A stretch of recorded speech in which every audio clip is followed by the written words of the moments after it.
Hello everybody and welcome to Esports U. Over here on Esports U, we're hopping over to the NJCAAE for some Smash Brothers action, and I'm very excited for it. I am Keelan Miles, joined on the mic by Orbital, and we've got two up-and-coming schools, some community colleges, some nice homegrown talent going up against each other tonight. Yeah, it's going to be a great time, and I'm excited to get back into the rough and tumble of some Smash action. Of course, it will be Johnston Community College versus Community College of Beaver County, and like you said, homegrown talent, going to have a lot to prove and a lot to improve on as well, so I can't wait for the Specified to get started. Yeah, these local communities, which I'm a part of quite a few of them myself, they grind against each other. So, if anything, when you don't go to a lot of your local scenes and you don't get invested in your local play style, you get hyper local. You play against the people that you practice with, your teammates, and you get a highly specialized play style. That's why so many colleges play very similarly to each other, and then they go up against different colleges, and it is a culture shock. So it's always exciting to see these online collegiate matches where worlds collide. It's great. I am personally a Little Mac main, so I have no style, and it's just like kill or be killed, really. It's like if I go 2 feet off the edge, it's over. You know, that's all my game plan is. The best times, though, are watching ranged fighters not know how to play against close quarters because their whole scene is just, long-range battles and little intricacies like that, when someone's a little bit more acclimated to a fast pace or a slower pace or anything. All of those are brought to light whenever, like you said, these groups start fanning out, start playing against other areas, and it gets to be explosive fun. Yeah, it's always fun seeing how just one little change in game plan can demolish someone. Like, I've heard of players, all they need to do to beat someone is just delay all of their actions by like a quarter of a second. And it just demolishes. They don't know what to do. Their mental rhythm, their internal clock is just ripped apart by this little change in tempo. And that's sometimes all you need to do to trip up someone. If you get into their mental game, all of a sudden all these sloppy mistakes in their otherwise clean play style just ooze out. I think that's how it goes in general as well. I want to say that it's so obvious, and at the same time, it's not, right? If you haven't played in those areas, it doesn't become, that battle. You only see the character in front of you. So I love that you point out that the mental state starts to get in there a little bit. After a while, if you play hours upon hours or against the same players, you do find that rhythm. Everyone dances to that same beat. And once you're in that cycle, like you said, if someone throws a stick in there, hits an extra beat, all of a sudden you're gone. You're off the edge. Everything's going all over the place. And the players that can adapt the fastest, that's what I'm really excited for. Those that can adapt within, I want to say within 20 seconds of realizing that shift, and it's a constant battle for the flow of the match, are going to be the winners. It's a best of 5, right? It's a first of 3. Whoever can grab that first and hang on, continue to hold on to that conductor's baton, will be the victor.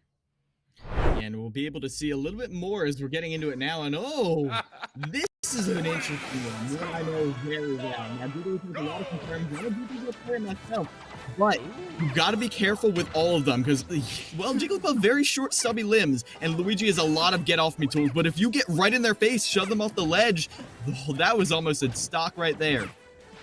So close, and of course, it looks like for Beaver County, Luigi's having a little bit of a tough time trying to figure out what works, what doesn't, and now gets a very nice combo up the ledge, knocking out about 57%.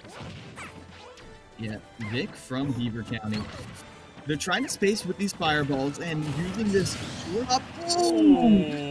Sending straight up with the nair into the confirm. That's the thing. Jigglypuff dies early. It's so obvious, and yet you've got to call it out. And here's the 0 to death on a floaty like this. They use the dare to extend the combo. A little bit of a mix-up catches the DI out, and that's all you need to finish them. This is dirty. This is dirty. I understand that the matchup is understood. I know it looked like Ty had a good handle on it, but my gosh, was that clean. Stocks back to back. It feels so good, and now it's going to be an angle for the Jigglypuff to work. Hang on. Oh, nice knock. Unfortunate recovery. Yeah, that was very nice. Ty from what I call the new school of Jigglypuff, but they're not going to get a chance to show their lessons. And, nice DI out that time, knowing that Dare extension was coming. Because that's not quite true, but it is a good mix-up. Beautiful mix-up. And now Ty goes on the aggressive. Nice shield out and into the up B to finish it. It's just that easy. That's what Luigi mains say, right? that easy. Oh no, Orbital. That hurts to see. That really hurts to see because Sing, it's got 3 distinct hitboxes that are out for a frame. Now you might say, wait, isn't it just one big hitbox?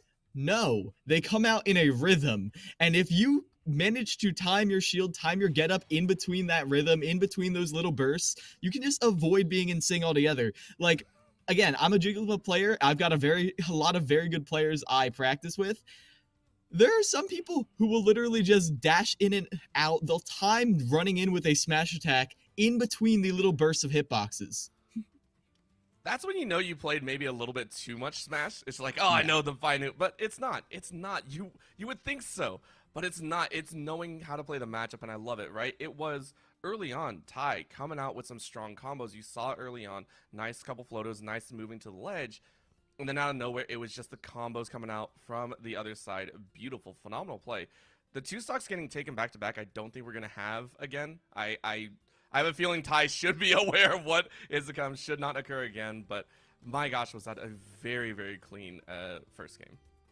Yeah, and I think it was Vic, or it was Ty running the Luigi. No, it was Vic. Yes. The thing about Vic is they didn't even use all of the tools that make Luigi so terrifying, especially online, because Ty didn't really get the chance to combo them. If they did, they would have found that trying to go for something like, say, Pound Fair Rest, which is technically true, isn't going to work at all against a character with a frame 1 get off me tool in the form of Luigi Tornado that is invincible too. And obviously you can bait that out, but a lot of Jigglypuff's confirms, again, very short, stubby limbs, are things you have to commit to if you're going in. And if you're even a frame off on your execution, on your spacing, then you're just going to get reversaled, and that Luigi Tornado could just kill you outright. It's not just, it's also because I think of the lower limit that Jigglypuff has in terms of kill percentage, right? Whereas a lot of combos you would have to rack up, you know, you're looking at maybe 80 to 90, maybe a little bit closer to the upper bridge of 100. Jigglypuff is by far the lowest, right? I think we saw confirms at 50. We saw confirms at 55. That's all you have to look for. It's one of those basic things that Jigglypuff is a high risk, high reward at points, of course. And if you're not willing to gamble, if you're not willing to gamble inside of that attack range, it all kind of spirals out of control. So hopefully we're going to see a more, maybe not so aggressive, maybe not getting caught so off guard. But of course, Vic is looking to move to that 2-0 percentage. Yeah, and Ty, from what I saw briefly, playing this sort of new school of Jigglypuff, where you try and get a nair grab and you get him off stage, you get an early edge guard, kill at a 30% window. And that down air too, an amazing tool for setting up into a salt hit there. So if they're able to use that, maybe they can get a little bit of mileage, but at the moment, you can see they're just playing a lot more carefully, avoiding this grab. Yeah, with a phenomenal setup as well, and there's the rest that we were hoping for, but not in percentage. Unfortunately, that will be a nice rebuttal coming back. Great combo coming out. Back here to slowly fall in, 67%. 109 though on Vic, so another sign. Up they go, Tornado not landing. It feels like every hit that Vic throws out is intended to kill us. Here's this attempt at a edge guard, but no. This alternate there can't confirm into anything, but that Tornado won't quite kill, actually. Perfect DI to the corner. That's something that Ty has done very, very well, but that's just a chop. Just a chop to the face. Ty's like, come on, I wanted that stock so bad. Nichols is going to run out of time before that shield to come off. Now it's going to go on the punish. Nice knock from the center, though. Full charge. No outbursts there, but it's going to be... I love the misfires. I'm so sorry. I love misfires. I want to see them more. It's hilarious. Yeah, I think it's hilarious too, but it does make it a little difficult for edgeguard because you're not sure when you're just going to get obliterated just like that. That is what we need to be seeing from Ty. Luigi, interesting recovery, but very linear. And if you're in the path of that recovery, you can just give them at almost zero. There's no aerial drift once you up B. Just jockeying for position, and nice up tilt is going to keep Ty in the air. Vic keeping out of 0% ever since getting that center stock going. Probably getting tacked up a bit, but Ty having a bit of a struggle here, going for a little bit too close right there. You can see it just constantly stalling out in the attack, leaving room for those rebuttals. Vic keeping on edge. That should almost be it. No, again, very nice DIs from Ty here. That was a nice space back air right there. Jumping up to catch that aggressive pound from the edge. Now you can see they want the low percent combo. There's no rage in play this time. That's what prevented the combo from going off without a hitch when they hit the grab previously. Yeah, again, Ty's just looking for that opener. You need that first initial pop-up in the air to really set up the combos. And like I said, kind of that new school style, new school of guarding. But ooh, getting around the corner, Vic, a little bit cheekily there. Again, only needs one more stock to move to 2-0, and that'll put Ty at a very, very rough spot. Yeah, you do not want to be down 2-0, especially when Luigi can take you to places where he can kill you almost instantly. You go all the way down, and you can't quite find the kill. Now, you're in a little bit of a disadvantage. Stuck above Luigi and plenty of anti-airs there. A lot of fast moves, too. Luigi can just throw out hitboxes like they never even went away. Combo, but again, Ty's doing a great job of trying to break out of these combos, trying to block those fireballs, keep a cheeky angle in. Very nice neutral. Make sure, and that'll be the stock. Ty taking it a lot cleaner than expected. Again, still 77%. Any little hit is going to cause some problems, but Vic looking 52 already here on the stock. Yeah, they caught that roll away, and that was crucial. Now you pretty much have Luigi at kill percentage. One clean hit off stage, but they can also kill you. Look at all these confirmed. The back, they're pulling through the platform. You weren't ready for that option, were you, Ty? As you're going to be taken out, and now you're down 2-0 against Vic. Definitely a lot closer on your counter pick, but it was still too far in the skill gap. And I want to real quick bring up, they brought Luigi to Kalos because they were getting killed by that 0 to death again and again. That up B, such a good confirmed kills off the top. And so they brought them to Kalos with higher ceilings, so you're not going to get killed as easily. You know what also doesn't kill as easily? Rest. And if they had gotten that rest on any other stage, they would have been a clean stock up. Yeah, and as soon as I was recognized, it's like, oh, it's a double-edged sword. You saw the playstyle shift. There was a point, I want to say midway through stock 2 for Ty, that it was just a shift. It was saying, well, the combos aren't hitting as well. It feels like Vic is kind of reading the moveset here. Go for floaters, go for chip damage over and over again. You can see it, the float in, just looking for slight tags in it, and it threw Vic off as well. That's why it extended out so long, and that's actually how Ty managed to get that the first 2 stocks. And of course, it came down to just a one hit. It just went to that back. It was very, very solid, but honestly, I do feel Ty had a good handle at that point, had a bit better read of the tempo, and was starting to get the upper hand. It's maybe this is where we get to see the reversal. Maybe we get to see the Jigglypuff now come out on top. We've been seeing them catch on to Vic's edge guarding habits, or rather recovery habits as well. Ty has been able to intercept the up B and knock them away to the range where they need a misfire to recover. And what's crazy is I do believe this is Ty's once again saying, hey, I found the formula, now I'm going to give it a shot. Early stage, though, still going on the aggressive. Nice block of that grab and keeping that plunger from doing any dirty work here. 40 already on both sides. Now 60 on top.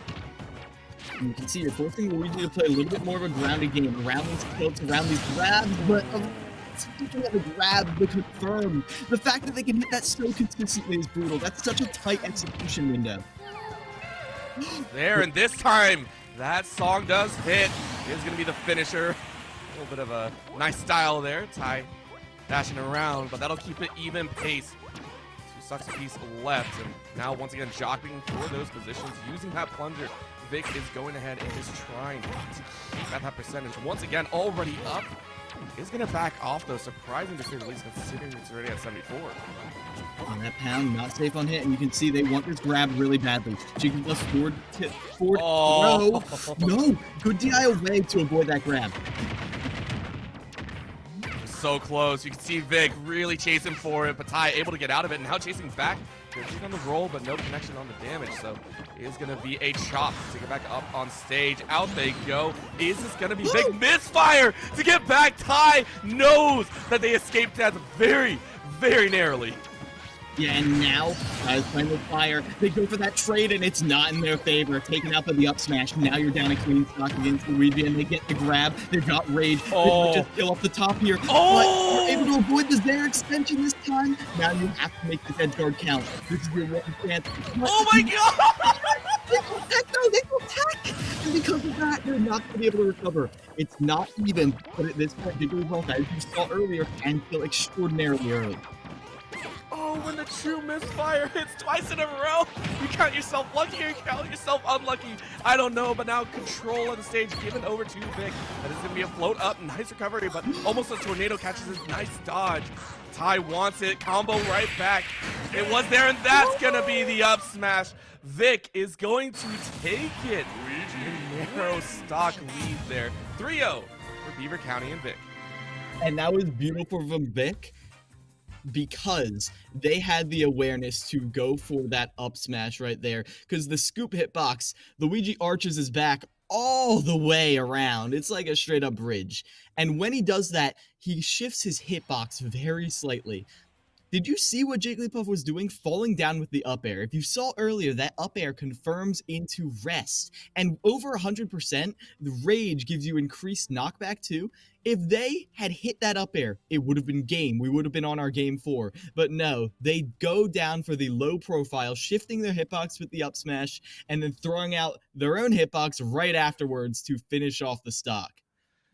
It was so good, and I have to give props to Ty, right? The Jigglypuff, it's a difficult matchup. We already knew that going in. You pointed it out. You, as a Jigglypuff main, know that that can be very, very scary. But I love the fact that we could see those changes. The adjustments were made, and that's what I like to see, right? Being able to make it, and I'll say it over and over again, even though you lost 3-0, you can't always look at just the numbers. There were so many amazing points to be had. Ty with some fantastic combos. It's just the Luigi was able to burn his way to victory, I guess is the best way to put it. So much fun to watch, though. Yeah, it really was. I'm honestly pretty impressed with how Vic was able to adapt at times. They were able to find, okay, they're getting out of my Zair combos. How else can I confirm? Oh yeah, Nair into up B. That Nair sends straight up. I don't actually know why. It's just been doing that for years. The Nair sends straight up, and so you jump up and get the up B. It's very situational, but again, this shows the incredible awareness that Vic brings to the table. Most people struggle against Jigglypuff because it's not that you can't combo Jigglypuff, it's that the combos you go for are incredibly different from anyone else on the cast due to her small and floaty nature. Vic was not deterred by that in the slightest. They were able to get, well, every little chip of damage you could. They were able to get these confirms that you only would know if you practice specifically against this character. So incredible awareness. And we can ask them more about how they got to that level against Jigglypuff and how they feel about this little win of theirs. In a little interview, we'll be getting to that in just a couple of minutes, so don't go anywhere. Esports U will be right back.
Welcome back to Esports U Broadcasting NJCAAE.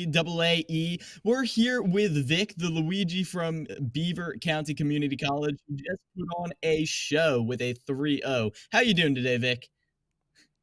I am doing quite well today, sir. Yeah, I mean, after that win, I'm not surprised. You were doing fairly well, and one thing I want to shout out is you are getting some great extensions on a floatier character like Jigglypuff. Are you very experienced against smaller floatier characters like that? I am decently experienced against floating characters. The character I'd say I have the most experience with comboing specifically would probably be Kirby. I have put in a lot of hours into this game. I have put over 5,000 hours, in particular in the training mode. I have labbed out many combos and many extensions for my character Luigi, and I know a lot of my combos very well.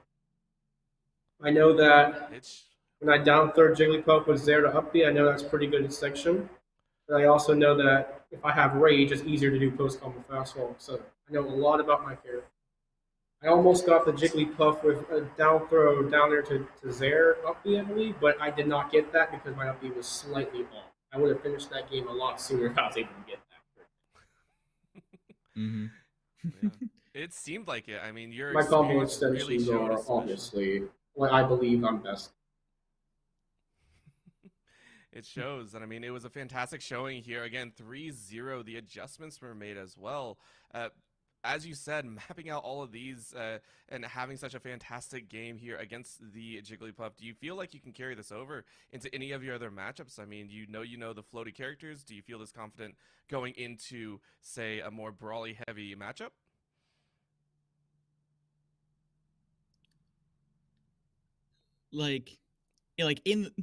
I guess when you're getting more rush down, like in those scrappy situations, because Jigglypuff is more almost like an aerial hit and run. Like, do you think those those more rush down characters will? Oh, did they freeze? Oh no. Me? Oh, okay. Sorry about that. Hello, did you get that? Sorry about that. So yeah, we were just kind of curious about other matches. Yeah. Go ahead. Sorry. Oh, Jigglypuff. I believe she definitely is at best case scenario against Luigi, against his and against like edge guard. Edge guarding off stage is definitely her strength in the matchup. So obviously, as a Luigi myself, I do not ever want to be off stage. I don't. That's kind of the goal of that. So if I'm off stage, I'm in trouble, for sure. I think to deal with Jigglypuff and her trickiness, though, kind of difficult to explain it. But I was really using what they call fade out fireball, where I was using my fireball momentum and actually not exactly be reversal, but I was using that as a tool to neutral to help me face out against Jigglypuff.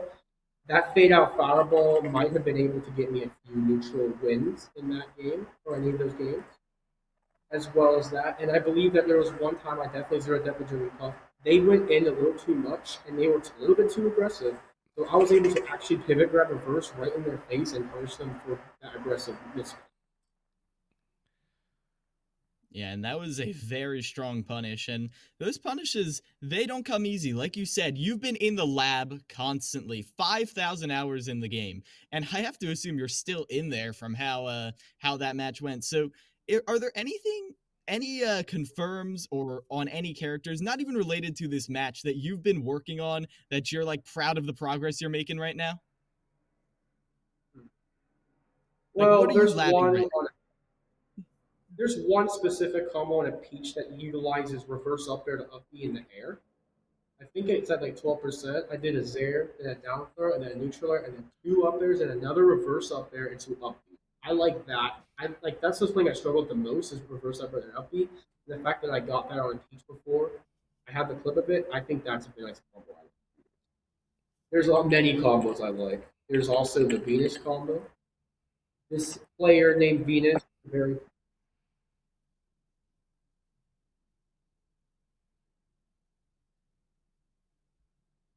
well. Anyway, sorry about that. I thought I had to be quiet. There's a Venus combo. Basically, all it is you do down throw, double downer to up B. That's also a really niche combo you can do as well. It's very exciting to get, but it's DIable and predictable. Well, yeah, it's DIable. It can be tech, so it's more of a mix-up combo. Those are just two examples of combos I like to do in the lab. And then I'll give you a third one. I'll give you my last one that I'm going to give. There's a combo that you can do with Luigi. You can actually set up zero depths with his back air 0. So if I land with his back air and I do a down taunt, it can lead to a grab or anything. It can lead to a grab or floater, and it can just lead into one of those strings, and I can get a kill off of that too. There are many different ways Luigi can actually get a kill that don't even necessarily have to involve grab. Yeah, as you definitely demonstrated with those like nair to up B strings. Yeah. Yeah, that's a classic. That's a very classic simple one. All right. Well, either way, Vic, that was an amazing performance, and it's clear you earned that win with a lot of hard work. And with all this practice you're putting in, I can't wait to see what else you do. But for now, thank you so much for the performance. Thank you for your time, and best of luck in wherever you go next. Thank you so much. Have a wonderful day. Yeah. We certainly will have a wonderful day because we do have one more match coming up in just a little bit. Another NJCAAE match. So stick around. Esports U will be back in just a little bit.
Welcome back to Esports U, bringing you all that NJCAAE action. I am Keel Miles, joined once again by Orbital for another great best of 5 showcase between Catawba Valley Redhawks taking on the State Fair Community College. Yeah, it's going to be a good match, and I'm excited because I want to see so much more action. We saw Jigglypuff versus Luigi just match before, Luigi sweeping in, of course, not without Jigglypuff giving a couple angles in there, but I'm excited to see what else the other schools can have, going back to our main point, which is the diversity, right? The different styles that can be produced at different colleges can yield so many interesting results, and watching all of those culminate in this league, I think will be a nice little taste of its own. Yeah, and Beaver Community College we saw previously had a very labbing mentality. I mean, they were broadcasting from an esports lab and those teams with a very practice-minded regiment where they're not just playing against each other. No, they're practicing specific drills over and over again. That's something you see in traditional sports a lot. And when you have a very sports-centric, competition-centric mindset in your sports or your school's program, that's the kind of amazing play you see come out of it, like we saw from the Beaver Community College's representative. Yeah, it was Vic really taking it home like that. The only thing I really hope is that we don't see that individuality, be lost within the labbing. Lab is great. It produces him. He was practicing 3 or 4, possibly even 5 that he didn't want to mention of different combos and styles that he was going to bring to the table. But I also love to see the uniqueness, right? Everyone has those same characters. Everyone's afforded the same usability in terms of what characters you want to specialize in. But everyone has their own unique kind of ticks. We were talking about earlier, the tempo, the rhythm, the style, the flow. I still want to see that come out, even if it is very lab heavy, tech heavy. Bring that to new heights with your own little sprinkle of flavor on there. Yeah, and when you're in the lab like that, it all really depends on, what you do once you find the optimal combo. Because in your quest to find optimal, to find true perfection, you will find a lot of mix-ups and extensions that you're like, that doesn't really seem useful because now I found this true 0 to death combo. But what if the opponent is incredibly proficient at using Smash DI and DI together in sync to get out of that one optimal combo? Then what do? What do they do if they put the Eidos on you? Then you have to turn back to those rejected combos that aren't quite a 0 to death, but it's a way to extend. So a thorough knowledge of everything your character can do, the ways in which you can move them, the ways in which you can have amazing punishes, that is what can be gained from all that labbing, even though you can, like you said, lose a little bit of individuality sometimes. Yeah, it's all about how you put in not how much time, I would say, but how you utilize the time, what you can do with the opportunities afforded to you. And how we're playing Inkling versus Ness. Okay, we're having a blast.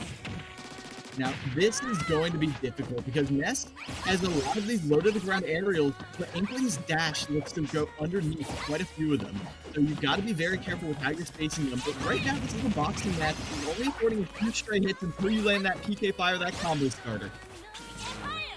Keeping the aerials going, Beaver's having a fantastic time here, really bouncing around, and it'll be Remy's side to try and fight back. Trying to go the roller down, trying to get some of the stuns. Nice full paint shell, but unfortunately the DI doesn't land, and Remy loses the stock. Ooh, and we might be stuttering a little bit right there. That's only to be expected. We're trying to connect all these colleges from all around the world. So, yeah, we're just going to be taking a brief recess as we get this all sorted out. But while we do that, I do want to talk about real quick.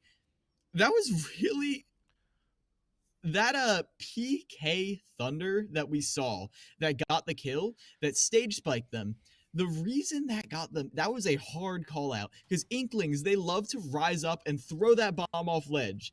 But while you're doing that, think about where your hands are on your controller. You're angling, you're not ready to get the tech when you get knocked into the stage and sent straight down. And even though that should be a very easy technique to hit, when you're doing that bomb toss, you're focused on that. You're not ready to be suddenly reversaled from across the stage by something at PK Thunder. Wait, I thought that sent you out, not in. It's all about those little bits of microspacing.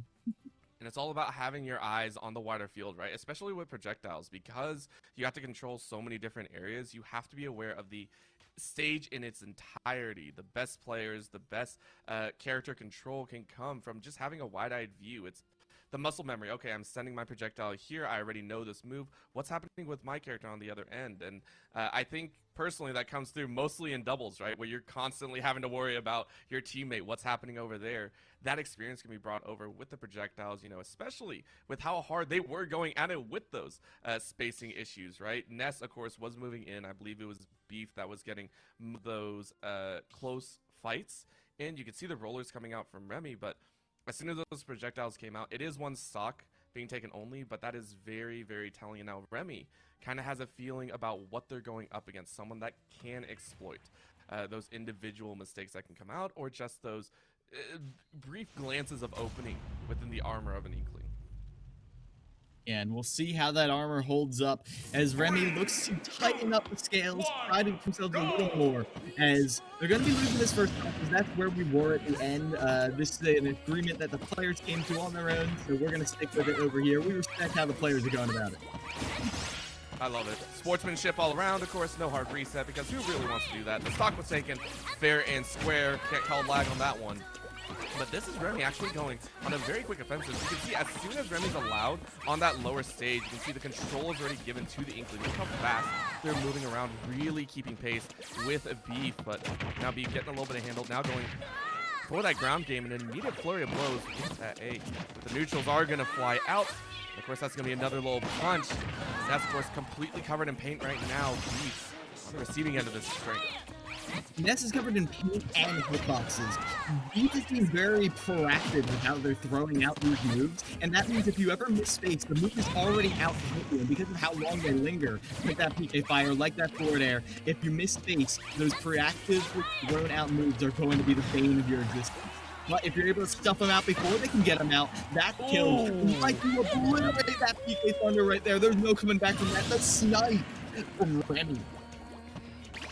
All right, Remy giving Beef a little bit of their own medicine right there, tossing out a little bit of the snipe, like you said, and that one's even more difficult, I would say. The paint bomb is so difficult to kind of angle in and kind of guess. It's so slow in that maneuvering, but considering Beef on that nest also has a long timing to land on, it takes so long for you to actually activate your boost in air, right? The up the PK fire, it's so good. Phenomenal job by Remy. Now how much energy you put down? You put down about 36. It's not terrible, not a great stock, but it's still decent, I would say. And the roll behind grab, that's a great mix-up. It's going to keep Remy on their toes. It's kind of hard to hit because most people can just react to it, but when they don't, you get a free kill out of it. Now, playing around the center stage, you're able to just stuff out the approach with that disjointed PK fire, and you chase him onto the platform. But Remy has great defense to avoid a true follow-up there. Oh, the shield drop just at the unfortunate time. Remy definitely trying to roll out of that, I think. Or at least spot dodge, and unfortunately fell through. Remember, this is Remy's last stock here. It's going to be a difficult point. You had to play this just right. Remy was holding the low ground just right, but now it's going to be an aggression right back. Beef keeping so well. Again, charge up on that up smash. Not going to hit. I think that was up smash at least. I think I was a little bit slow on that one. Now paint all over the place. Remy out of paint, out of potential options. PK fire with the chase. Ooh, nice DI. Quarter catches their air dodge above ledge, and they're actually going to interrupt Inkling's recovery. That thing is so fast, a streak of paint splashing across the horizon. You're barely able to catch them. As now 54, they're forced to air dodge, but they're able to get the shield out in time to avoid that forward smash this time. Yeah, this is getting a little bit difficult. Of course, it is 190, 191 and counting. Beef having a little bit of trouble actually confirming this, but it's very close to all that's left. Again, Beef knows just one more hit out. However, Remy gets the throw. Again, the rage is giving a little bit of credence to this battle. But one single hit, a single side swipe would be the end, and that's going to be the grab. Should be the finisher. Throw to end it just like that. About 1-0 this series. Yeah, and even though Beef struggled a tiny bit to get the kills, it didn't matter because they were constantly racking up the damage. Even when they weren't looking to get kills, they were always looking for damage. And sometimes those two Venn diagrams happen to overlap right there. Looking for kills, looking for damage. at a certain point when they're, say, at 190, they become one and the same. Yeah, there's no difference. There's absolutely no difference. It's just like, all right, you get tapped on the shoulder, you're gone.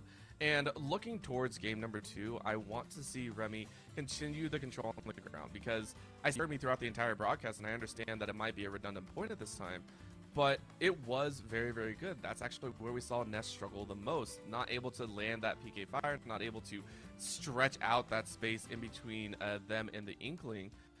It was Remy controlling those fights, able to rack up the damage actually down there. And honestly, now that we get a chance at a even start at a 3-3, I feel like it could be drastically different, right? Remy, now getting the tempo, now getting the chip down, could have the potential to stand head and toes to Beef on that Ness.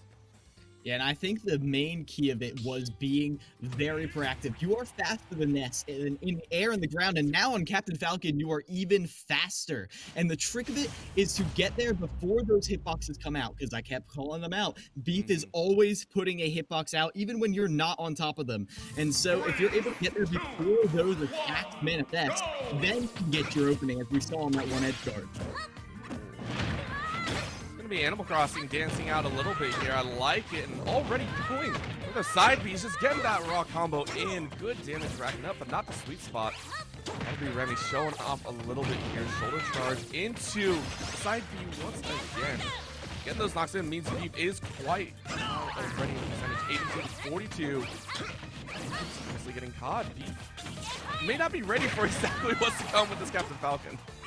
Yeah, this Captain Falcon is a great switch-up. I was saying he needed to be a little more preemptive. Captain Falcon chooses when and where he engages with. He has the speed to do it and the combos to make it work. And you get stomped and come all the way up the top with just the tip of that toe.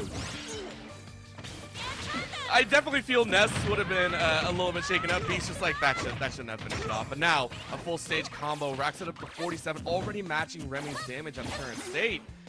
It's a great handle to have. Remy showing a completely different look here on a whole new character instead of that long range. Instead of going for those instead, is now moving real up close and personal. Beast still having trouble catching those edges. You see it. And once again, getting caught. The burn is too real right now. Oh yeah, but this is where you can settle a little bit with these projectiles and that nair too. It's an amazing combo breaker, and Captain Falcon's all about the combos. So if you break them in half, well then you're not going to be quite as hot as there. You set up the edge guard situation, and I do love that Remy is the edge guard, but it's going to be fun. Very nice punish at that. At least taking that stock, not letting it go to 3-1 in the stock score. That's going to be the down smash. Almost gets the knee off. That's going to be a little bit of a throw to rack it up. And again, he's just trying to shield it up. At this point, I've given up on going straight aerial. I think it's just going for kind of the play at the feet and work with it right there. You can see it hold steady, and now going for their own shine across the stage. Not going to have it handled. And now Ren into this platform. Oh, they love this side B combo starter, and I see why. It's got super armor. It's a, you know, as I said, combo starter, and it anti-airs every time Ness goes through these little short hop aerials. Because now, oh, they went for the blow behind grab that they went through in game 1. The Remy attack, and they get the reversal this time. Up air, knee. Just like that, your stock is stolen, obliterated by the knee of justice. And with that, Rem ties things up 1-1. That hurts. That hurts 100%, right?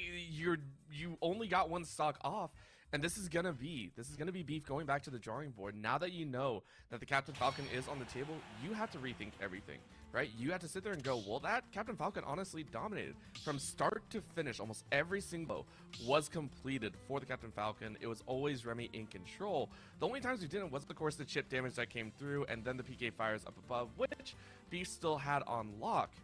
But you have to realize you're now in complete disadvantage. Anytime you prep for those, the fast fall into the charge, into the shoulder check, or into the side B will catch you 100%.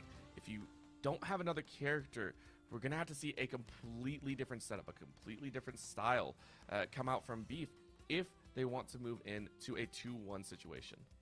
Yeah, and this was, I think, a very good indication of something you know very well, where having less tools actually makes you think a little bit more about how you use that. Captain Falcon, you know, as a Little Mac player, When you have only a couple tools, you get very good at using those few tools. Captain Falcon, quite a few tools to use. They've got amazing combo potential and great neutral. However, the issue is they are a momentum-based character, and Donkey Kong against Captain Falcon. I was just talking about their combos.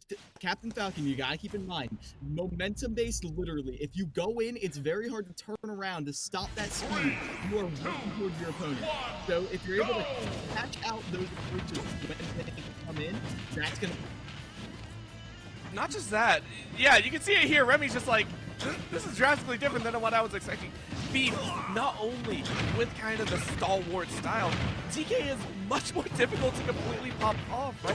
You're looking at potentially, without the knee, you're really looking at, I want to say 140 at a better percentage, right? Beef will consistently be able to kind of sit in the middle, be able to maintain. Look at that. At 100, barely gets any lift off the ground. And that's what I think Beef was looking for. Still, though, as I said, that knee coming out, electricity through the monkey here. Beef already down a stock. You're able to use those anti-airs. You know when you're a big body that Remy wants to combo you. So you're able to knock him out of there, slap him with those big monkey hands, and you use the preemptive up B. That preemptiveness, that willing to match when they are right on top of you, that saved Beef's life right there. But that won't give you back, you need a bigger band-aid. Oh, Remy's just like, all right, I gave you a stock. All right, let's get back into it. 2-1 in the stock score. It is going to be Beef on the receiving end. Even though you're bigger, you're a little bit slower and much easier to hit. That's going to be another setup. One more knee could do it. Nice out. Trying to stay in this game, but it's becoming increasingly difficult. Gonna set up on the edge, almost gets grabbed, but no, the neutrals are so much better. Remy holding steady on this edge, 102 and then some. The setup is there, one more up tilt. That's not gonna be there. Up air, very sorry. Now they're gonna finish two, full slam on the ground. And with racking up the ground, the anti-air once again, they're catching all these landings, these aggressive air dodges are being punished. They're being frame trapped right now, as they're actually able to limit the defense. And even though you're knocked down, you get space around that slide beam, but you're still alive. You're still kicking just like you're come down for their aggression. And even though at max grade, you make it easier. Oh, Remy, 180 Beef. Beef knows that they're playing on a nice edge right now. A single hit could be it. No charge miss either. So no real throw combo that could be made. Shield is wearing down the pin. This is going to be dangerous. Remy needs to get a hit, needs to set something up. There's a grab. Is he back there? No, DK's a heavy little lad. You're going to survive for a long time. And that's a nice road recovery too. Normally DK doesn't want that, but you're able to survive. Oh, he's about to kill. You're at 214% and finally they're able to send him, slam it against the screen. B gave him a run for their money, but in the end, Ben Falcon remains supreme. That was it. That was it. It was, I want to say, almost the same as the Nest game. Complete dominance from the side of Remy. The difference was it just took a little bit more, right? Double pretty much whatever Nest had to take. At the very end, that last stock took 225. 225. That is a ridiculous number to have to hit if you want to get the finisher. Remy knew it though. Remy played it, I want to say, exceptionally well. Figured out that Beef may not have been as comfortable on the DK. Maybe it was a shot in the dark because the combos were not there. The stall outs, you saw it right at the tail end, I want to say. We saw a couple, like you were saying, the confirms, as well as keeping those air dodges and punishing it appropriately.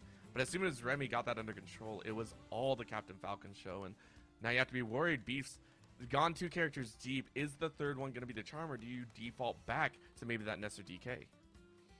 I think the Ness is the better call because DK, with Remy's punish game, it is a hard call to make to go to that DK.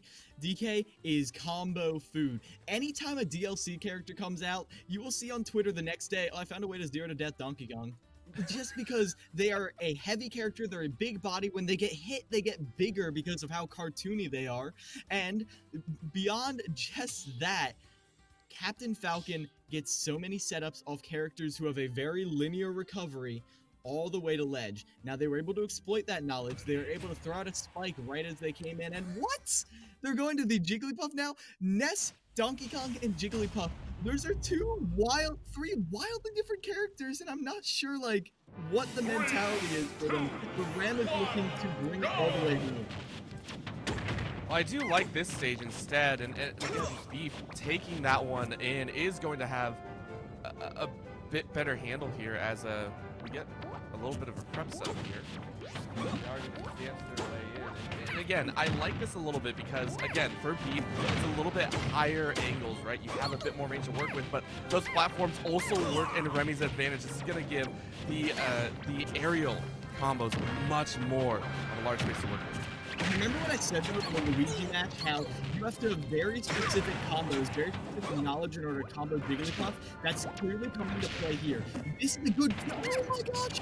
They're just barely able to survive that footstool, but they're not able to combo Jigglypuff. They're playing entirely around stray hits, one hit at a time. This has become a war of attrition. You know what? You said one strike. I think Remy went for two. Both kicks do connect. Phenomenal stock to be taken, and now Beef is on the very, very hard aggressive shield, very, very low. And so, of course, that does mean Remy just goes, okay, I'll go on the fight. 114, still dancing it out fairly well. And now Beef trying to dance back and forth. The floats across the stage are getting a little bit ridiculous here. Beef with a nice knockup. Remy trying to chip down at least 50 or 60 would be good here. And all right, just a stock. Screw it. Don't listen to the caster. Take that stock, Remy. And with that stock taken, now they get to jump red, and yeah, they're just committed. They're like, okay, you got it. Shake my hand, but you still have 2 stocks left to go, and you've been dashed back. Now you're in the air above Captain Falcon, and you don't want to be anywhere near that up smash, anywhere near that up air, because now they're struggling to around. They're able to just get 1 pound, but that's it. Now it's time to play. You get anything with them. Try. Unfortunately, Remy definitely keeping Jigglypuff at a large range disadvantage. That's going to be a drop down right in the way of Beef, though. And that's going to put him at a strong disadvantage. Remy goes up 96. This is more than enough for kill percentage. Remy completely going out of their way. A nice side tilt. He's going to flip Beef in the side, but it's dangerous here on out. Remy, I think, is trying to show off a little bit here. Oh, loses stock for it. Ooh, that was great positioning right there. And we're in another scenario where they could easily take it with an edge guard. And unfortunately, if they had read that jump, they could have gotten this stop. But now the Falcon taking the late hit of the Nair. Just the tip is enough for Remy to send it home. After going down 1 game, they brought out the captain. And you gotta salute the Chief right here, as the Captain Falcon proved dominant against the barrage, the boss rush of all 3 of the characters, bringing home the victory for them. I love the character swap up, I have to say. I love the idea of having so many characters at your disposal. The problem was also the selection. Maybe this was just a rough matchup, right? Take a look at the characters that were brought out. You went from projectile to slow and big to slow and floaty against someone that specifically is designed to punish all 3 of those aspects. It really does feel like it was just a rough matchup there for Beef. Got caught off guard, and especially with the Captain Falcon, I don't feel you see it as often, maybe, over where Beef plays. It just didn't seem that they were ready for some of those angles that were being taken. So Remy coming out with a definitive round, and I have to say, I love that swap. Captain Falcon looking clean on all extents. Yeah, they certainly were, and I do want to compliment, because we spent so much time talking about what they could do to mitigate Remy's Captain Falcon, because obviously you want to be seeing them with all these switch-ups get the upper hand, bring us to that Game 5. However, a lot has to be said for the fact that Remy is able to switch from one character to the other and is not even phased. The way Inkling combos is a lot of nairs, it's horizontal.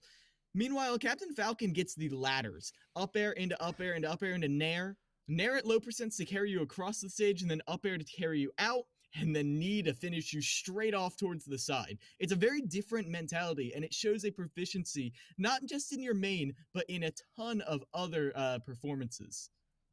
So much fun. Just a glorious round to be had, and 3-1 score, no problem whatsoever. Really, really well done again by Remy. And with that, once again, it's going to be the conclusion for now, but we are going to have just a little bit of an interview. We're going to be getting that set up in just a second, so don't go anywhere. We'll be finishing off the night with an interview in just a couple of minutes.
Welcome back to Esports U, wrapping up NJCAAE with an interview with Rem, who was the Captain Falcon, who got the reverse.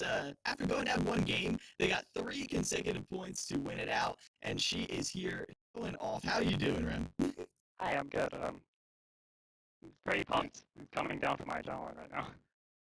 Of course, you had a phenomenal series, and again, even with a little bit of a technical issue at the beginning of that first game, you came back in stylish fashion. I have to ask, was it a little bit difficult to have a mental reset after that first game? You know, that interruption there, or was it pretty seamless? Were you just like, hey, I still got it in the bag?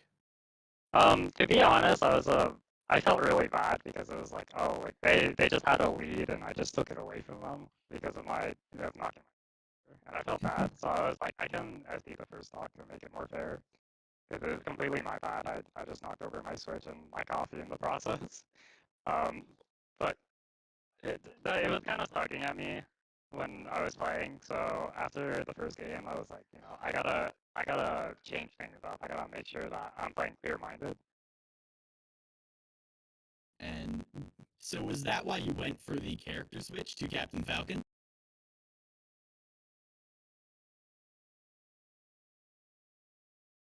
Hours with. Yeah, and so you feel a lot more comfortable on that. Like, you obviously did from your performance, but like, what about Captain Falcon is like, well, makes them your #1 character?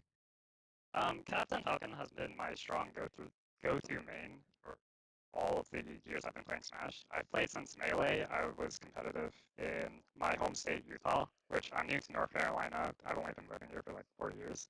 But when I was in Utah, I played competitive Melee and I played Falcon. When Smash 4 came out, I didn't play much Brawl, but when Smash 4 came out, I also played Falcon a lot. And then in Ultimate, of course, I just picked Falcon back up. So I have probably collected like 2,000 or 3,000 hours for Falcon alone through every iteration of Smash.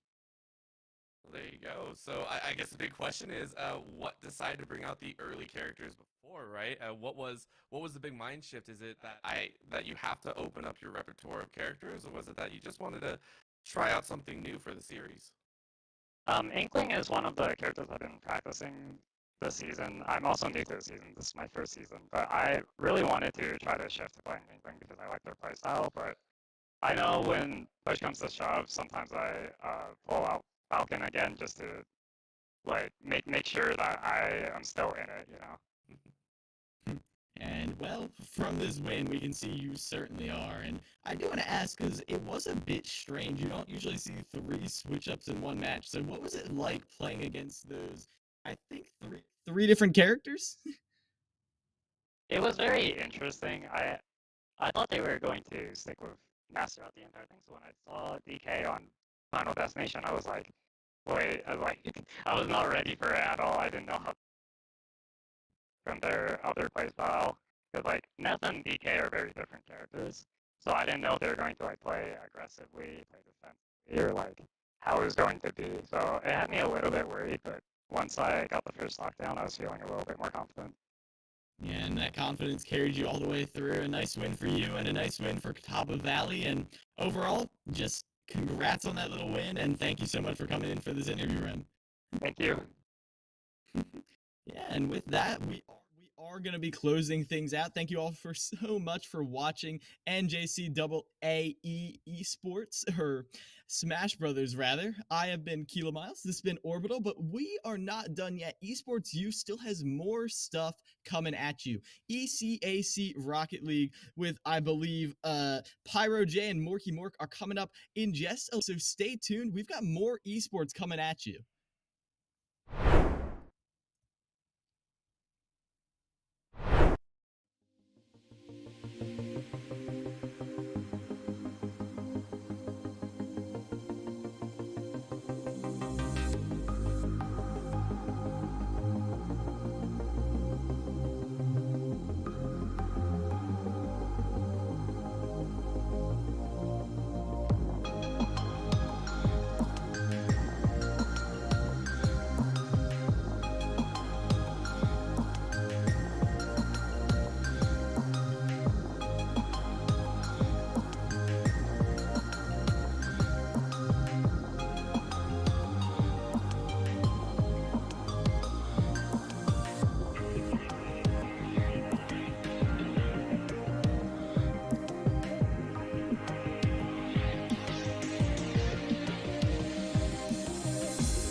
Welcome everybody to ECAC regular season.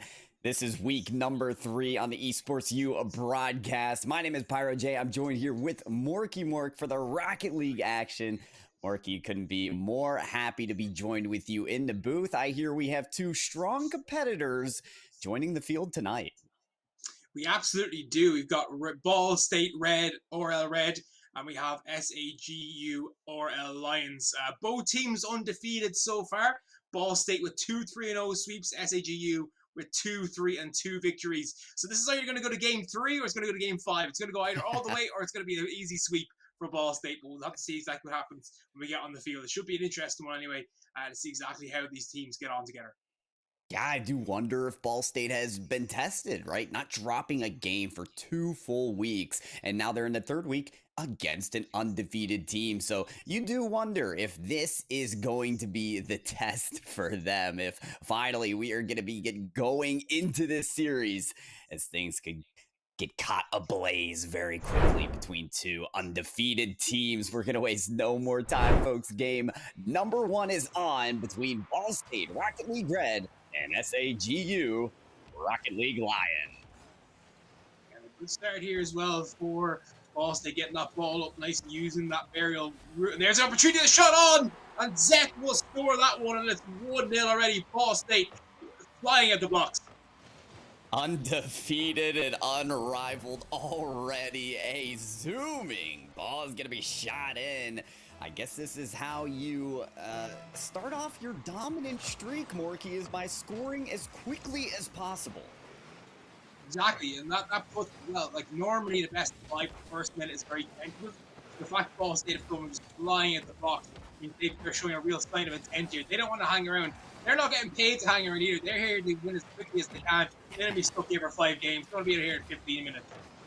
Well, they want to be here back in the orange half to fire away shots again. It's crazy Cow to try and 50-50 away Zeth, but we've already seen how lethal Zeth can be on the ball. Here it is, Peyton up for a shot, denied. Ball State looking pretty comfortable on defense. Every single time SAGU get a chance, Ball State are just on every single shot, every single challenge as quickly as they can be. Yeah, lovely little pre-jump there as well, making sure that the offensive attacker could not get in a position to hit that ball nicely and cleanly and put that one down. Here's a chance for a double tap for K-Tan. He's done very well. He's put that down. What a save on the line. Fantastic. But the one up shot off the crossbar, still not in. How did that not go in? That one finally does go in. XX Hood levels this one up. SAGU get reward for some good pressure. Teetering upon the goal line. I couldn't believe that never went in, but I guess it surely did. SAGU, imagine them walking away from that attack without a point on the board. They're gonna nail it there, equalize, and it appears that 2 undefeated teams are worthy of such a record. Really are. And right now, I'm really enjoying the midfield battle. Whoever's winning that right now is grabbing that boost. Whoever's really assaulting that line on the midline, as making it so difficult for their opponents to break through. And here's an open net opportunity, perhaps what Luigi gets back in time to make the stop. But, you know, it's back and forth so far. That midfield line is really important for both teams, and it's going to see can they keep that offensive pressure up when they're in the ascendancy. Yeah, and Ball State, they were trying to keep that pressure up. The last shot taker put the ball off the backboard to try and get a pass to another teammate, but there was no other teammate. The third hadn't rotated quickly enough, and Ball State have to be careful about those precarious situations where they don't have the rotations moving as quickly. It was almost a breakaway open net for SAGU, but the open net is coming in for Ball State. Get Over is more than ready to nail this home. Fields backflip man for Keaton. He's trying to get up and he backflips. So it's probably too late anyway. It's a great shot. It's hit with a lot of power. And it flies right into that left-hand corner. And it makes it 2-1. Such a difficult shot to stop. And right from the kickoff as well, Ball State just doing so well in the kickoffs. They got those strats down. Doing very well. Crazy Kyle's got a flip reset, but he can't use it. And that was good. That was a good opportunity for SAGU to fight right back in this game.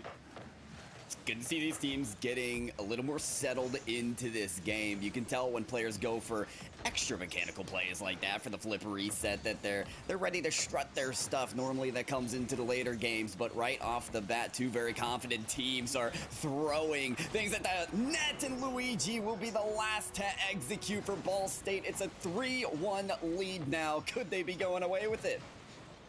think so. The problem is that SAGU are very aggressive in defense. They want to make those challenges as quickly as possible. They want to ensure they're in a position to get that ball clear as quickly as possible. They panic a little bit in defense, you could say, because that's what aggressive defense usually is, unless your teammates, opponents are extremely aggressive offensively and looking for mad plays. Usually being aggressive on defense means you're a bit panicky in defense. So I feel like SAGU need just to calm down a little bit and really settle in defensively, because Ball State are going to have opportunities. They're a good team. That's right, SAGU having a tough time keeping up with this pace. It feels like Ball State have put the treadmill at 12 miles per hour and are just hoping that they keep up and up and up with the pace. So far, for the most part, they have, as now they're on the back line. Good backboard defense. Get over has that backboard cleared away. K-Tan with a pass upfield, but Zath, a touch there. Hood trying to find a shot on the go-around, but it's going to be Ball State to move in transition. Yeah, and they're doing very well right now here. It's clearing their lines. They're not panicking defensively. And there you see the panic again coming out, looking for a backboard clear there, when really he just needed to take his time, force a 50 perhaps, make sure that his opponent knows that he's there. And again, look, the offensive nature here in this defense, and that allows that ball from Zet to do very well. He does a lot with that ball, but defense helps him out so much here. Coast to coast? Zeth? All right. I mean, never lost track of that ball. Do you know how difficult it is to track that all the way from the backboard? Upfield, beat not one, but two defenders. Ball State talented in so many ways, but that may have been the most impressive that they've come out in this game. Number one, Luigi has space again, almost to the net. Zeth wants another touch. He's looking for the double tap. Does he have the boost for the second try? No, it puts it out of contention. No, it doesn't. Get over there to finish it. Ball State, 5 goals on the board now. Yeah, and they're setting up for the most memest of scorelines. The Brazil is on the cards here, but Get Over doing very well, putting that upper 90. No saving those shots, especially in that kind of power. But again, another double commit in defense, and it just shows that SAGU are a bit panicky in defense. They look very good offensively, so just have to settle down a little bit defensively, hope that they can clear their lines a bit easier. And you know, when they actually take their time in defense, they look very solid. It's hard to settle down, though, when the barrage of shots just continue to fire away. Ball State, they don't want to stop scoring. They're pressing up as far as they can. They're blocking this half-court line like it's their requirement, like it's their job. And Luigi comes up with a flexing goal. Look how he orients his octane to get some lift on this shot. Again, it's just some errors in defense, but it is a fantastic shot from Luigi. He does very well to reach that ball. It's bouncing actually away from him, so he's actually having to scoop it out with his car, and he still gets so much power on it. It's such an impressive shot. Really well done by Luigi, but again, just defensively, just a few whiffs, a few errors, and that's a big demo, though. That's going to relieve some pressure, and the pinch clear is fantastic. Maybe SAGU can get one on the board. It would help in taking down some of the momentum from Ball State, help to restore that confidence, but that will have to wait for another time. A pinching clear, a boomer lands in for the very thing you called for, Morky, the Brazil. Brazil 7-1 as the ball hits the back of net. Lovely pinch goal. You don't see them too often in Rocket League. A lot of players try them, they don't always work out well, but that's just great communication. That's exactly what that is. Players saying, look, come up with me now. We're going to hit this ball together, and they hit it at the correct time. Looking for a double and able to get it. What a clear, though, as well. Lovely play, but SAGU here have just been played off the pitch by this incredible Ball State side.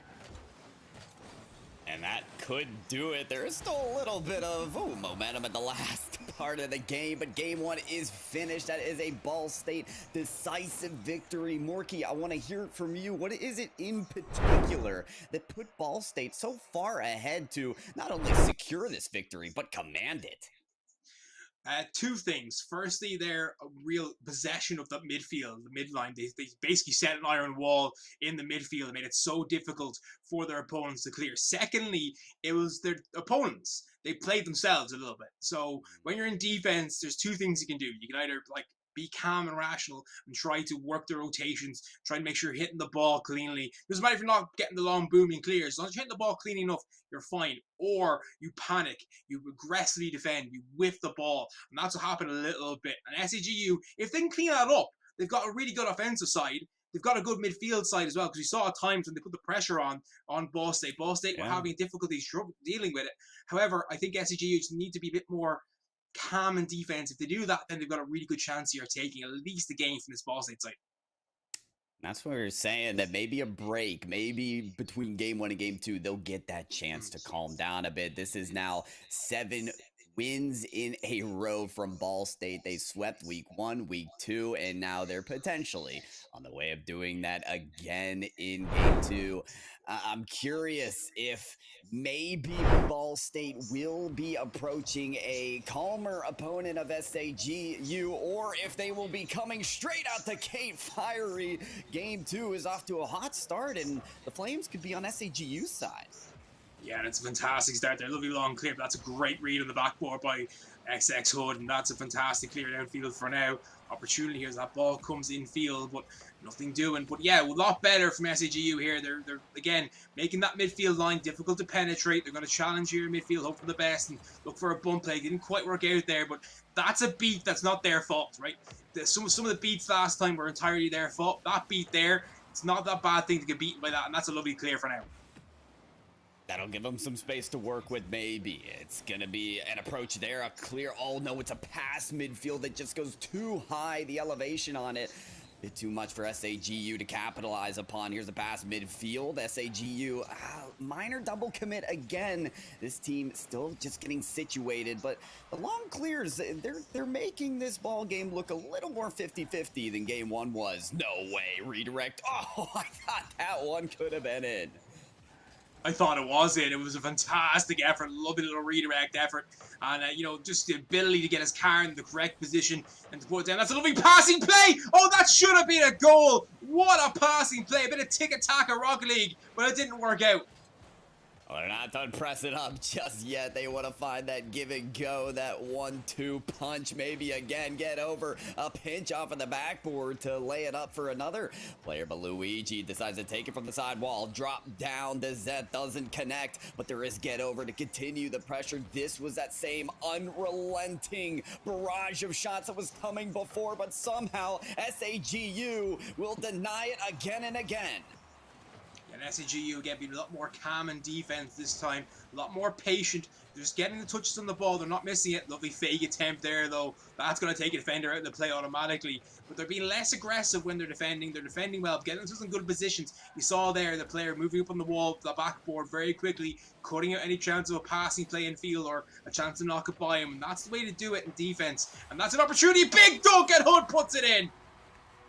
The first lead gathered for SAGU, and Hood doesn't need an assist on this one. Puts it past one, finds the dunk on the other. A great read and a great approach on that shot. Knew exactly where the defenders were going and broke it down perfectly. Yeah, fantastic play. Knew exactly what he wanted to do with that ball the moment he got it and executed it to perfection. Got the perfect read as well on his opponent to get the dunk, and that's what you need to do in those 50-50, those heads-up situations, is just read what your opponent's trying to do, get in their way and hope for the best. That's exactly what happened there. Not close to goal. 9 times out of 10 that ball is going to fly into the back of the net. Ball State again on their back line, meaning to get some work out here. SAGU hadn't really gotten some consistent possession with these long clears going back to Ball State, and then they just collect the possession again and take it upfield. This time SAGU bit more consistent until, of course, Ball State finds it on the backboard and takes it all the way downfield. Looks like get over doesn't have much time until the impending doom from Ball State comes. Luigi with a big pop off of the backboard. Where's the follow? There it is. Zeth will keep it in position as well for Ball State. And you know, we talk about Rocket League. One thing you talk about a lot in Rocket League is those mid-game adjustments. Is those adjustments between games, those adjustments during games. And that's a great shot from Luigi. I'm not going to finish my point because Luigi just made me shut up. Don't you love it when the players do that? Luigi making it look easy as well. Look at the twists and turns that he does to elevate as quickly and comfortably as he can. Drops down the shot, the pain. Ball State, that is only an equalizer, Morky. Can you believe that after scoring 7 goals in game 1, it takes to 1:40 for them to score their first? I can, because I was saying the adjustments that SAGU have made have been really, really special. They've made sure they're more calm in defense. They're taking their time. They're hitting the long clears when they have to. That's just unfortunate. That's a good counter-attack Rocket League goal by Zeth. He gets the big challenge in the midfield, gets it by another player there, another challenge, and then puts it in the back of the net. Beautiful play, 2-1. I mean, I love the timing as well on the sidewall. Did you see how he made contact with the ball as soon as it came off of the wall? Those are those same kind of backboard clears that this team has been pulling off. As soon as that ball makes contact with the wall, they get a touch on it and it sends it across the field. This team knows how to generate so much power off of such little chances, and here's a ton of power coming from Luigi. This team has found their stride once again. Really having it. Seth turning creator as well. Beautiful shot. Hit at 67 miles an hour as that ball slams home. And it's so difficult for SAGU because they defended so much better in this game. They've looked a lot better in this game. They've had plenty of opportunities at the other end as well. Plenty of counter-attacking opportunities. Plenty of offensive opportunities. That's a nice little clear there out of the way. But ultimately, this Ball State side, they can hit you very quickly and very hard in the face. And that's what they've done here. That's a big double demo in the field. Look who's there, Luigi, the last man back in the right place at the right time. I like SAGU trying to throw new strategies into the mix to try and best Ball State. A little bit of physicality started to open up the lanes for them, but they're still having trouble making these productive tries. On the other end of the field, it's a good pass from Zeth to Luigi. Does Luigi have the read on the backboard? He does. Cleared away. Is there another player for SAGU to move upfield? Just 20 seconds to close a 2-goal deficit. I would like to see SAGU in their attacking to be a bit more awkward. So, like, don't take the first touch that's expected. Like, their little pinch attempt, that's the right move to make. Because, you know, instead of just trying to control the ball, just try and make it awkward for the defenders. Try and make them second-guess themselves. And that's what SAGU need to do here if they want to win this game. They're not going to win this one, but they could win the next one. And maybe with some alternative approaches, not giving up the ball as easily as they have been could be the move. But Ball State, no matter if they give up the ball here at the last second, whether they're following rule 1 or rule 2, hey, you viewers can decide on that. We'll keep calling the game. That is Ball State with a second win. Morky, it looked like SAGU were starting to rile up some momentum, but they just eventually broke down. What was it that allowed Ball State to clear up ahead? I think it was that midfield play. They just kind of bypassed that midfield completely, made sure that those long clears were working, going coast to coast with a few of those balls. And we saw Zeth, of course, with that beautiful solo play. And that's the difference. I think Ball State have those individual players that can just make a difference on any given moment. Whereas I feel SAGU are a very, very good team together, but I'm not sure if they have that individuality that Ball State University do. So it's going to be interesting exactly how they develop in this next game, because of course they're facing now 3 match points. But I think if SAGU can keep the defense going and could be a bit more awkward in attack, just get those kind of 90 looks, get those balls into the box in awkward positions, they've got a good chance of taking a game here, because they showed a lot of character in that last one. They did. They absolutely did. And they showed how to work as a team as well. They felt more comfortable on the defensive end, didn't they? But I liked your mention about the individual mechanical plays, right? Yeah, we talk about no I in team, but hey, when you players like Zeth moving the ball coast to coast as easily as he makes it, that's going to win out some chances, some goals for Ball State. And it certainly has. Folks, we're heading into game number 3. It is now match point for Ball State. If they win this one, they'll remain not only undefeated in the series, but in games as well against all their teams. And they've showed so far here why they're such a formidable team, why they are 8-0 now in games, because they're just so talented. Even if we were under the caution a little bit, they always look comfortable. That's a lovely little pass upfield, but hold with a lovely clear off the backboard there. But it's so difficult for SAGU to get away out here, and they have to get those long clears, give themselves time to recoup, get some boost. That's a backfield. That's an own goal! Good bump into that. That's a pool shot. Fantastic play. Talk about the wrong place at the wrong time. Hood's going to be happy with that shot because he caught the defender completely off guard. SAGU, this is similar to how they started off game number 2 with an early goal. I'll be interested to know how much of their 3-2 victories were reverse sweeps. Were any of them reverse sweeps? Because you know they've definitely grown into this contest as it's gone on. And, you know, last game, yes, probably second best for most of it, but they had some good opportunities, had some good looks on net, they had some good chances. This game, They're looking more scary. They're looking talented. That's a good pass on the backboard, though. Lovely little bounce shot, and Luigi levels it up almost instantly. Yeah, and this is just taking the defense into a complete swirl. Seeing that double from Zeth throws him completely out of coordination. And then Luigi so quickly on the follow-up. The defense from SAGU has to be constantly set on the back line because there's no other way to contest this firepower, this fast offense from Ball State. And that shot there from Luigi is what I was talking about. SAGU you need to do. Just need to make it awkward. They need to just have awkward shots because Luigi there, the optimal shot is to boom that one as fast as you can into the net. But the defender was covering that because that's what he's expecting. Instead, Luigi decides to take a more awkward approach, decides to bounce it down and in, and that puts the goal in the back of the net. So sometimes you need to be a bit creative with how you're attacking. If SAGU can do that, they've got a real chance in this game. Oh man, but the placement continues to win out for Ball State. This is Zeth doing what Zeth's been doing, hitting it over defenders and then get over. A little bit of an awkward placement as well, just under the defender as he realizes they'll just pan right over it. Yeah, exactly. Looking for the squishy save, and you know, again, right idea from the defender, and again, awkward play from the attacker. He's making it more difficult for the defender. He's reading what the defender is trying to do, so he's kind of second guessing himself. So he's thinking, what does the defender expect him to do? And then he's doing the exact opposite of what the defender expects, and it works out very well. What I saw, I thought it was saved, but Luigi makes it 3-1, and Ball State are balling right now. Nearly saved it was, and this is the last place you expect Luigi to put it. That's what they're doing so well at, is putting it opposite post. Yes, the defender was so close there, but would have had to back up, turn around, orient their car the other way, and side flip somehow, getting that ball out of the net. Ball State are gonna continue to make you feel weird in this game. That is what they do, and they do it with excellency. Up 3-1. This was the score that they won at in the last game. And maybe it just remains like this, or we see another game one, Morky. I'm not quite sure. I feel like SAGU have got at least another goal on them, though. I think they can score again. Here's an opportunity from the Beaver. Right now, the shot not the best in a big demo in the backfield by Zeth on Hood will allow the pressure to be released for now. And that's a lovely little play. What? Oh! Again, just a well-hit shot. Lots of power on that defender. Never had a chance.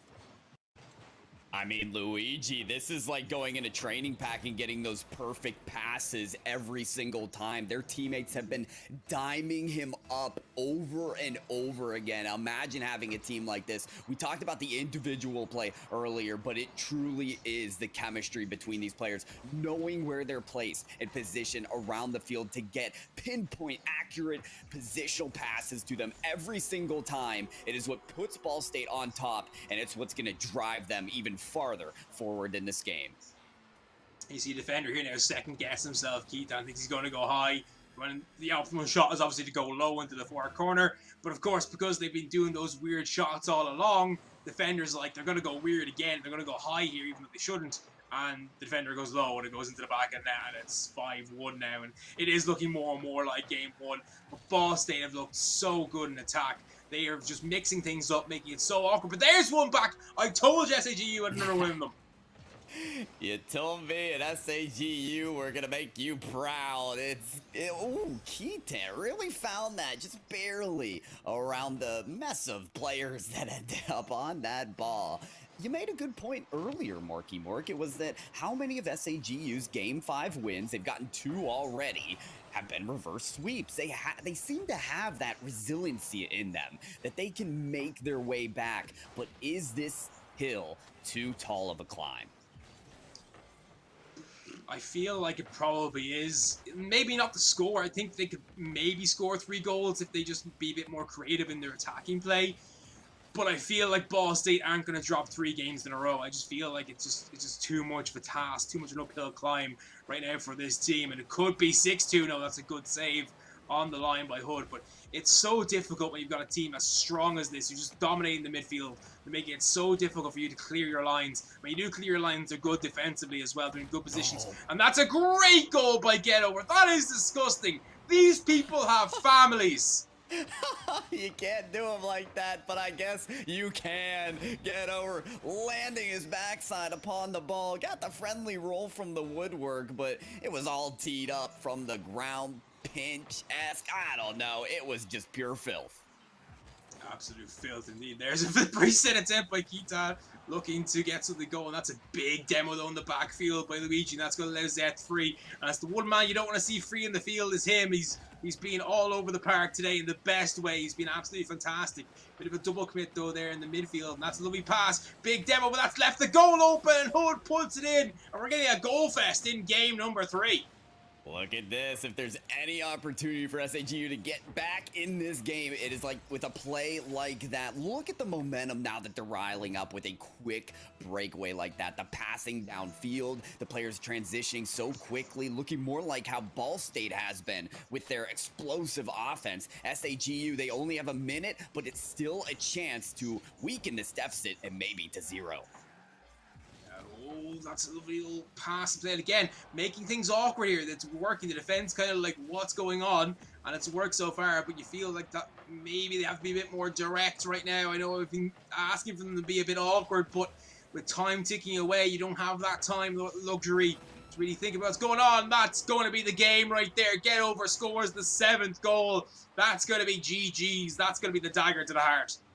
Orky's calling it GG's here, folks, and I think it's fair to say, look at Ball State just piling upon the net after that goal as well. You saw all 3 of them in their opponent's third of the field. That shows such a confident team, and with such hubris that they've been going about it. And listen, when you perform like this, you have all the clearance to do so.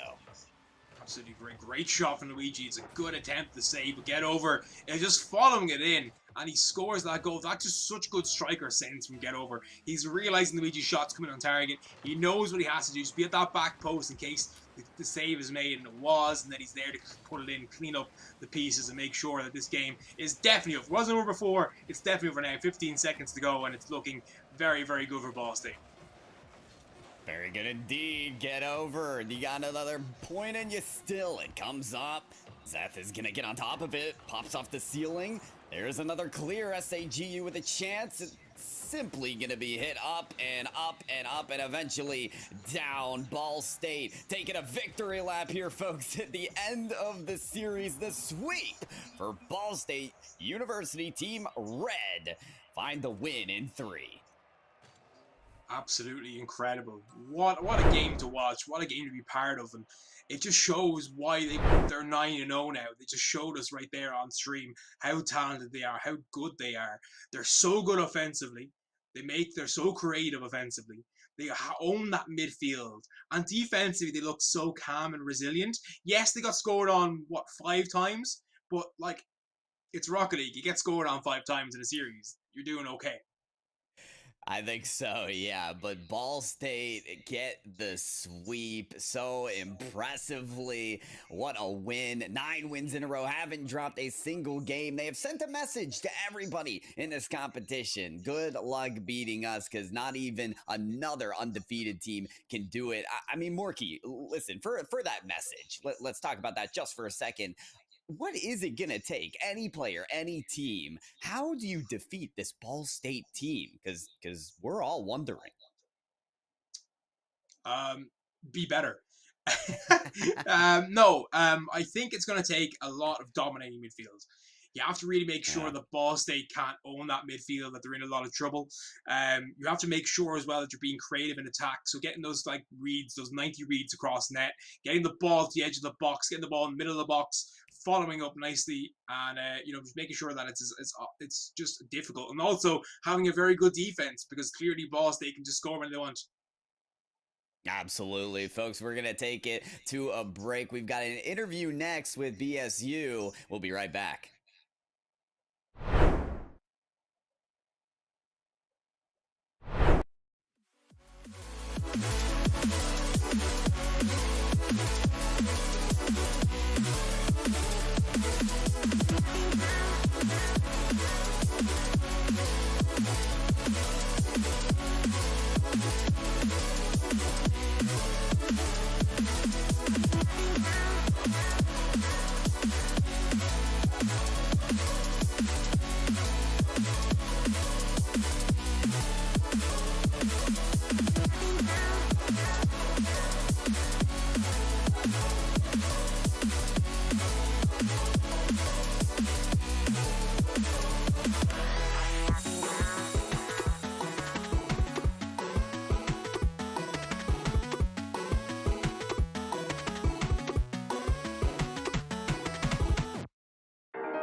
Folks, welcome back to ECAC regular season week number 3, broadcast brought to you by Esports EU. We just watched Ball State Red take the game handily against SAGU, another sweep for them, and we have an awesome interview in store for you as well. We have Luigi from Ball State. Welcome, Luigi. Congratulations on the win. How are you feeling? Feels good, 3-0 win always feels good. It's good to get it out of the way, so. Yeah, that brings me to my first question. 3-0 now for the series, for the championship, 9-0 in games. Is there anything you guys can't do? You seem absolutely unstoppable so far. How does it feel to be undefeated in not only series, but games?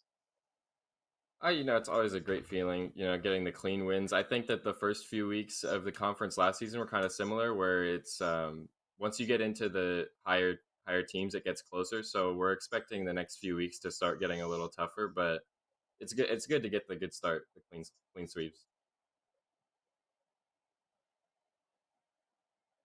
And then Please, Marky. And then I suppose I really enjoyed how creative you guys were in attack. Like, you were doing what the defender expected you not to do. So do you feel that's something you work on yourselves? Is it something you work on, that attacking threat? Like I was about controlling the midfield, being creative in attack, because you were very, very creative offensively.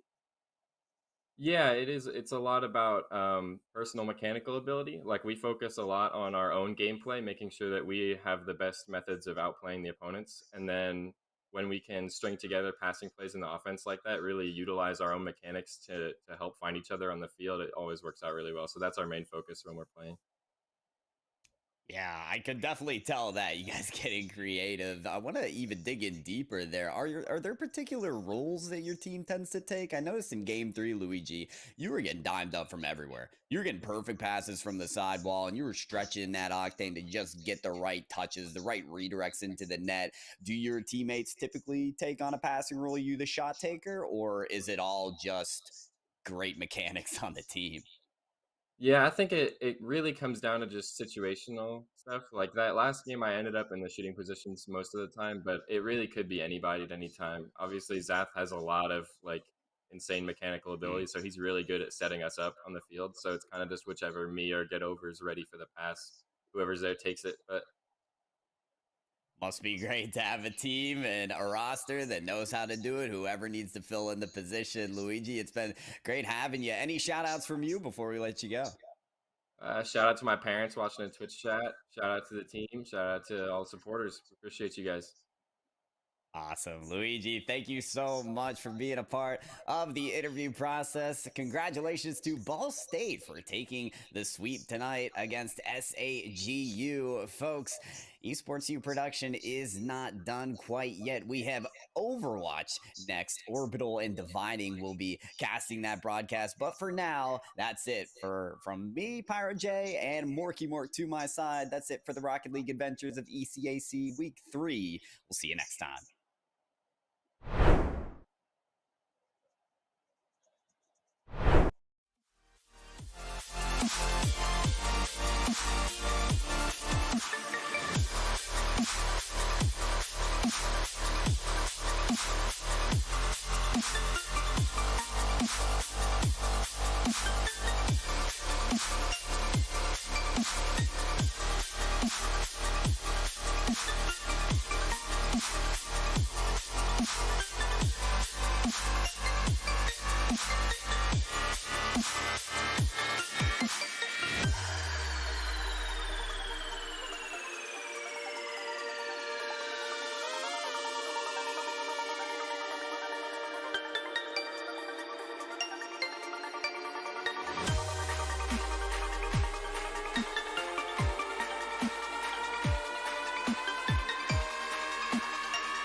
it's just like, man, you got to have that time where you just like disconnect from the scene, just the race. Like, and it's a race that I've created in my head, you know? But you have to step away from it.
Hello, hello, and welcome to tonight's broadcast of the ECAC Overwatch League. I'm very, very excited to come in here for week number 3. My name is Orbital. You saw me earlier on the broadcast, but we have a new face here. Of course, it is Dividing coming in here, and we'll be your casters for this evening. Dividing, how you doing today? I'm doing fantastic. I'm looking forward to some heart-pounding ECAC Overwatch action tonight, Orbital. We've got a bunch of teams today that are looking to separate themselves a bit from that sort of middle-of-the-pack area. As today is week 3, we have a lot of teams that are stuck in that 1-and-1 scenario trying to differentiate themselves. Yeah, it's been a phenomenal time. Of course, here in the open division, we'll be taking a look at College versus Nichols State. Of course, better known as Colonel Esports. They'll be breaking it out. Of course, both teams have gone ahead and taken their first victory over Hassan Eagles Overwatch, and that's the team that they won against. And of course, coming in here, it is going to be a best of 5. We're going to be running it down first, though, with a little bit of a control map here. It will be Ilios to round things to start.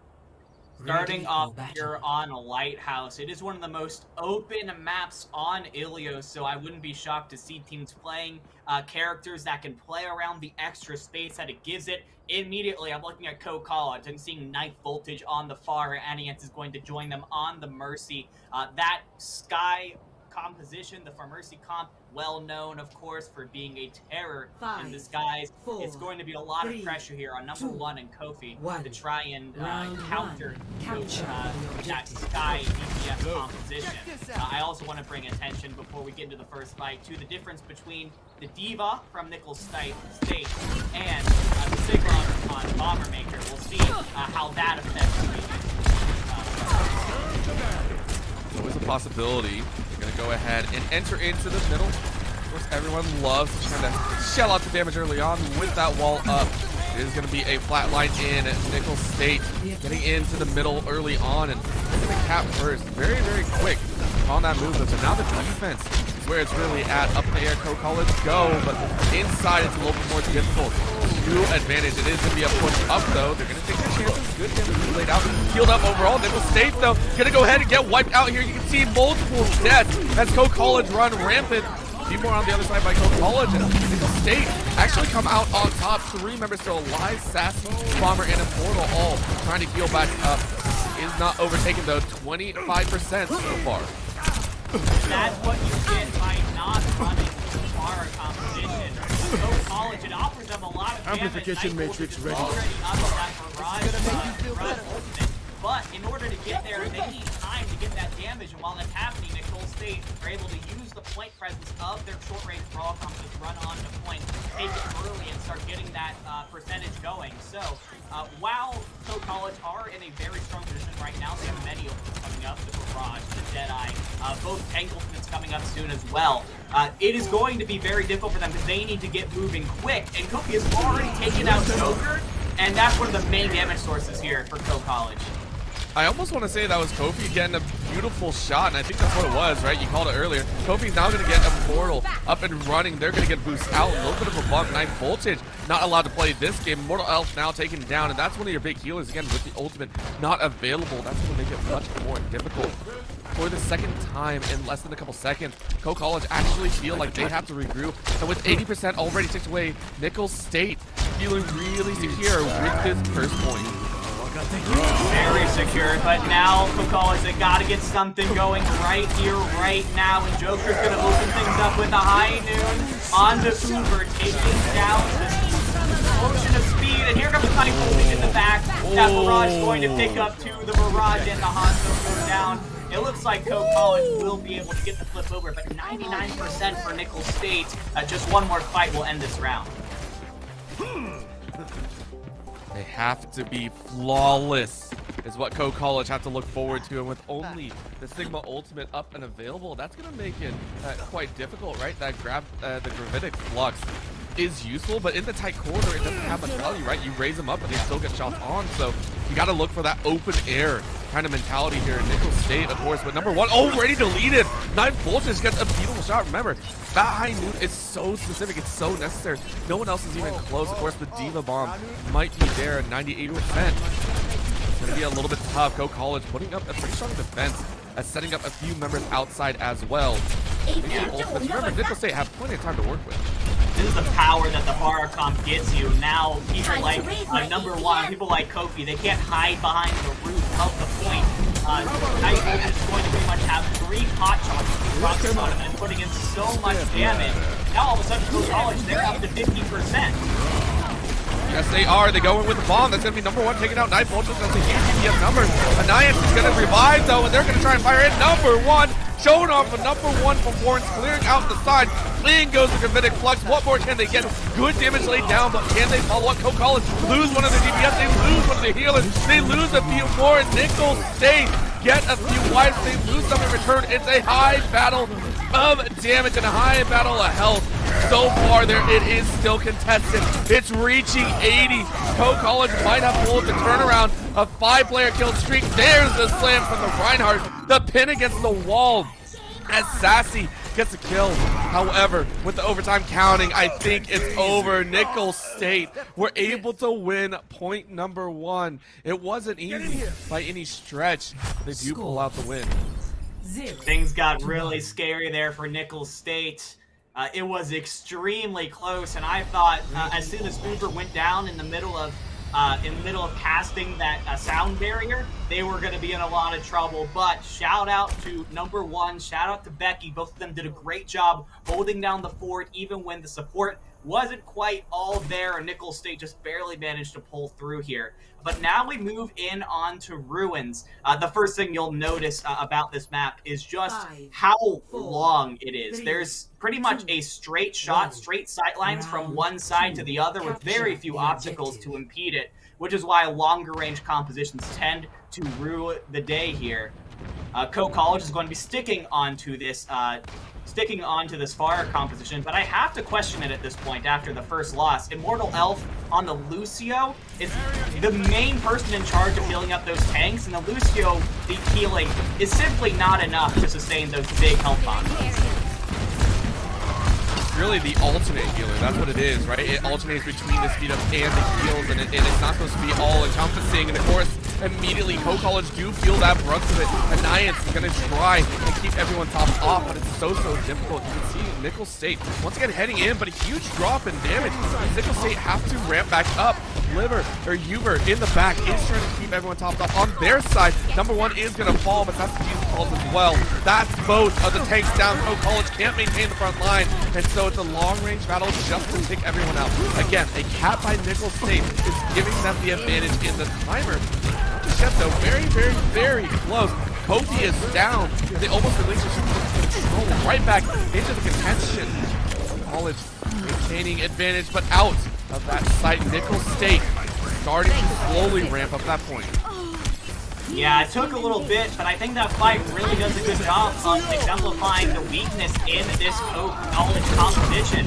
There's just too much damage going through for NES or else to keep up with. But if they can go in really aggressive like they are right now with this tactical visor, they might be able to get the kills before that healing entity comes forward. Captain with Kofi up here on top with the Hanzo has just started popping off here and is offering an opportunity to get back into this one. Best way to stop an advance of Co College is snipe out their DPS. It doesn't matter. Joker swaps out the DPS, goes for that Tracer. It still means Nichols State is going to be bumped up. Great shielding coming out here from Uber to keep everyone topped off from that ultimate from the Sigma. Phenomenal job. Number one comes and cleans up the rest of them. And Co College, even though they were able to shut down that trance, it is going to be right back in Nichols State's hands as they start ramping up. Going to pass that 30% mark very quickly. And it's such an expensive fight for Co College Orbital. They use the Gravitic Flux, they use the Valkyrie in order to try and hang on to that one, and it just didn't end up working out. So now you are without those key tools moving into a Graviton Surge and the Dragon Strike combo. Immortal Elf is still 20% away from that peak. If Nichols State knows that they don't have that peak yet, this could be an easy fight for that old combo. Looks like they didn't notice it fast enough. Already 5% away. Immortal Elf is going to set up, but that's a great pull. That's a great ulti, Kofi! All right, Kofi! And you can see it. Oh! Immortal tried Immortal tried so hard. Immortal Elf got the ultimate and was mid-cast of it when the Dragon Strike came through and killed them and the rest of their team. That could not have been closer, Orbital, but it ends up going Nichols State's way. That's a painful one. You said it all relied on that point, and you are a psychic. Divided, calling that one out. It gave Nichols State such a large opportunity. Now Law and number one both have ultimates up. Kofi, though, needs no ultimate. Anniance is going to try and keep Knife Voltage alive because right now we're taking into the last single digit of the percentages. Anniance is going to watch as Knife Voltage fires open. They're going to use the ultimates, but that's going to be the shot. Hutnut fires through, a follow through of the high noon, finishes off Co College and nets Nichols State a second point here. Okay. Nichols State is going to take Ilios after an explosive end to Ilios Ruins, and I mean, what else can be said about Kofi? Of course, this is the play of the game, but this dude was popping off throughout the entirety of Ruins, constantly giving Nichols State the opportunity to get into these fights, and that is something that I want to hit on here, because it felt like there was a bit of a paradox in the composition that Co College were running, because the Farmercy, when you're running the Farmercy, you want to play a little bit more slowly. You want to give that bar a time for those rockets to come through and be able to do more damage, force out abilities from the opponents. But then you're playing with a tank composition and a support composition in Reinhardt and Lucio who want to play really fast. They want to use Lucio's speed boost to go in, rush on the opponents, and burst people down really quickly. And it felt like there was just a little bit of a disconnect between what exactly Co College wanted to do. Do they want to play slow? Do they want to play fast? They kind of tried doing both, and you can't play split into a comp that Nichols State was running. Yeah, and huge props over to Nichols State as well, right? Because of the fact that it was such a split decision, that gave Nichols State the opportunity, right? Kofi and number one had such phenomenal ult ranges. Not only that, Kofi, huge props, of course, already with the Hanzo, looked great. But across both games initially here in that first game, both point matches as well, it looked phenomenal, right? The picks were phenomenal. Yeah. There were points where, at one point, I think we were just like, Kofi, where'd that come from? Where did you just snipe out both DPS at Co College? Like, it came out of nowhere. It did come out of nowhere, and there was a lot of really good individual plays. I mentioned it at the very beginning, there was going to be a lot of pressure on number one and onto Kofi to keep Knife Voltage in check, because a really good Farmercy can completely shut down an enemy team if the DPS aren't able to effectively counter it. But they did a great job of doing that. And it does feel a little bit bad there for Co College, but it really does seem like there just comes to a point where you realize, okay, these guys are figuring out the Farmercy. We got to swap onto a DPS and a support that will play a little bit better with what the rest of our team wants to run. And looking forward into game number 2, this is going to be that chance for Co College to kind of come back. Depending on the map that we get, I do believe, of course, we're not going to get another control for the time being. That might be further on into the best of 5. But my question to you, that Farmercy composition is, like you said, very prevalent. Did it look good enough to carry over? Do you think this is still a composition that you would like to run, or would you prefer to see them run a different style of the pressure as we are moving into Havana? Yeah, Havana is really interesting. I think the Pharah composition isn't going to be quite as prevalent on this kind of map, especially on Point B. Point B, you can see it a little bit with those doors in the back of your screen there, but it is a closed ceiling, very close in. It's going to be a lot more difficult for a Pharah to get value in that kind of environment.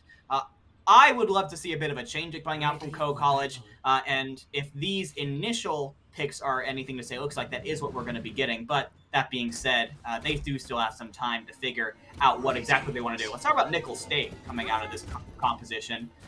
They're actually running with the Echo, going to go with a flying DPS of their own, and try and potentially go for a bit of a close hold here. I'm not super sure, but that is generally what the Reinhardt means in this kind of situation. We'll see where exactly they want to try and position themselves here, as it looks like maybe they... well, let's look at this. This looks like we are going to be seeing a bit of a close hold coming out here. A bit of a not quite as aggressive as they could be going right up to the spawn doors, but they definitely don't want Coe College to get very far. And Coe College, they're going to be coming out on a big brawl composition of their own. But interestingly, Immortal Elf sticking on that Mercy. Listen, they just don't want to give it up. They don't want to give it up at all. A little bit more groundwork to work with here, and Joker immediately went up to the front base, but that's going to be the wall from their own teammate, I believe, or might have been number one. But look at the aerial. Look at Echo just laying into people. Putting out, of course, taking one of those kills, but it's enough. It's plenty enough. Now they're firing back. Coe College, High Voltage swinging wide, and it is going to be the handle. Nichols State, though, watching as their healers try and work out their best. Again, with Uber dead, Law's the only one back up. Bucky and number one can't maintain the defensive, and Coe College now get to pressure out. Look at the Blizzard on Knife Voltage. Already built that up in one fight. That just shows how much value the May got there. We were on Kofi, and Kofi did a fantastic job in the air, but thanks to Sassy Jesus and Knife Voltage up front, Coe College were able to overpower the ground game, and even with all the damage Kofi was putting in, Coe College pushed forward, and they're in a fantastic position with this Blizzard ability. It is, but the area I don't think is giving them much to work with, but you can see it. Knife Vulture says it doesn't have to matter. Good wall up. Now gonna zone everyone out. Great pinch of the tanks, and up everyone goes. That's the Graviton Flux coming in, or the Gravitic Flux, I'm very, very sorry. Moving and making waves. Nichols State have to back away, but they got ultimates of their own. In comes the Blizzard on both ends, I believe. That's gonna be number one throwing it down. Follow up of Bucky wanting to come back up, wanting to try and hammer away. Contention right outside the first checkpoint. Coe College weather the storm fairly well. They're going to throw down one of their own. Kofi just outside of that range. Still not going to be enough. Coe College go ahead and annihilate 3 to move the payload as 5. Yeah, they just got to deal with Becky on the side here. But yeah, Coe College, I think, are playing this very well into this sort of flying DPS. They realize now that they have a composition that plays together a little better, they are able to play around that win condition of just rush in, do as much damage close up to their front line as possible, put pressure onto Becky and onto Putnut, and force them to fall back and get to their supports for healing. Neither team is really running a Lucio, so neither team has that speed boost advantage, so whoever ends up playing more aggressively ends up winning. And yeah, you see Nichols State, Kofi has swapped over onto that Hanzo that they got so much value with in the first match because the Echo just wasn't getting enough value. Enough, but it might be now. Number one goes ahead, gets one. Shield is up to block the Diva Bomb. It's still moving forward very, very quickly, though. Coe College already at the halfway point. Up they go. Kofi swapping back to the Hanzo is now going to start annihilating members. Coe College get completely decimated here at the mid-ground point. Nichols State go ahead and maintain a phenomenal placement. They couldn't do it before the first checkpoint, but here before the second, they get at least one hold. They had a solid ult disadvantage, too, with the swaps that Nichols State were going through. So, huge props to Nichols State. They played super aggressive, pushing through with the amplification matrix from Law. And that was really all that they needed in that fight. And they get to hang on to the Transcendence from Beaver. That is huge for them, especially because Sassy Jesus has that shatter. It is blocked, though. Nice from Becky. That's what you got to do, and now Sassy Jesus is down. Coe College, their advancement already stalled out. Down goes Immortal Elf, who was on that Lucio, and the rest fall like dominoes. Knife Voltage into the ice block is not going to get too much. Again, number one in Kofi, this duelist style of movement. It's not the long-range battle of the Widowmaker or anything like that. It's just straight-up raw potential. That was a phenomenal placement of damage from the DPS of Nichols State. The rest of the team prepped and ready. Uber now on the Zenyatta. Yeah. There's going to be a lot of ultimates ready to battle here very shortly. Coe College swaps Immortal Elf onto that Lucio now, so they have that speed boost available to them. That is going to allow them to push onto Becky so much faster, put so much more pressure on that front line because they can just move so quickly and be on you in a flash with that Gravitic Flux, with that Blizzard. But Becky does have the Shatter. He does. Ooh. And that's going to be the High Noon taking out that Joker. Joker not allowed to play anything of the sort. Reaper is down, and the rest are going to follow once again. Coe College stuffed here in the second. A minute 50 left, and this is their second attempt that they made. Nichols State, though, do lose number one. Kofi going to revive here. Law is going to get blizzarded up, or at least frozen. Knife Voltage now watches as the bomb goes off right in their face.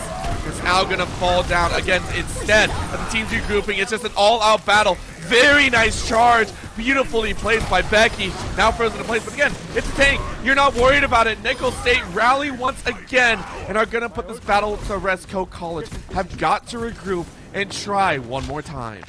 They've got a minute, 20 seconds left. That is enough for probably 2 more good fights from Coe College. And they used pretty much every ultimate they had. They had just the Death Blossom from Joker coming up, and Aniance will probably have that Collectus as well. But they've got to deal with this Amp Matrix from Law, everything getting doubled through that window. And now number 1 in the back has found Bomberman out and takes them out. That is 1 shield out of the way. Coe College are crumbling right now, and they're forced to retreat and wait for their Sigma to return. Ooh. That's a tough one. Kofi again! Kofi, you can't keep getting away with this. Why don't you just run Hanzo all the time? Well, we understand why. It's the team composition, but right now it's working out. Arrows flying true again. A little bit of a seeker out. He has a sensor on the right side. He's going to fire a couple arrows back and now regroup with the team. But my freaking gosh, this has been phenomenal from Kofi. If not, the MVP of Game 1 might be the MVP of the series if Nichols State continue on. 15 seconds left. Coe College had 3 ultimates available. That's going to be the beat drop ready. Anniance with a little bit of healing with the Mora. Joker with the Death Blossom. They're going to get the shields, but they're all stunned! Are you kidding me? Becky with the stun of the century. That is Coe College losing everything and more. It is done. It is over. All right, Becky forcing Kofi to battle for that MVP spot. That wasn't supposed to happen, K-Tad. It wasn't supposed to happen.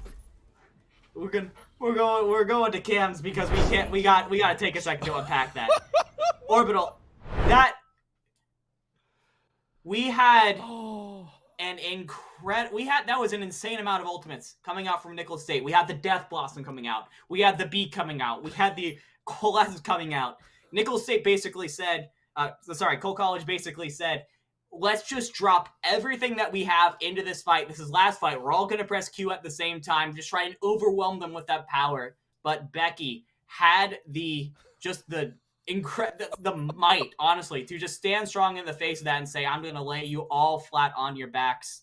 I mean, it was just one of the...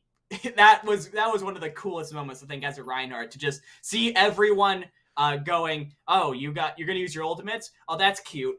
Bam! And just wrecking everyone's day. And that leaves Nichols State in a fantastic position in the second map. It was phenomenal. And not just the fact that it came out, right?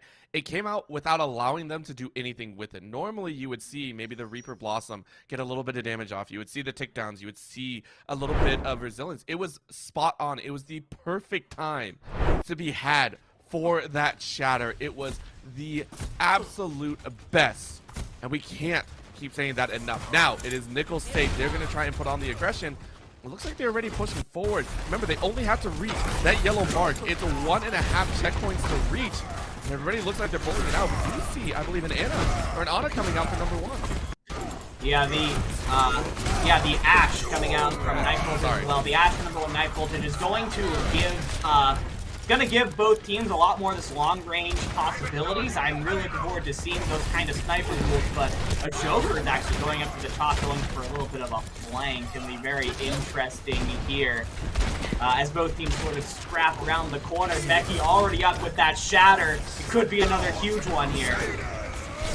And they don't have much time. Keep in mind, Coe College, they're getting stunned out, they're getting bullied, and they're losing so much time. This is so fast from Nichols State right now. Huntnut, Becky, Kofi, Becky again, and Becky to finish it off. They annihilate so many members and push straight through for this first point. Are you kidding me? That is the fastest move we've had in this series of the 2 teams. And it comes down to Becky again. Builds up the shatter almost twice as fast as SCGesus did. Laid it down. I don't think the opposing Reinhardt was expecting shatter to come out that quickly. Knocked about 3 members of Coe College on the ground, and Nichols State did a fantastic job of following up on it. Now, all of a sudden, Nichols State are in a position to potentially end this map right here. They have the Dragon Strike. Bucknut is so close to that Diva Bomb as well, and Wall does have the Nano Boost ready. They have so many tools to try and push across the finish line, but Coe College do have them of their own. They do, but they can't use them if they're dead! They can't at all! That's gonna be the why Coe College are annihilated. 9 Voltage barely hanging on, but it might as well have been an ace. That's gonna be the finisher. The Dragon roars to signal the game win. Alright, we see a Mercy going just to mess around, but that's it. That's it. Nichols State take a 2-0 lead. Nichols State look very, very clean on this brawl composition right now. And that it concerns me a little bit. I mean, Nichols State, this was the kind of composition that they were running on Ilios as well, right? They were playing these close range, just get in your face, use the frontline pressure from the Reinhardt, from the Hanzo and Cassie together, the Mei to section people out.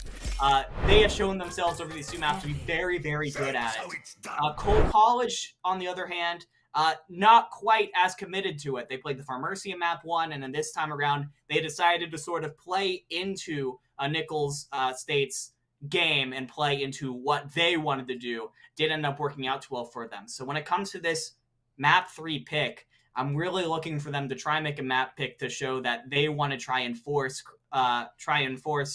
Nichols State a little bit off of their comfort zone. It's so difficult to figure out what to do, and honestly, you talked about the general team symmetry. We also have to talk about Kofi absolutely annihilating it in the backline. You have to have an answer for that. So I'm going to see. I want to see. Excuse me. If there is a response, right, you have to figure out a way to take out these long-range damage dealers. Because honestly, Nichols State, yes, Becky doing a great job. Everyone in the front line, the healers are doing great, but their DPS feel like well and far above the normal here in this game. They're doing very, very well, but I do want to make sure. I mean, the DPS are in the kill feed a lot because that's just the nature of the role. But it is because of the tanks and because of the supports that they are in those positions to succeed. A lot of Overwatch is just about how can we support our DPS and our tanks to the point where they have the opportunities to make those plays. And Nichols State have done a fantastic job of it so far. Yeah, I'm loving it. I am wholeheartedly loving it, and we have even more Overwatch to go, and that's gonna be crazy to me. It's so scary to see. It's 2-0. It's 2-0, right? We understand that, but it's been fairly competitive, right? Even though it has been all up in the business for Nichols State, these players have been phenomenal. There's still a lot of fight left in Coe College. So I do believe, I think we are going to go to a little bit of a break. We have a few minor tech issues that we want to buff out for you and make sure that you get the best viewing experience possible as we get ready for our 3rd game, potentially the last game of the series. So please do not go anywhere. ECAC Overwatch. We'll be right back with some more action. Maybe. No? All right. Well, let's keep talking then. Let's have a little bit of fun. I guess we're not going to break. I apologize. This is the break.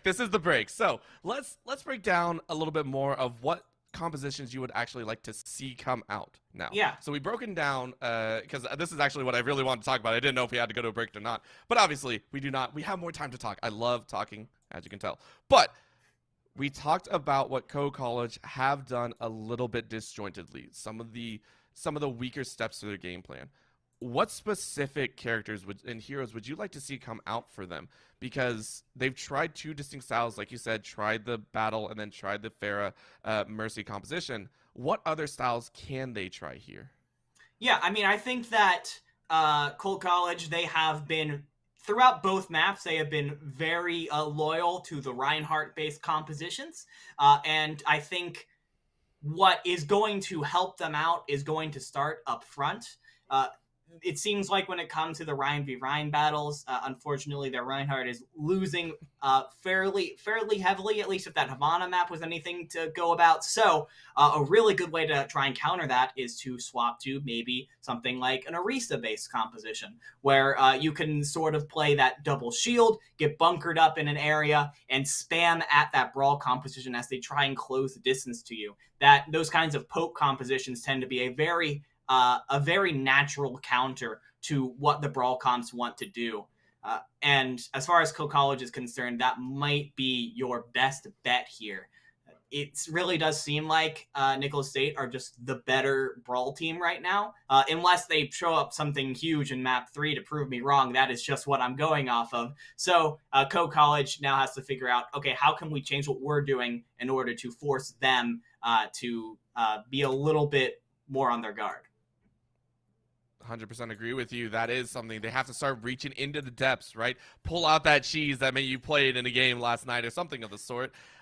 I personally am a huge Junkrat fan. I love Junkrat. It's hilarious. It's so much fun. But of course, we will now go into that technical break, I believe, to ensure that we give a good quality broadcast for you. I was wondering, I was curious, but of course, we do want to make sure that you viewers at home get to see every single bit of the action. And we've had a lot here, so please stay tuned in. We'll be back after a few minutes with some more ECAC Overwatch action.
And welcome back. We're ready to go for our third game here. And my gosh, is Co College gonna have to step up now? It is do or die time here in this best of 5. They're down 2 games, and it looked convincing as well. Nichols State, phenomenal play throughout the first 2 games, and only looking cleaner as time goes on.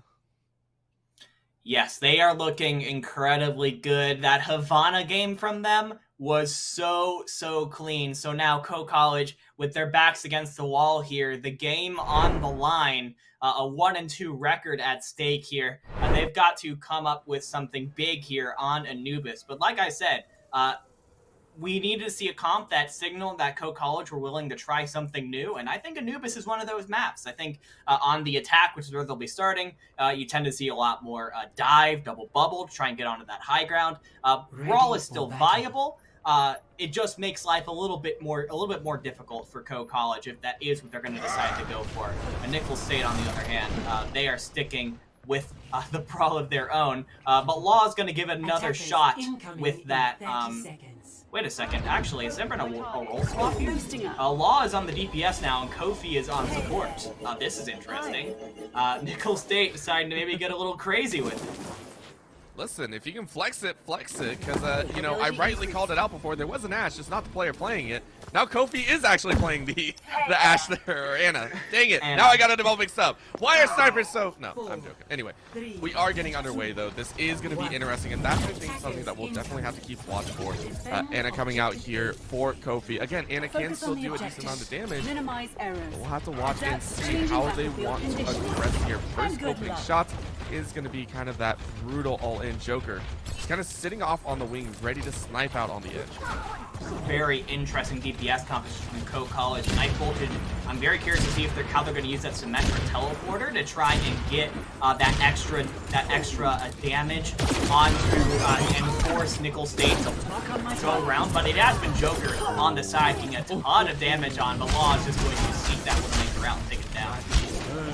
That was a dirty play. Law completely following up on the Widowmaker.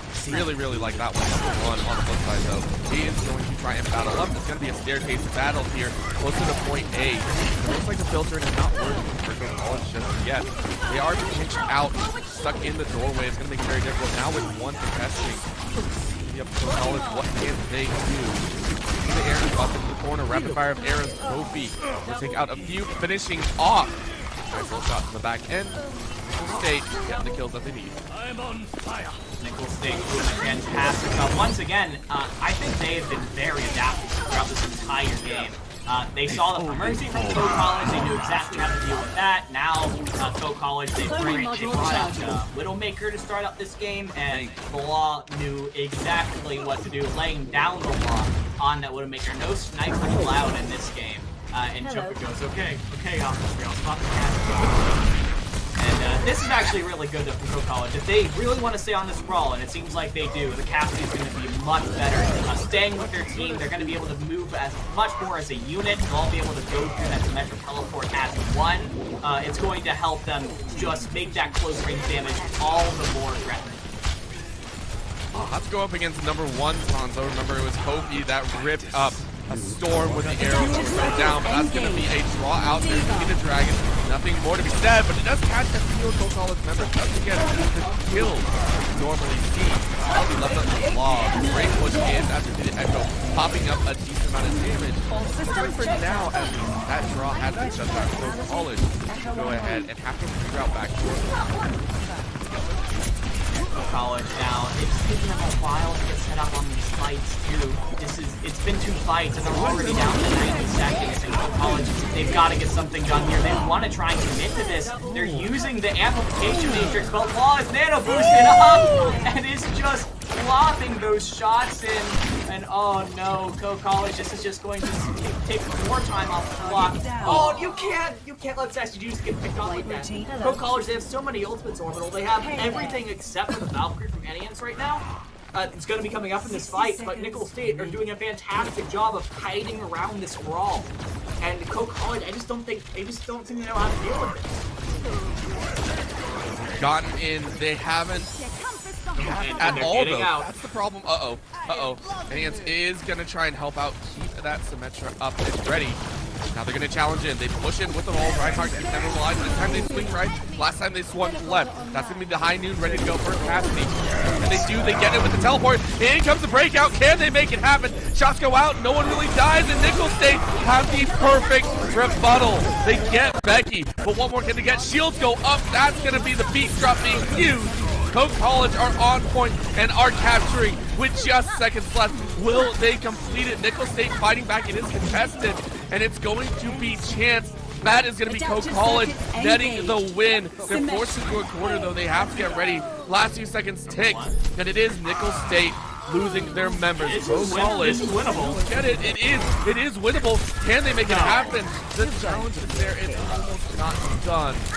I think the fight is done. Overtime being called out. It is down to the wire. 3 now contesting for Nichols State. They're gonna keep challenging. They're gonna keep on top. And it looks like they fought back. It looks like it's not even gonna be an assault take 1. It is the complete denial of sorts.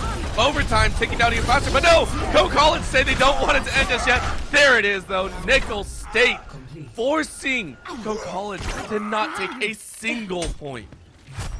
And that came down to Kofi and number 1. Both of them got multiple picks, and that sort of stagger recontest.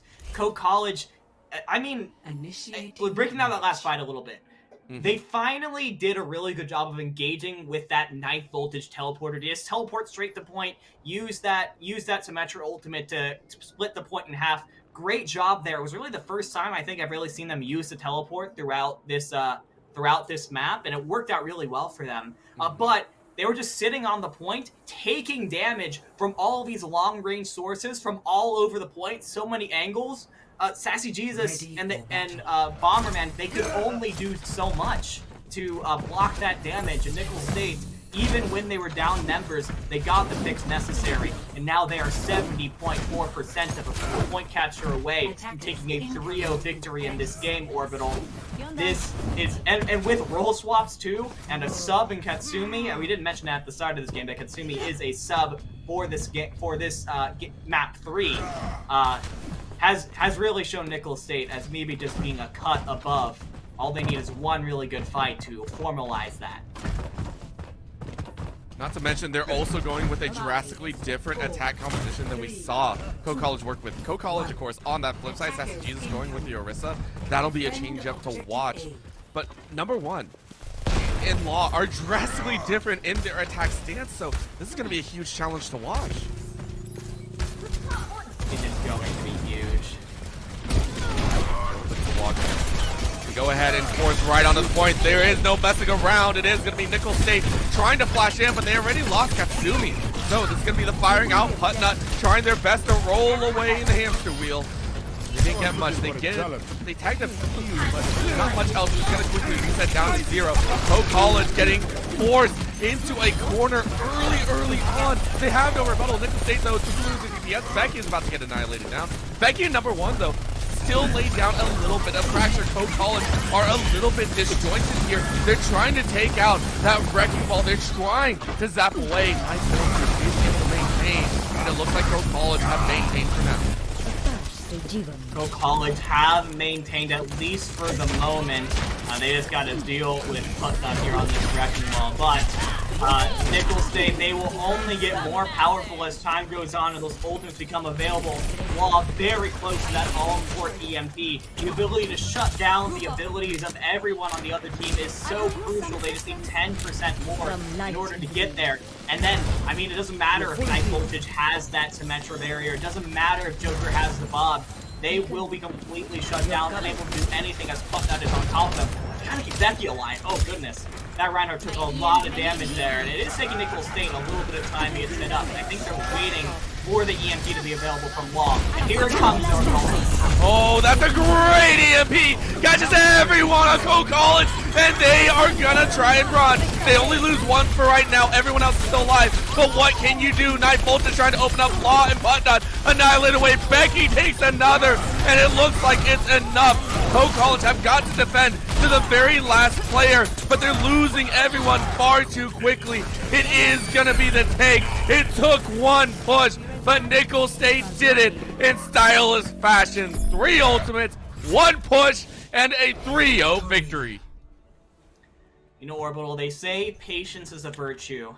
And I think in the middle of that fight, Law said, look, guys, I'm 10% away from my EMP. If we just sit here for a minute, I can passively generate that 10%, and we can just go in off of the EMP. And Rest Team says, okay, we'll just go ahead and hide down here. And then as soon as that EMP was ready, just teleports in, gets everybody, and just with that surprise, it really took Co-College off of their game. It made them scramble to try and put something together, and Nichols College did a fantastic job in that game, Orbital. It just seemed like throughout the entirety of it, they were just one step ahead of Co-College this time around, and they will improve to 2-1 on the season. Congrats to them. It wasn't just that, of course, it was the funneling system as well. There's plenty for College to go back and take a look at in the VODs, figure out what went wrong, right? Funneling into some areas, trying to take those duels maybe, because Law, honestly, showed off a little of what you can do. Chasing is definitely a thing. If you have to deal with a singular DPS member, that was straight up a widow hunt. That was probably the rudest thing I think I've ever seen. Still, though, fantastic job. We're seeing a lot of 3-0 so far. Both teams have been either 3-0'd or 0-3'd in their match history, so we've yet to really see some challenges be brought to light. Of course, like you said, it is 2-1, and we will get a little bit of an interview, hopefully with one of the members of Nichols State, or the Colonels, of course, as they like to be called. It's been a fantastic time taking a look at them. And honestly, if we could get your personal MVP before we get into the interview, I want to get your thoughts on it because, of course, number one and Kofi had their phenomenal plays, but was there anyone else that you would like to label as that MVP in your mind? You know, I think I've really got to give it to Kofi. Dude was popping off on DPS throughout the first two maps, was one of the main damage dealers, the main people in the kill feed for Nichols State throughout the entirety of the first parts of this match. And then when we loaded into Anubis and I saw that they had swapped over to Ana, I said, uh-oh, why would you swap one of your star players off of their main role? But Kofi did a fantastic job on Ana as well, got a ton of value with the healing, with the sleeps, with the anti-nades, showed that they could get it done on multiple roles. So shout out to Kofi. That's my MVP for sure. 100%. There it is. There is Dividing's MVP of the series. We'll see if we can get them in on an interview, or hopefully someone else at least, because it was such a fantastic series win. We'll be right back with an interview with Nichols State, the Colonel Esports, ruling strong before we head into our next series of the evening. Please don't go anywhere.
And welcome back. We are here and ready to go with an interview with the one, the only Law from Nichols State, the role swapper that helped carry that Game 3 of victory. Hello, Law. Phenomenal gameplay. How are you feeling right now? Feeling really good. Today was a great win, and it was a lot of fun to play. We were a great team to play against. Yeah, absolutely. You guys had a fantastic game today. First up, I wanted to ask, you tended to play a lot more around those sort of brawl compositions centered around the Reinhardt and the mid to close range DPS for the most part. Does Nichols State, do you guys consider yourself to be more of a brawl team? And if so, why do you feel like that kind of play style suits you? We tend to practice a lot of the brawl comp just because Bucky is just a phenomenal Rhine player.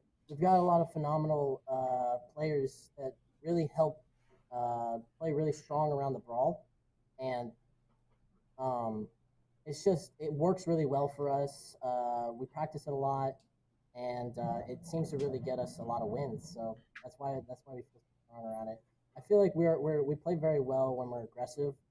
So we just play to our strengths, and we make the enemy team play to our strengths. Yeah, you did a really good job, I think, of forcing Co-College to play to sort of your game and beating them at it. But I do have to talk a little bit about what happened on map 3, where we saw you and Kofi swap positions from DPS to support. What was the reasoning behind that? Was it a map thing? Was it just that you wanted to play DPS? Or what were like the comms going into that decision? So the comms going into that was mostly we wanted to try out something new because I think we could afford if it didn't work out, we could afford it. But we really wanted to try something we talked about a little, but we hadn't put a lot into a live match. So I think it was just an experiment. Kofi's a very phenomenal flex player, so I think he was able to handle that change, and I think it would be good practice to try out some more stuff, especially the Sombra, the Brawl. That helps add more aggression to our comp. And be honest with us here. Do you like playing DPS better or support? I can't say that I like playing DPS more. It's fun, but support is definitely where I'm suited. It's where my heart's at. So it's just more fun for me. Gotta respect that. Such a good way to have things end up. And again, congratulations on the 3-0 victory. At this point, you have 3-0'd both of your wins so far. How does it make you feel going in to the rest of the season? Does it give you a lot of confidence? Do you feel ready to go for what's ahead? I think we're very ready to go for what's ahead. We've faced some strong teams so far, and we've handled it with, I think, dignity and grace. And really going into that, we're just implementing what we've practiced and really showing off how strong of a team we are. So I think we're really showing other teams that we are a force to be reckoned with, and we're feeling very good going into our rest of our games. All right. Well, congratulations once again, Law, on your victory, and congratulations to the rest of your group, the Colonels over there at Nichols State. Phenomenal win, and congratulations on moving up to 2-1. Thank you so much for the interview. Thank you so much. And with that will be our first series, of course. And we have even more Overwatch action to be played. Coming up next, I believe, will actually be Golden Knights versus Mustangs Overwatch. And that will also be a treat, as both teams are also 1-1. You know how it is. If this one's any indication, it's going to get brawling. It's going to be a bit heavy. Please don't go anywhere. ECAC Overwatch. We'll be back in just a few.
And welcome back. We're ready to go for our second matchup of the day here with the ECAC. It's going to be a phenomenal time as our first matchup of the day was a banger at points, more so in favor of the Colonels as they came out with a plethora of abilities, strategies, and so much more. Yeah, they did a fantastic job to bring home that first game in the Open Division, but now we move over to Division A, where we get a very similar looking situation. The St. Rose Golden Knights versus the Stevenson Mustangs, both sitting at 1-1 on the season so far, trying to differentiate themselves from the middle of the pack. Yeah, and we have gotten word as well that it is going to be Lijiang Tower going to be coming in here, one of the opening maps once again. Back when Overwatch was released, I don't know how long ago, with so many variables to be able to work with, the verticality of this map is something that a lot of teams, I think, do enjoy or dislike, depending if you like to drop in from above with the skydiving attack. Lijiang does a fantastic job of allowing for, there's kind of something for everyone on Lijiang. If you like those sort of close range in your face brawl comps, then you are a huge fan of Control Center. It's a lot more closed in, a lot more tight corridors. If you like things that are a little more long range, maybe a little more divey, then you got something like Gardens is your thing. That is a lot more open. The skies are clear for Fars and Echoes to do whatever they want, and there's a lot of room for fast tanks and fast DPS to really make their money. And then, of course, you've got Night Market, which brings a little bit of both to the table. A little bit open outside the point, but closed off inside the point, which allows both kinds of close range and long range strategies to get value. And considering in game one, back in our first match of the day, or first match of the evening for Overwatch, we saw very distinct features coming out, at least for one of the teams, which was Code College, right? They came out with a very specific goal in mind. They didn't, I want to say, sway from that specific style. It was the Pharaoh Mercy. And something that I do kind of hound and always want to see is the versatility of teams. Are you hoping to see that here on Lijiang Tower? Do you think there's enough space, excuse me, as you said, between all three of the potential rounds that we could have, that we could see the fluctuation and get an idea of how these teams like to play? Yeah, I mean, I think I'm expecting both teams, if they are going to be playing the Pharah, the rest of their comps are going to be very much more built around the Pharah. I felt like what Code College did was try and kind of make their comp in two parts. One was the For Mercy, and the other was the Brawl comp with the other four players, and they tried to play split, and it didn't work out very well for them. This time around, I think teams are going to be a lot more unified in their compositions, especially since we are moving into the Division A, which I believe is like the overall higher quality, at least in programs. Oh, you're going to get some flack for that one, my friend. You are absolutely going to get some flack. Is that not how ECAC is structured? If I'm wrong, please correct me in Twitch chat, but I figured Open versus Division A, that's what that means. Yeah, no, I'm sure you're actually okay. I just like to I like to give you a little bit of trouble there. Come on, we're going to have some fun with this. Because, of course, we're here to have fun. We're here to improve. And that's what we want to see here with ECAC. As you said, dividing. It is going to be a ball of a time. Teams trying to differentiate themselves throughout these matches. And again, it's only week 3, right? Plenty of time to also jostle around the roster. These players are still looking to synergize with their compatriots, as some of them may have just been thrown together, right before the season starts. And that's something that I also want to take a look at. The synergy. Where do we see the synergy? Last time it was between the DPS. It was, I believe, between Law and Kofi. Yes, it was Kofi and number 1. Those were the two. Absolutely obliterated. I want to see where the synergy comes from here. Is it going to be in the supports? Is it going to be the two tanks just somehow... excuse me, I keep doing this. The wombo combo of the tanks, the entirety of utility, keeping everyone in the same spot. Where do you think, or where do you want to see the synergy come from here? I personally would love to see some more tank play. I think Bucky, who I apologize was calling Becky the entire time. Bucky did a fantastic job on Reinhardt in the last game with those sort of frontline compositions. Really sort of took over the front line, was a huge reason why the Mustangs were able to take control of that game. But now I'm really hoping to see things go a little more back and forth between the tanks on both sides, be a little more, little less one-sided, because when that happens, you get to see these awesome mind games going on between the two main tanks and the two off tanks, trying to outmaneuver and outsmart each other. I think it's a ton of fun to watch. And we've seen a plethora of them so far already, right? I think the only tank we have not seen so far is going to be, I think it was Winston and Roadhog were the only two that we didn't see. In the previous match, we actually saw, I believe it was all the rest of them. Zarya, Sigma was used, Reinhardt, Orisa, Diva, Wrecking Ball, all of them were used. And so that does give credence here, and we're right back at it, right? The Reinhardt is always going to be your main tank, just so much good utility, and so much of a ability to block the damage. What I will say is I'm so happy to see Junkrat. I said it, I want to see Junkrat, I get a Junkrat. We get that Junkrat, and those grenades from Otos are going to put so much pressure onto Somanomi and Cynic Kitster to try and block all of that spam damage. It's going to be honestly really good. It's one of the best picks overall, I think, for here in Control Center, because those grenades just going to bounce all around these walls to get Otos 4 kills. Oh my gosh! At start? I can't believe that. Okay. The pop-off was real. That's all that was. A collection of just chaos working in Oto's favor. It works out incredibly, and just the pure damage coming out from St. Rose is huge. Stevenson has opted into a Mei composition instead, so they are sacrificing pure damage for that Mei wall, the ability to section off members of St. Rose from each other. But so far, it just doesn't seem to be working out. It's not enough, and it's still powerful. Otos actually ripping out the Riptire. Not really going to find anyone, but enough to scare people off. Otos is still controlling. It's going to be a tag back, though. Stevenson, while the fight was going off in the corner, were able to secure that capture, but is quickly overtaken once again, saying, no. St. Rose is just, we want it. We are not going to give you any more than 13%. We are not going to give you any more. I do have to give a shout out to Johnny there. That was a really nice Mei wall that they used to basically force St. Rose to just kind of sit back and watch as they went through the corridor. But this damage from Otos is so much, and Stevenson just has not found a consistent way to deal with this Junkrat. Otos is doing whatever he wants right now. I love it. I'm so happy Junkrat gets some love. That's all I care about. Otos, you have made me proud. You have won this caster's heart. I want to see even more. Stevenson setting up with a decent amount of ultimates, though. Again, that is going to be in the back line. That's going to be Somanomi taking one. Can they get more? No, they can't. They can't take anything. St. Rose is going to fall as well. It's a challenge of who remains, and Stevenson rock it well with that Blizzard and get so much more behind it. Stevenson, phenomenal play to recap.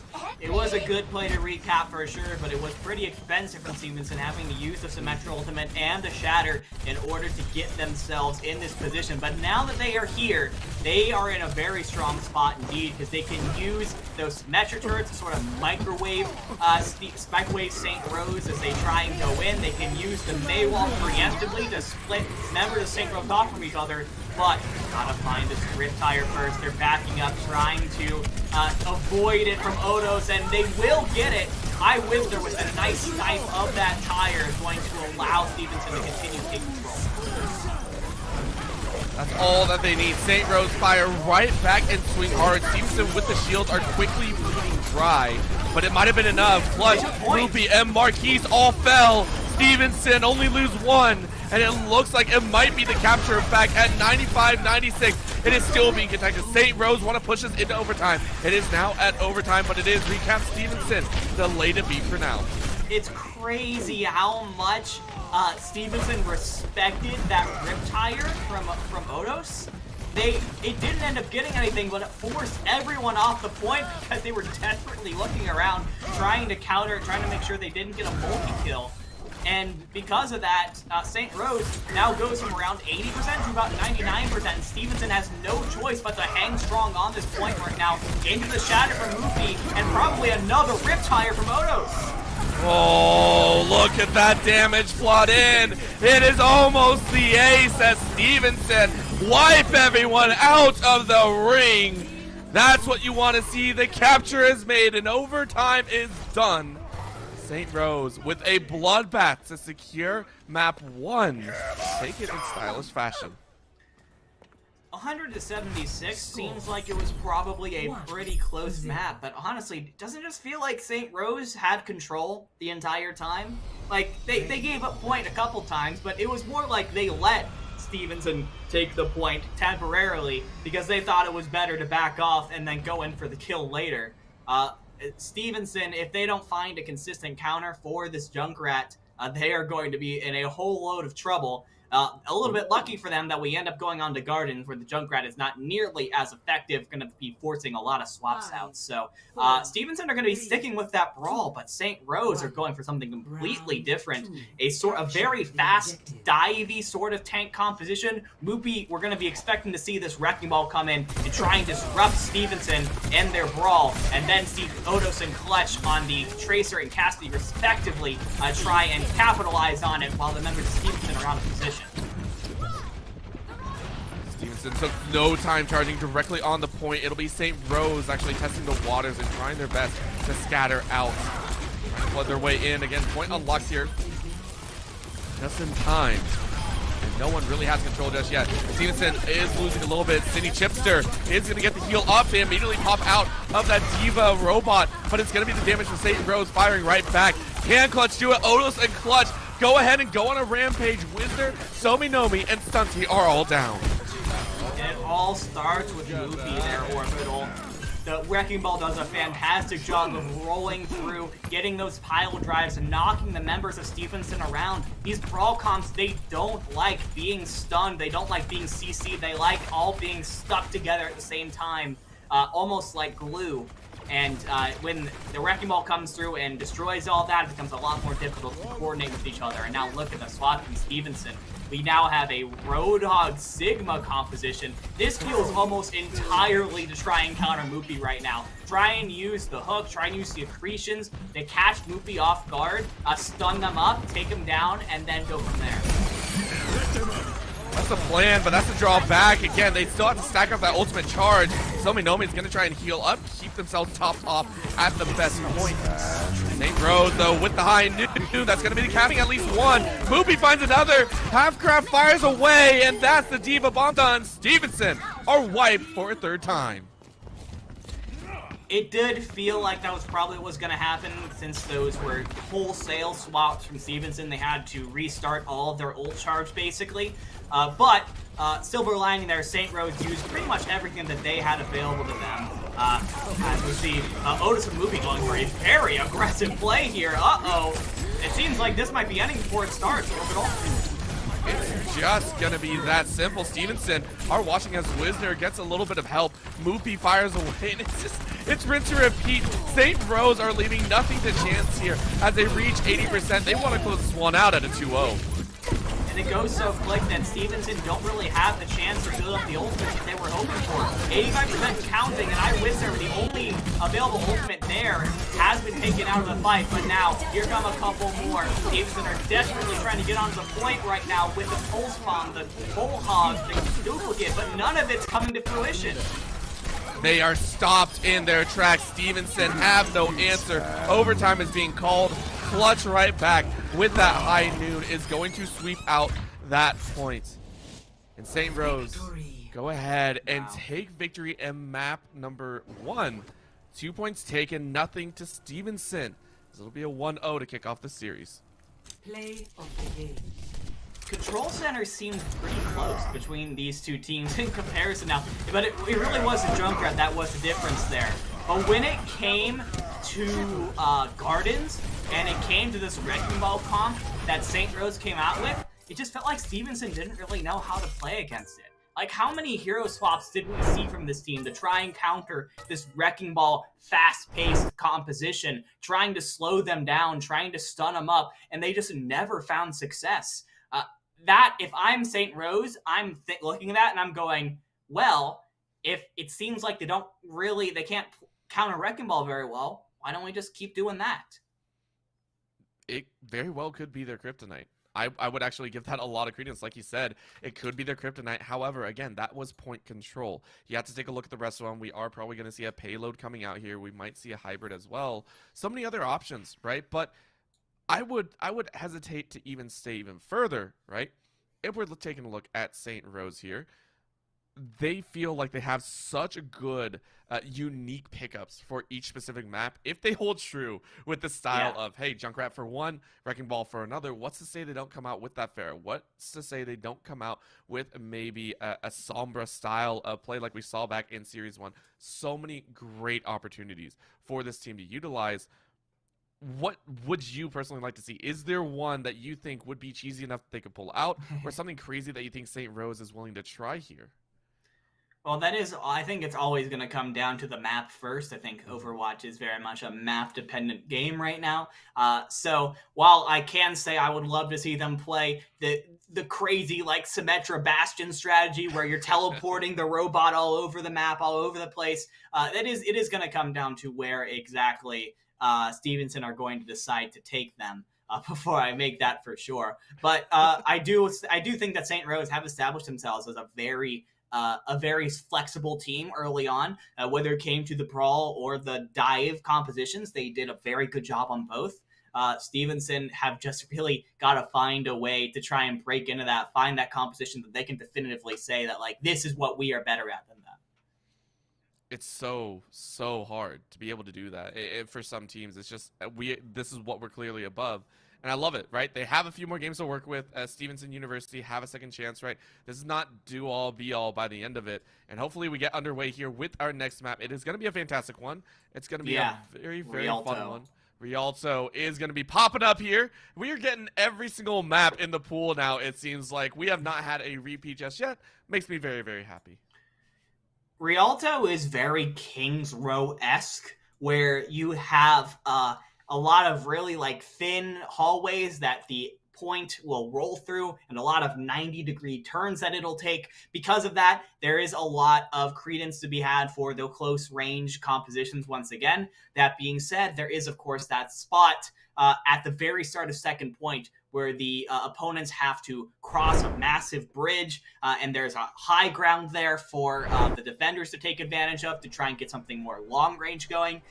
I think there is room for a lot to be done here. The question is, what is Stevenson's plan in all of this? Because going down 0-2, being forced to reverse sweep would be, that would not be, you don't need me to tell you that wouldn't be very good, Orbital. That wouldn't be very good at all. It's a pain. It's a pain to climb up and always have your moves analyzed, always sit there and worry about what's going on. Stevenson, though, just looking at what we see first, this can't be what don't they get bring faked out, out. Don't get faked out. Don't get faked out. They have 30 seconds to swap. I want to be faked out, though. I want to see it.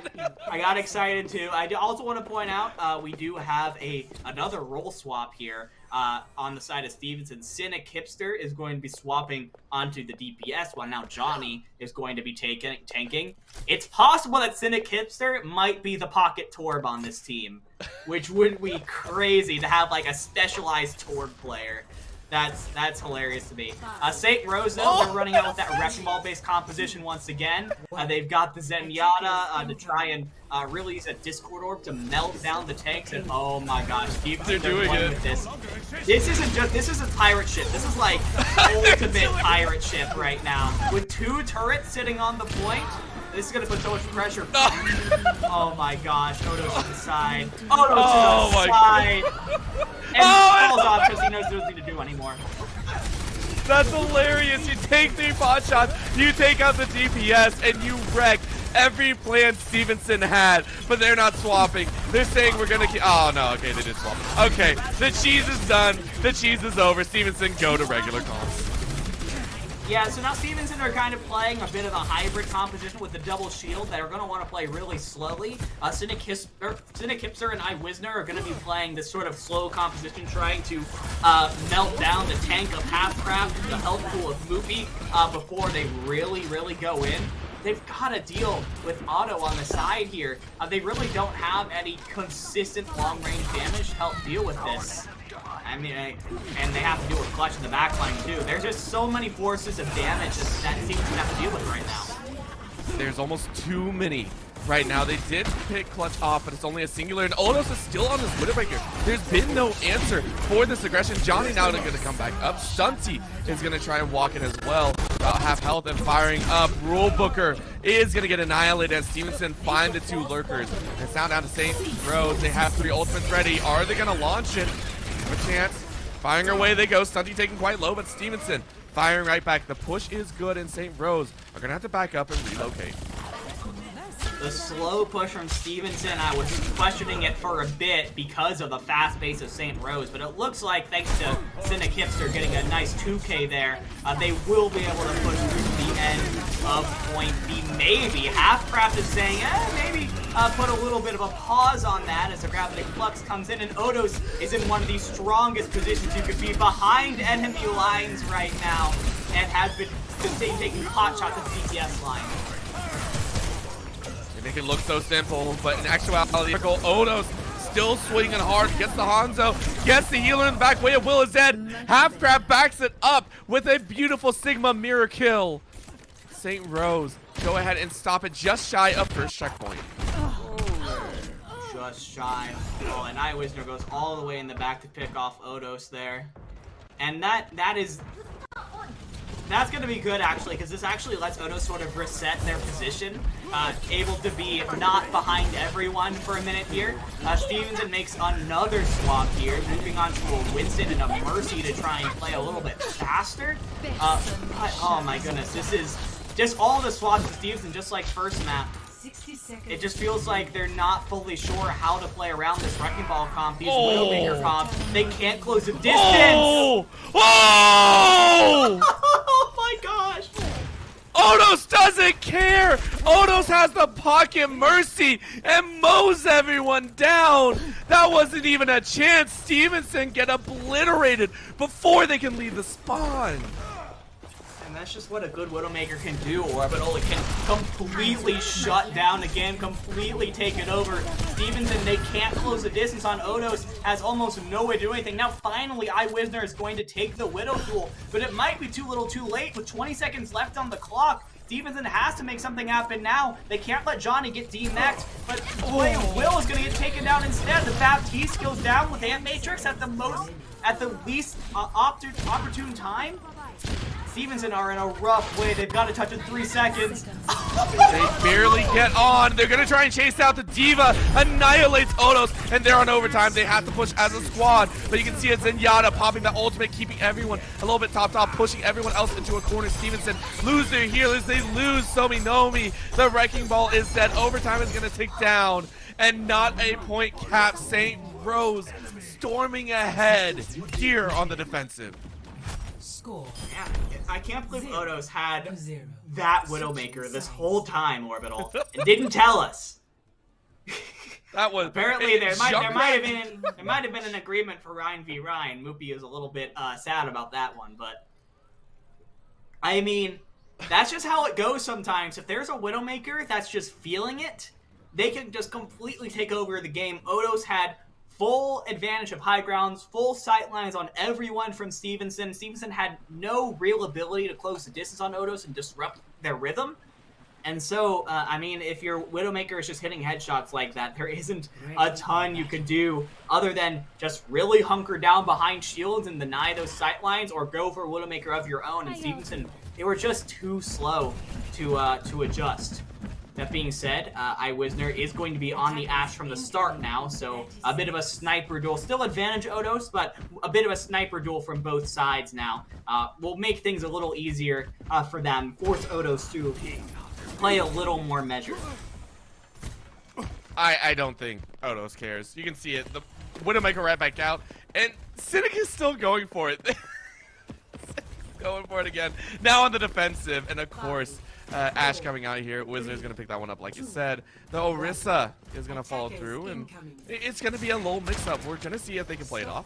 Wizard takes one or two, but on that payload is where it's all at. St. Rose going ahead and slowly pushing up. Odo says, hello! Sniper fight is mine.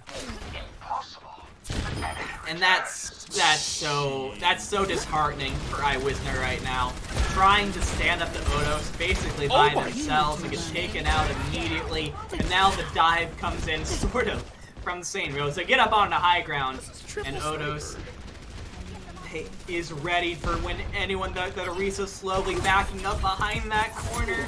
Sominomi is not, I don't know if Sominomi is ready for this as soon as it happens, but it's going to go ahead and take Wisner out of the fight anyways. For the second time, it's going to get rezzed again. It's an endless cycle of death and resurrection for Wisner right now. That's no way to live. It's too sad to say that. It's just, wow, that's pain. We are going to see the push forward about halfway there. Still 3 minutes left on the clock. St. Rose are going to prep up. Stevenson ready to go. Cynic Hipster gets chunked out to about a quarter HP left. That's going to be healed up very, very quickly. Rule Booker, though, ready to go as well. This is going to be a chance and a half. Boopy, though, does get taken out. Halfcraft is going to follow through. It looks like Stevenson have held the barrier, and it shouldn't be enough. Halfcraft getting out with Mega Shields on. But Stevenson stunts that push. Nice from Wisner finding out Odos on that flank. Now I think that's going to force Odos to play with a little bit more respect here. You can't just go for crazy flanks around the back and expect for the rest of your team to be able to hold the ground. But now actually St. Rose, they've kind of been stopped in their tracks here. Loopy's going to get staggered out, and they use a lot of ultimates to try and get through this. Stevenson are in a strong position. They have Molten Core, they have the Diva Bomb, they have the App Matrix as well, and the Supercharger coming in soon from Sominomi. St. Rose, they have a few ultimates of their own, but Stevenson have the much more defensive comp and the much more defensive ultimates to deny the space from St. Rose. That's going to be the ultimate coming out. Cynic tosses it down, tries to get the mollies down, tries to burn everyone alive, and is able to get one, but Johnny is able to help out. Boopy fires back, Marquise is able to take one, but Stevenson has done the damage and stall it out for a third time, giving St. Rose a bit of their own medicine. St. Rose now looking to be in a little bit of trouble here, Orbital. They have 90 seconds left on the clock, and this defensive hold has been very strong, and Goofy has just kind of been doing whatever they want throughout this game, not really waiting for their team, just trying to get value with those mines. Gets one, but gets taken out. It's not enough. It's not enough. And St. Rose, all of a sudden, I think they got a little bit too comfortable here. They're not really playing very coordinated at the moment. Stevenson is making them pay. They may not have been coordinated, but they have the ultimates up. Not many in the bag, but that Gravitic Flux is going to be enough. Halfcraft really wants to put that to good use. It's too spaced out. That's going to be the call. It's going to be a little bit of a chance, but nothing else marks it. Stevenson is still ready for that gigantic fight here in a bit. Yeah, Odo swapped over to the Tracer, trying to get more around to the back more consistently. And you're right, St. Rose do have the ultimates to push through here. They have the Bomb, the Gravitic Flux, and the Valkyrie. That is a massive Gravitic Flux. The Immortality Kill comes out just in time to save them. The Way of Will not be much longer for this world. All three members caught in the Gravitic Flux go down, but Sominomi's trying to bring it back. They try, but it's not enough. They lose hold, and it looks like it might be a little bit of time. Remember, they just have to push it to that meter. You can see the timer. The meter's ticking up right now. It's going to be Stevenson. They're just going to have to chase. We see the Sombra come out. It is the Tracer to come out. It is the Reinhardt, the Diva, the Mercy, and a very dead set of members. Stevenson, they come out of base and immediately get annihilated. It's into overtime. It's 2.91 meters to the finish, and it doesn't look like Stevenson are going to hold in OT. It is going to be the finish, and St. Rose clear map number 2, albeit almost going to overtime there. Yeah, I think Stevenson made them sweat a little bit more than expected after what Odos did on their defense. They thought, okay, we can just kind of go a little bit quick play mode, go Wrecking Ball with double sniper, and just do whatever we want, basically. But Stevenson showed that they are not a team to be taken that lightly. They did a good job of being able to find those flankers on their defense, get them out of position, and take them down. But it did seem like there was kind of a switch put into St. Rose's brains there, where they say, okay, we got to take this a little bit more seriously. They swap the Tracer, they get a nice clean engagement with the Gravitic Flux, and they're able to push that forward to an eventual map win. And Stevenson University now are faced with a 2-0 hole, and they have to reverse sweep to get out of it. I like the cheese at the beginning. It looked funny, but Stevenson have got to buckle down here, like you said. And it's right back to it. I have to point it out. It will be my point of the evening, Odos. Odos has been phenomenal, individually playing specifically. Now, granted, map 2 was a little bit more difficult because the team aspect had to come into play. Either way, Odos did so much damage. It was a pivotal reason why Stevenson weren't able to cap once. It was such a big reason. Great shutdowns on the Widowmaker. I'm curious, what's the third unique pick? Where's that third monstrosity of a DPS going to come from? I mean, at this point, it could be anything, right? Junkrat and Widowmaker are like such opposite as far as play styles for DPS players. One is throwing these high area of effect grenades into a crowd. The other is trying to do these precise headshots for massive damage. And Otis showed the an incredible proficiency on both of them. So at this point, I feel like Otis could pick up anything and take over a lobby. Let's I'll put it past you. I'll put it past you here. Let's have some fun with this now as we wait for them to go ahead and select the next map. If you had to take the pick, would you rather be at the Torbjorn or would you rather see the Bastion? Because we saw both of those come out for Stevenson, but which one would you rather like to see Odos on? I would love to see Odos on the Torb. I think listen, Bastion mains, I love you guys. I love you guys. I am a big fan of that Torbjorn primary fire. It's just such an awkward projectile. It's not slow, but it's not necessarily fast either. And people that have really mastered it can get a ton of damage with it. I think it is really fun to see people who have really found the ability to get the most out of Torbjorn's gun. All right. Unfortunate poor Bastion left to the wayside, but we heard it here first. We saw the Torbjorn for a little bit, got a little bit of a glimpse, and it was immediately sniped out by Odos. Sniped by Odos. Didn't get a chance to do much. Set up the turret, immediately gone. All right, well, I'll go swap out now. I guess that's the job. We got ourselves Hanamura coming up for this next map, so, I mean, the Torbjorn dreams could very well come true here. Could. I don't know if it's going to be the optimal play, but we'll see what happens, of course. And again, eyes on Odos, though, for very good reason. The rest of the team has picked it up as well. Maybe getting a little bit greedy at the end of map number 2, but this time they should be able to buckle down and take a map number 3. On the flip side, though, Stevenson University, they had some glimmers of hope. Where do they move from here? What glimmers did they have dividing that they could compound on to potentially pull a reverse sweep? I think we saw some signs of Stevenson being able to adjust to the St. Rose style of gameplay when they were playing that slow Orisa composition.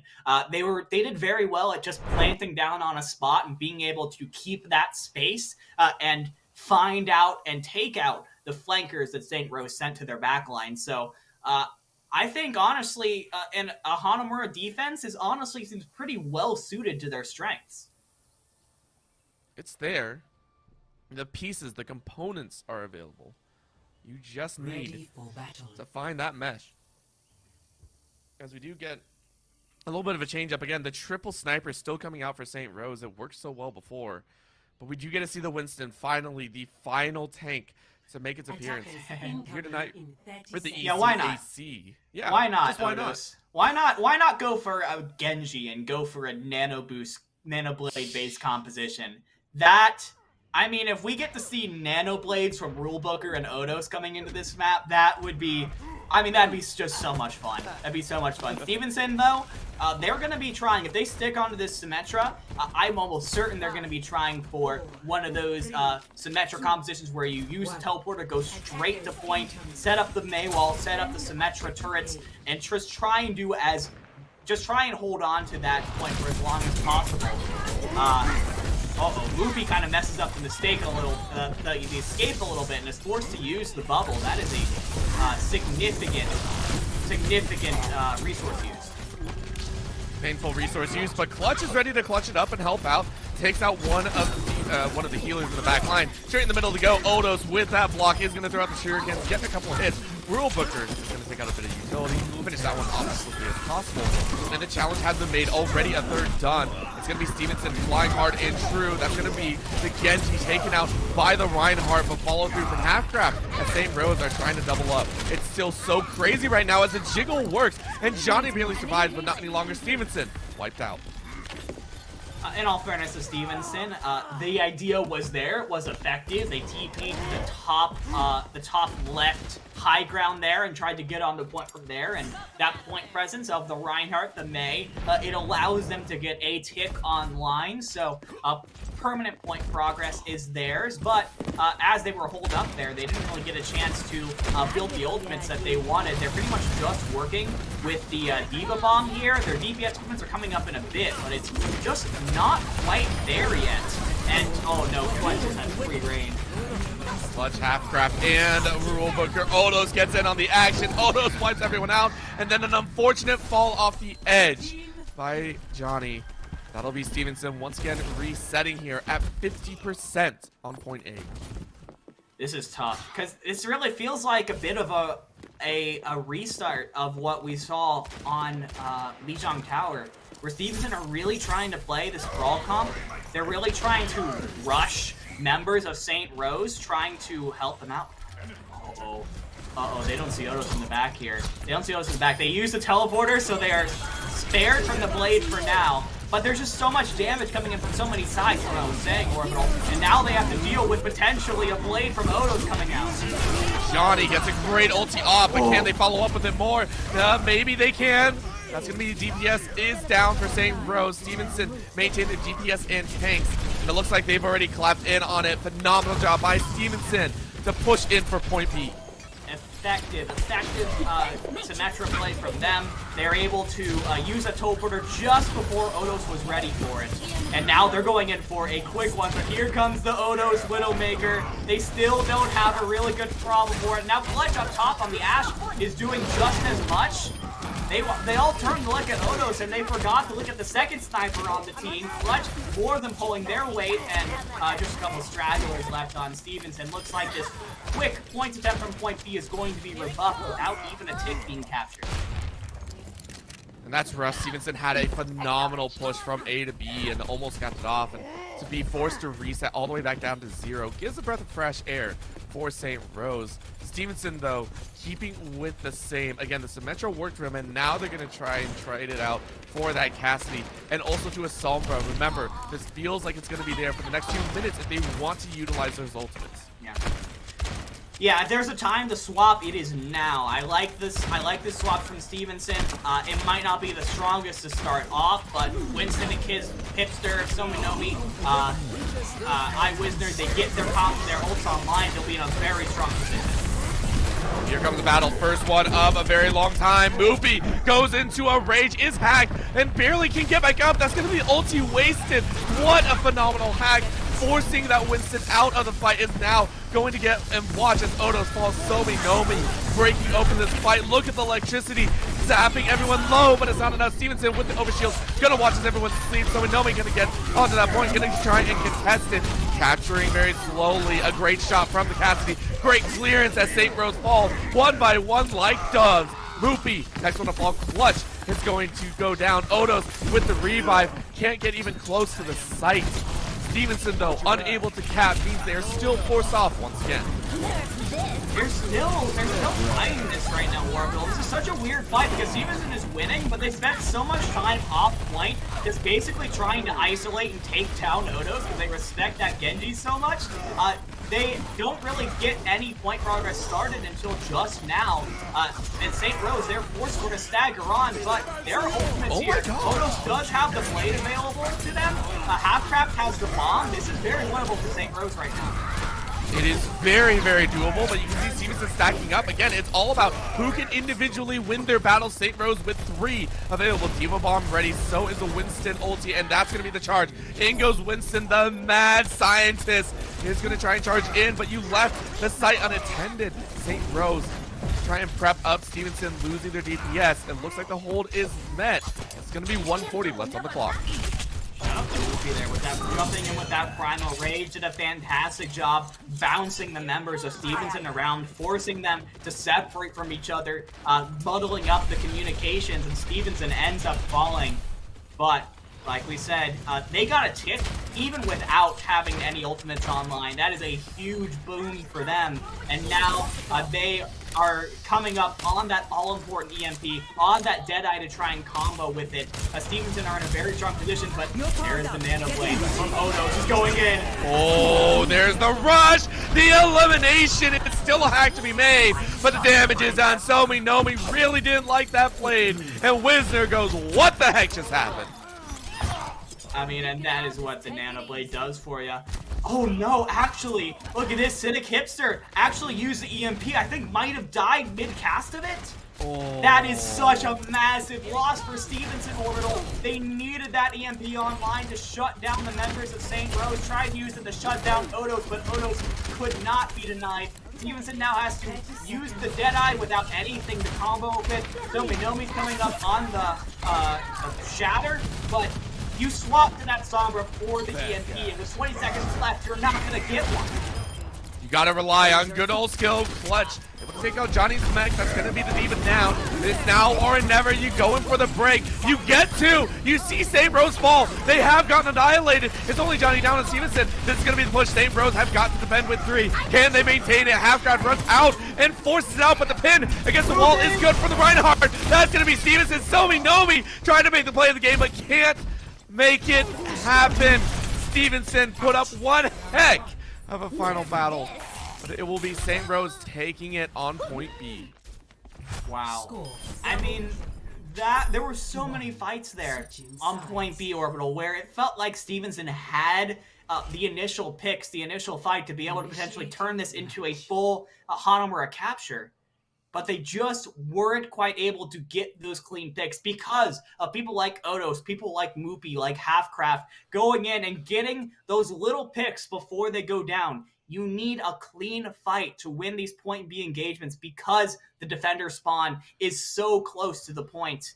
And Stevenson could never get a fight where it seemed like all 6 of them were alive. They had to keep on fighting with 5, fighting with 4, and that just keeps opening up windows for St. Rose to get back into it. And they did, and for how many fights Stevenson seems like they won, the fact that they only got 37.9% on point B, I think we in the industry call that a 2 CP moment. It's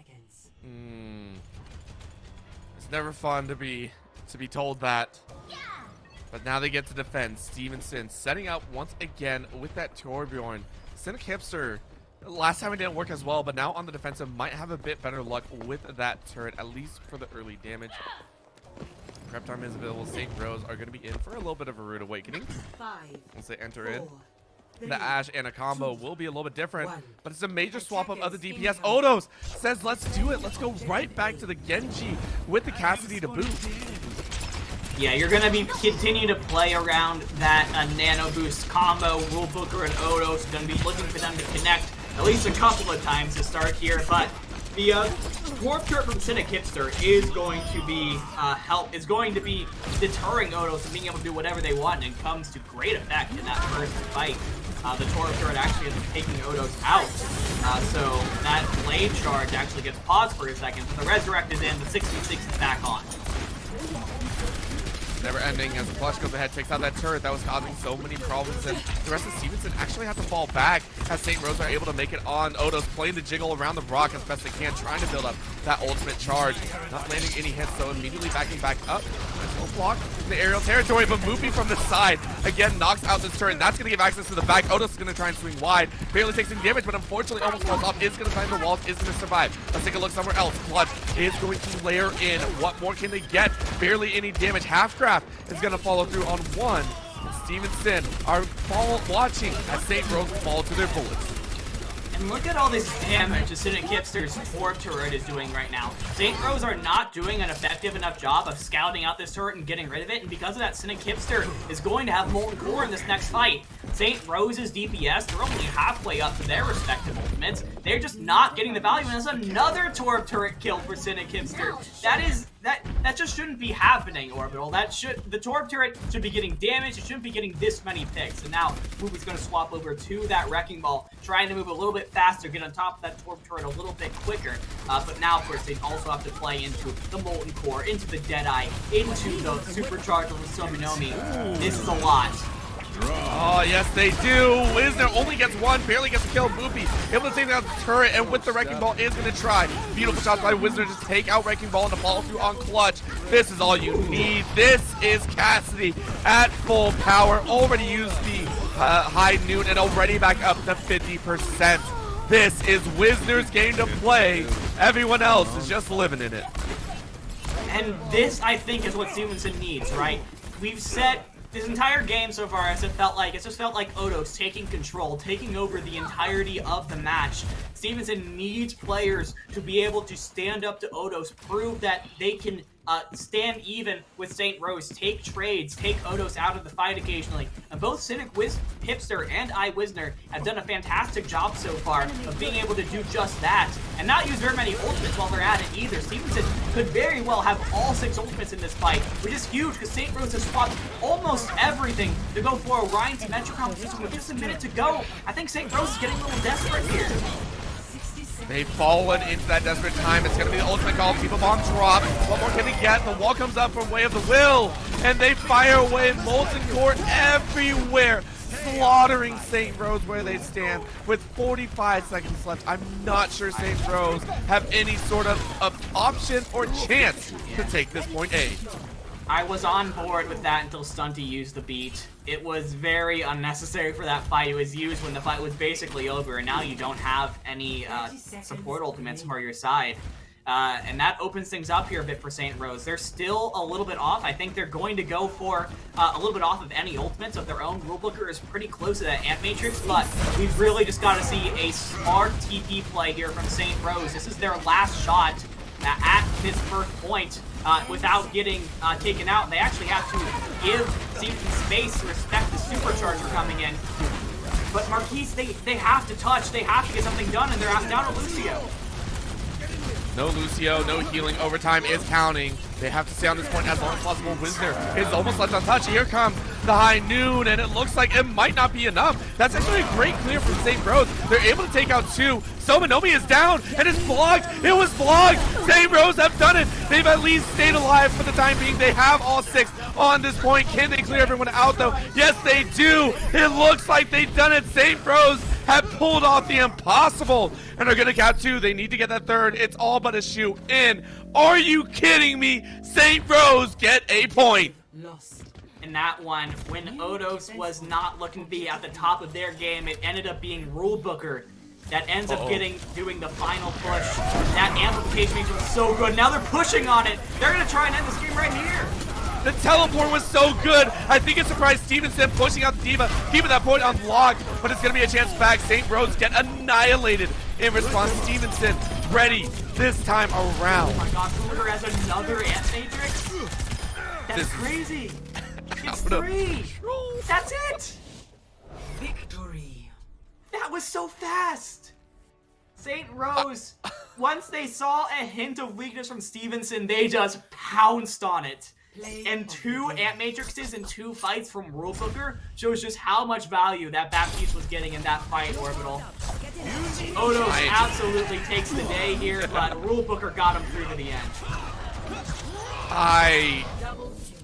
I apologize to St. Rose. My final eyes, the eyes watch, and did not do that final capture justice at all. St. Rose, a phenomenal job to end it. I was worried. All of us were worried. St. Rose looking like they shied away on that point. But when that Symmetra teleporter came down, you knew that Stevenson unfortunately had no idea of it, and they played it to perfection. St. Rose, what a glorious battle to be won.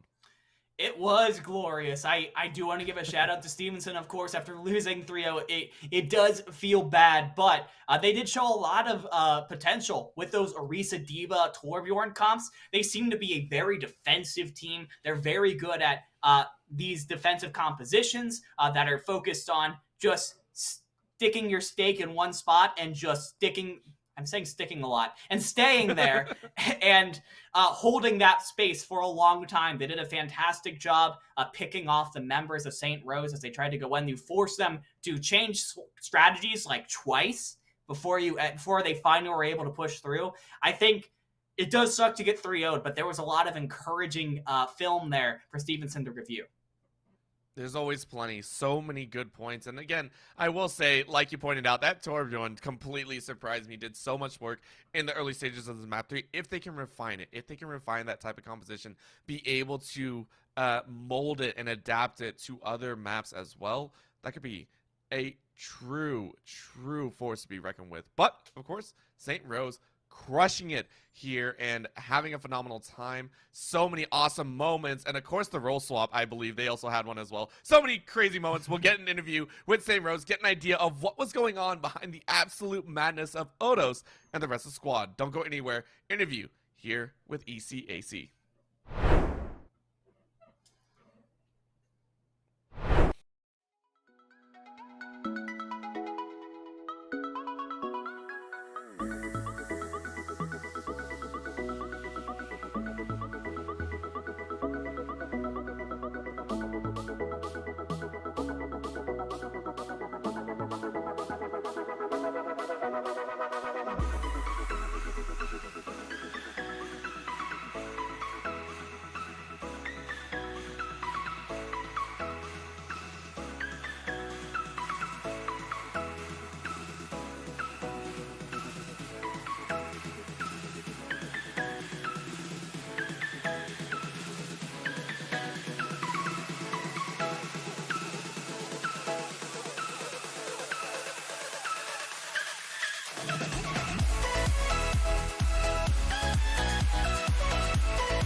And we are ready to go back and again for the ECAC final interview here again with what is St. Rose's phenomenal players here. It was a 3-0. It was a battle.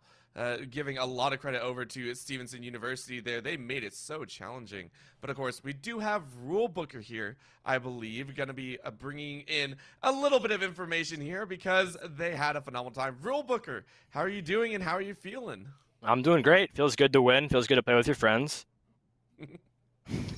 Yeah, it always feels good after a win like that. So, first of all, I wanted to ask you, St. Rose seems like a very flexible team to me. You really didn't nail yourselves down to one type of composition throughout this game. You played a lot of close-range compositions. You played a lot of brawl. You played a lot of wrecking ball-based compositions. You played Winston a lot. You really kind of went all over the spectrum. Where do you think your team's flexibility comes from? I think our flexibility comes mainly from our higher skill-rated players, specifically Moopy, I'd say myself, and Otos. The three of us have experience years in the game, like a lot of the comps we can play. So we kind of just try and see what works. And we found that most of our comp choices can work on any of these maps. So we kind of just play on the whim, play what feels right. Yeah, it really does seem to work out for you a lot, especially because you have guys like Otos on your team. Dude was popping off all over the place today, whether it was Junkrat on map 1, Widow on map 2, Genji map 3. Can you talk to us a little bit more about Otos and what it's like to have a DPS player like that it feels like you can put them on anything on the roster and they will find ways to win fights for you? Yeah, I mean, Otos is a freshman. He's new here, so he's really nice to have on the team. He's obviously putting in a lot of work, contributing a lot for the team. Yeah, he can play pretty much any role we put him on. I don't know, man. He's deadly in the game, Absolutely deadly. And of course, after a statement win on stream here, is there anything you want to say to the mainstays at the top of ECAC, the Bay States, the Boise's, the people who are expected to be at the top about what St. Rose can do? I mean, I'd say watch out. We've played a lot of these teams before. We'll see how it goes. We are flexible. We try to adapt. I don't know, man. I'll definitely see him in playoffs. We'll see how it goes. Oh, that's good to hear. Good to hear. And again, bring in your A game no matter what time of day it is. Again, congratulations to you, Rule Booker, and the rest of your squad for a fantastic 3-0 win. Thank you.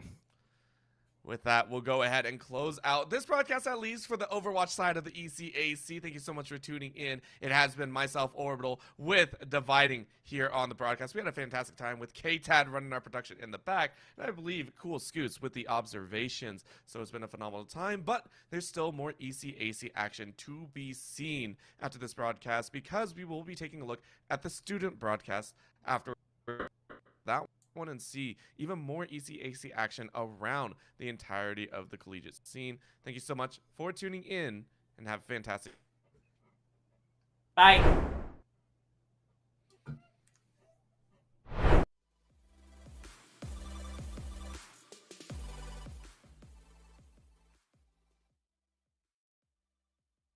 State is able to consistently keep Snapnir alive as I sound like a broken record, but as long as he lives, Alfred State is able to back him up with heals, damage, and poking, and this is just super good to see. While Catholic U is not able to fully offend the site, while also 1 minute remaining, a grab available for Spooky Boy, you're going to be trying to commit to this. You got to give at least some props to Catholic U. They are not phased whatsoever. Normally some other team would probably make an adjustment maybe, but Catholic U, they're sticking to their guns. They're sticking to what they practice with and what they know, and that is going to be this composition with the Soldier and the Cassidy. Unfortunately, Psychic on that Visor is just going to melt down them once again. And with 35 seconds left, Catholic U... Okay, nobody saw that. Unfortunate. Cut away, cut away, cut away, cut away. Nobody clip it, please. Nobody clip it, please. He doesn't need the embarrassment on his career. A stain. of jumping off the match. But Catholic U, if they have any opportunity, now is going to be the time, because they have that full list of ultimates, and Cool Alien is still in the spawn. But Airman gets shot down once again by Psychic. He has just been a menace on this high ground. This is very interesting to see, as right now Catholic U is able to take off some of the players off of Alfred State. Some Reinhardt's going down, Snafnir still alive, and he goes down as well, and this is quite a strong push by Catholic, but still not enough to make it work, as Alfred State is able to come back super quickly, even after losing some of their healers. Some last point desperation coming in from Moira and Soldier on Catholic part. Seems like not too much aggression was working out as it worked out for the first sight. If you remember, they took it very easily. Yeah, I think that might have just been the result of their positioning, the fact that Cool Alien wasn't able to get the amount of value on that second push around on the Ashe that he was able to get on Catholic U's first push, and if they didn't, then Alfred State, was going to be just kind of holed up in that Mega Pack area, where the window would have easily gotten to him. On second point, however, Alfred was kind of all over the place.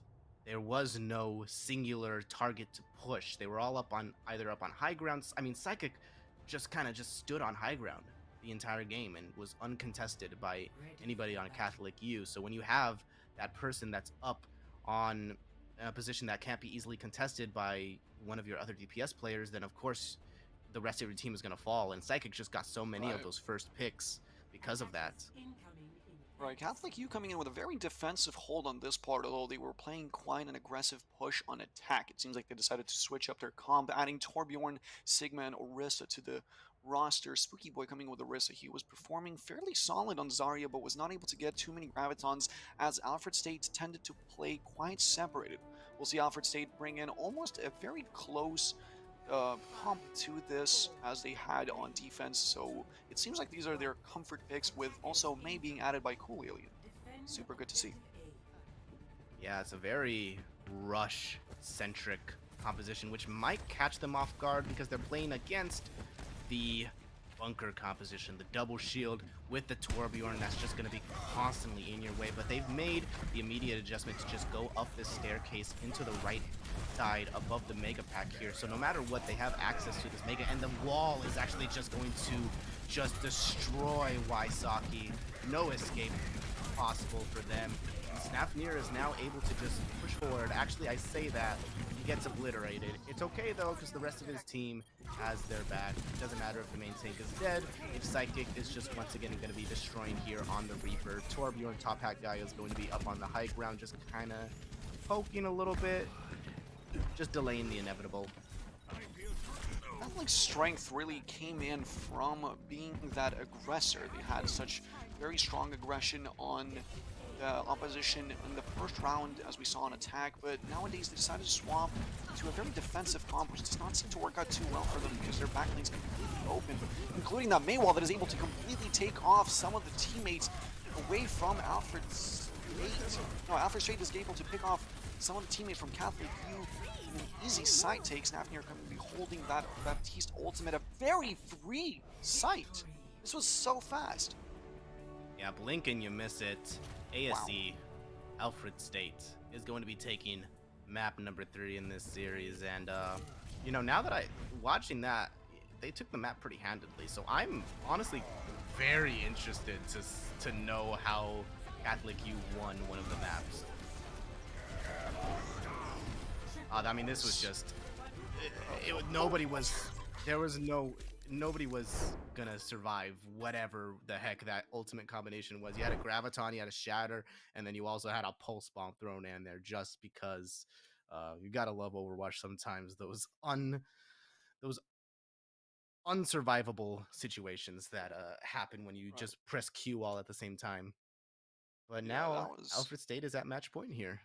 Very interesting to see with the amount of aggression that came in from all the sides, but for some odd reason Catholic almost lost their pace in a way where they wanted to slow down a bit, and they absolutely got ran through in this competition.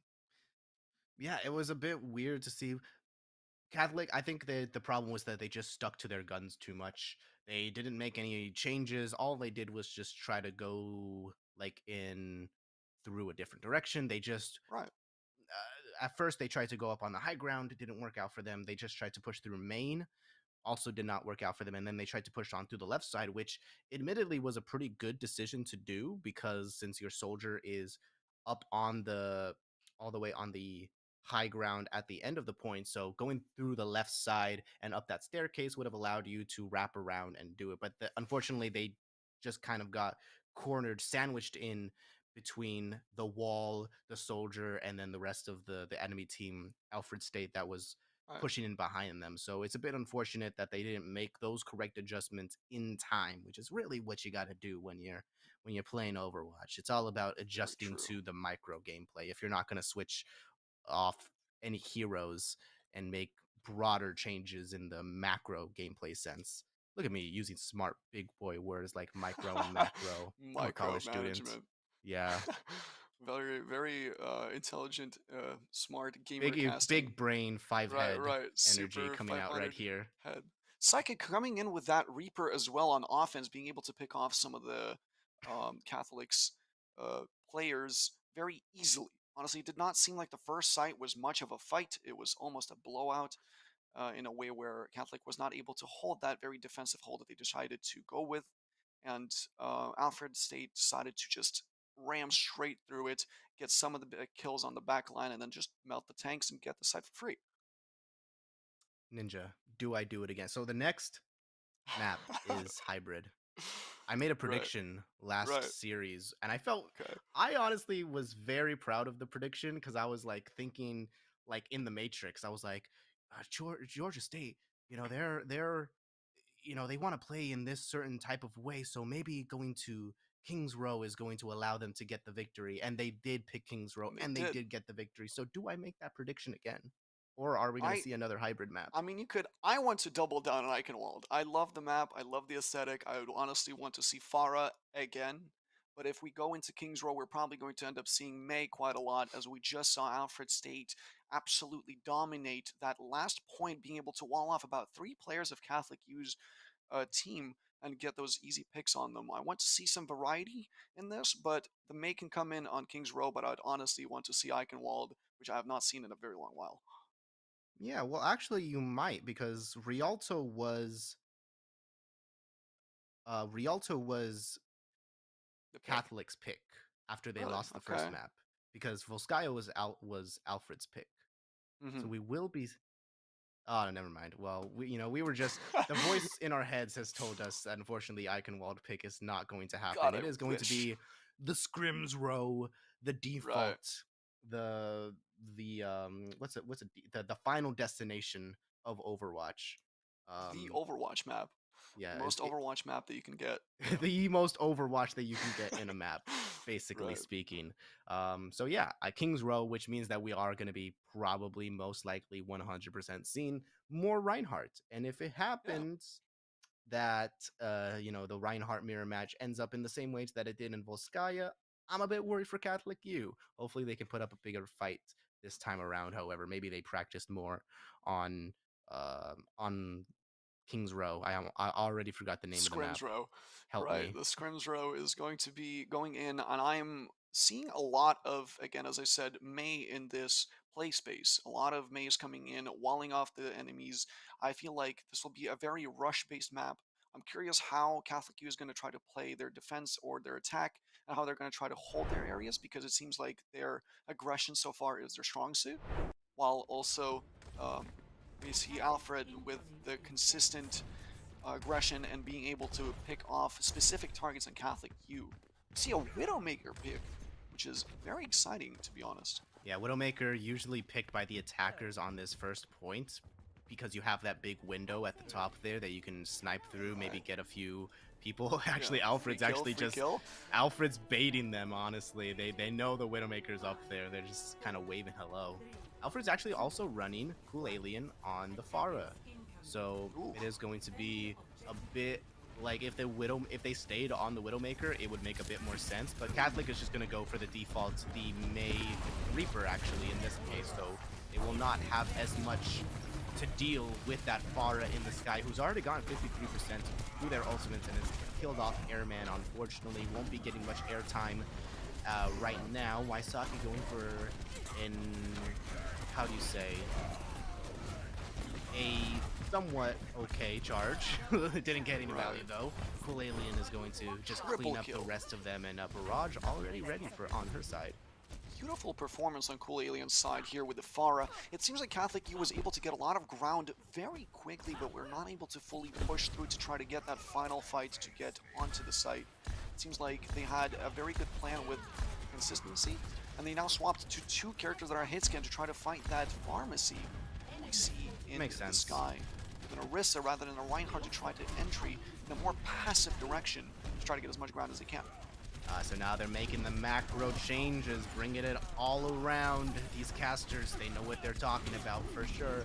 But unfortunately, the damage is just a bit too much. They really do got to watch out for this Barrage. Top Hat almost gets that kill onto the Zarya, who's honestly a pretty low health tank in her own regards. And actually, she's pretty low right now, but unfortunately, it's going to be in class that is being found out by Psychic and the Pharah as well. And once again, Catholic U is running to their spawn.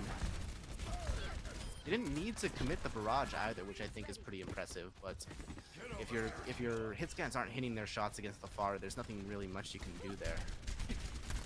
Right, this is definitely a very hard fight for Catholic U, especially if they want to push now, as Alfred State has about 5 ultimates out of the 6 players on their team. Have a very strong hold that they're able to contest, and Pharah has yet to be pulled off of her throne that she's thriving on so much. A very questionable Graviton coming in from Artex. Some consistency going in, a Cool Alien ulting out in the open. This is just a big hubby fight. I'm very curious with what's happening. A very close range fight with characters that are mostly thriving in very far lanes. Catholic U gets some of these characters taken away. They have to back out. And I guess somehow it worked.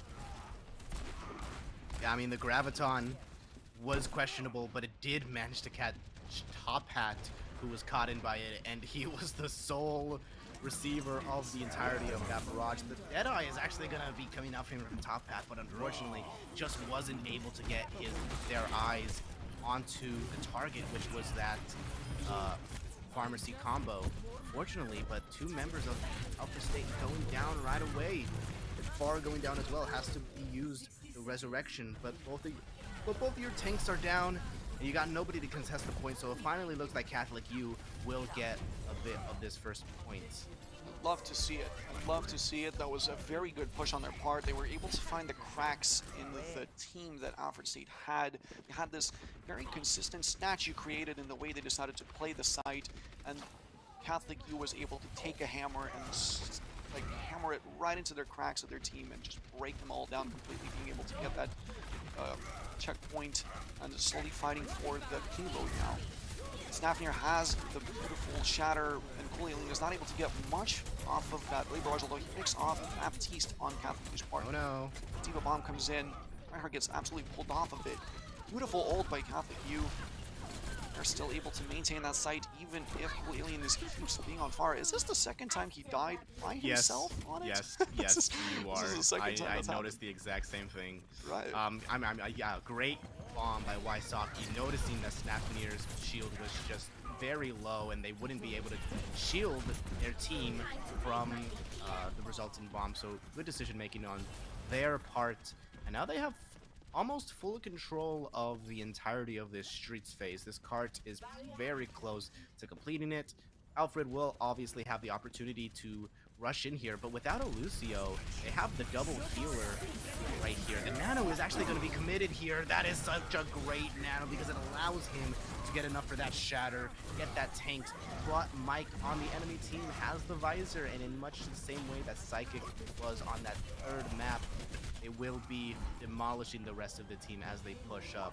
But honestly, great work from Catholic Beautiful work from them to abate the aggression that was coming out from Alfred, honestly.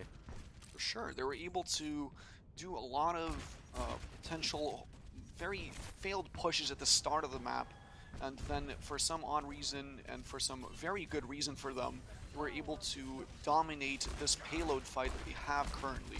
especially now with the top hat having his ultimate almost getting picked off by the Alfred State. Alfred is going to be trying to play a little more aggressive, trying to grab some sight on that payload. May walling off the Orisa, but Boy is not going to be going down on Catholic U's part. An ult coming in from Moira just to poke them. Artix has that ult, he can potentially pop it, but that's not going to be happening because Alfred State is very confident in the amount of kills that they have on Catholic U with the freezes and with all the potential that Coolian is bringing in. The kills are coming in, no ults needed, phenomenal hold. They're still pushing them all the way into their spawn. Psychic with a beautiful fire on the Soldier 76. Yeah, it's a bit weird that Catholic U is running the Orisa on the offense here. It gives them a little more shield break opportunity, but unfortunately the damage that it gives them as well is just not enough. Honestly, the shield is just so negligible on the side of Catholic U that it's really up to Waisaki to be taking the majority of the damage in with their defense matrix. Look at this setup right here. Oh, that was a pretty cool idea, however. But the remake kill just to top it off. Shatter there by Snapnir as well. Alfred State is going to try to fight it, and Catholic U seems to be winning with fights, but Psychic falls off the map because of Catholic U's D.Va. Saki is going to be getting a beautiful double kill on the Zarya and the Soldier. That was very impressive. It's all because he was the one who ate the Blizzard at the beginning there as well, and he was the one that got that boot, so Waisaki carrying their team to victory. Potentially Mike with his visor once again is just blowing it up, and that was in combination with the supercharger as well. So no matter how much you want to nano your Rhine, Catholic U is going to be finishing with a minute on their time bank. So I think we're starting to see how they won that second map. Right, I'm loving seeing them absolutely turn around after somewhat fumbling the bag in Volskaya.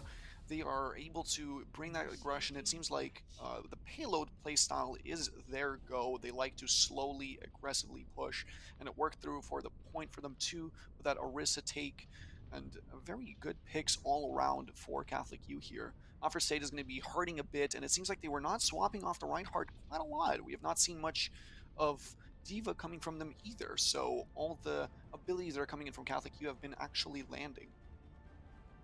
Yeah, running that Zarya does come with that risk. D.Va definitely is the better hero in terms of sucking in damage. Artix on the Zarya. The Zarya is obviously much more focused on dealing damage by absorbing it, but you can only absorb so much damage that the rest of it has to get eaten by your team, and it has to get eaten by the healers and dealt with in that way. Catholic U, they're sticking with the Orisa here, which is obviously going to be a lot better on defense. I don't think you need a genius to figure that out. Mike going to continue to stay on the Soldier that got them so much value. If they can continue to combo with the Supercharger, definitely worth keeping it. And Alfred, they're going to be with the Pharah. At least for right now. At least for this first initial push onto the enemy. They see the Orisa. Well, Alien with that Pharah getting melted too. It was like Catholic U predicted the playstyle that Alfred State decided to do with that Pharah pick. He's getting absolutely harassed by the D.Va, but not having the D.Va on site means Alfred State is able to take the site fight. We need to do something about it because Catholic U is not able to hold the site as their main line is able to fight it out, but it seems to be completely turning around as Reinhardt is going to be absolutely melted his shields off.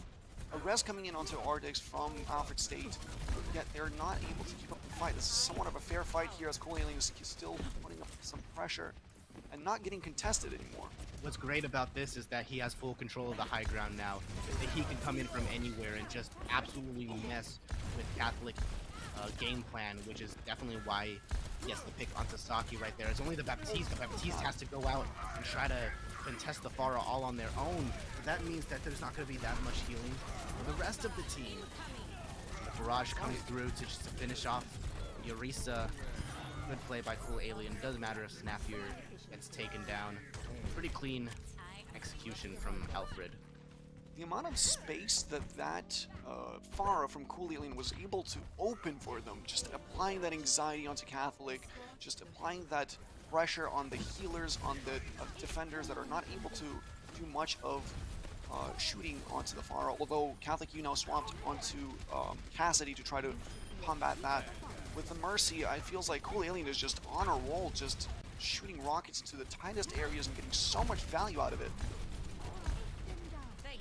Yes, for sure. And the Pharah on the street space, even though it's a bit more closed off, could definitely be scary because she could actually go up onto the roof. Once again, a crazy Graviton surge from Artix, just absolutely catching them unawares, but it wasn't really comboed with anything, and unfortunately gets eaten up by Mike's visor here with the supercharger once again. So a bit questionable. I get the idea behind the Graviton, but like, what were you gonna pair it with? It was a great opportunity, right.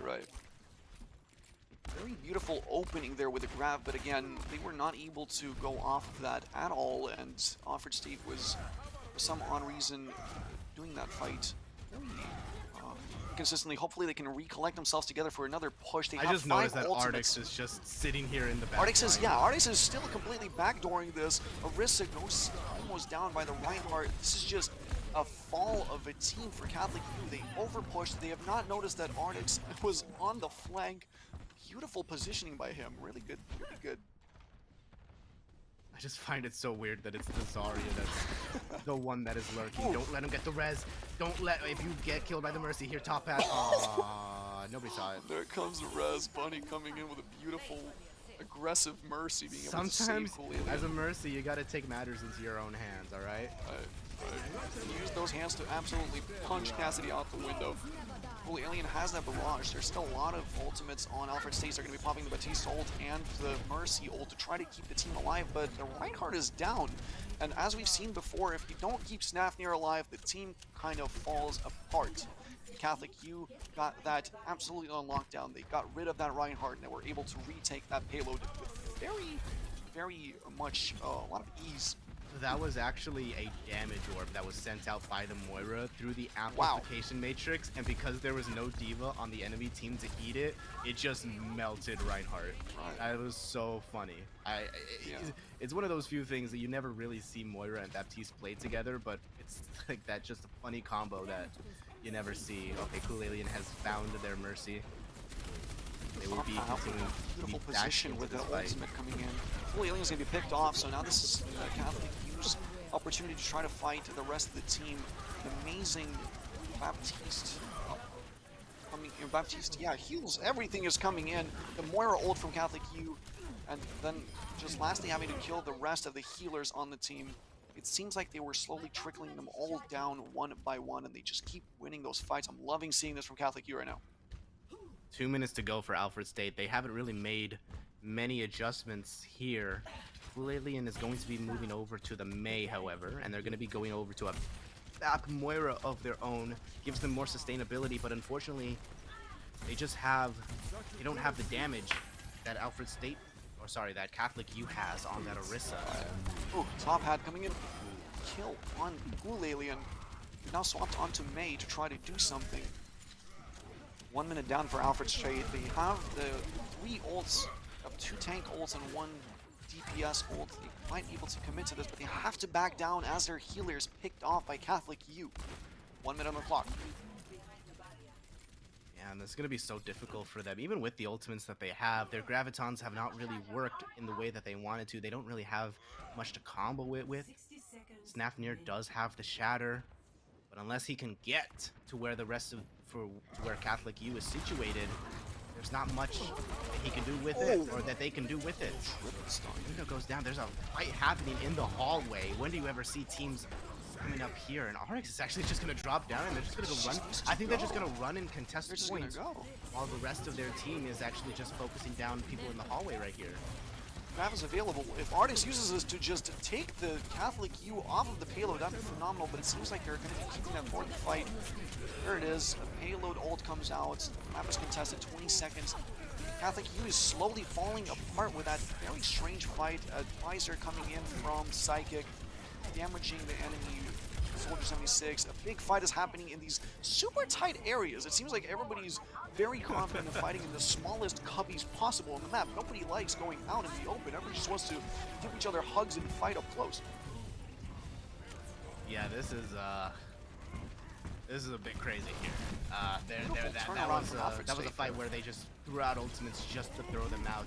They kind of in desperation, but you know what? It ultimately worked on the side of Alfred State, and now they have a much better hold here. I almost thought that Wysocki was gonna fall off the map there. It looked like he was gonna be jumping in that hole that's right there. Unfortunately, he just misses it. That would have been amazing. Cool Alien has this lizard. And they're gonna try to work with it somehow. Gonna try to maneuver it around the Diva. It is gonna be their hope in order to win this next team fight, because you have a window on the enemy team, but you have coalescence of your own. I think they can use this. Push in. This is just kind of a rundown as Snafnir swapped to Winston to instantly grab the spawn camp that he got on some of the players off of Catholic U. Catholic U absolutely fell apart. Beautiful kills by Alfred State and the fight on the payload, and that's going to be it for this map. Right now for this round. Sorry, not map. Very good comeback from Alfred as they started choking a bit in that street area, and then they were able to completely pick it up as Catholic U got too busy fighting in a very tight area. Yeah, that streets phase was insane, especially at the end there. But it was Alfred State actually switching over to the Winston composition, which in my opinion, is better against the bunker, the Orisa kind of style of gameplay than running a Reinhardt into it. To be honest with you, I think it can be better in some situations to sort of build up your primal rage and sort of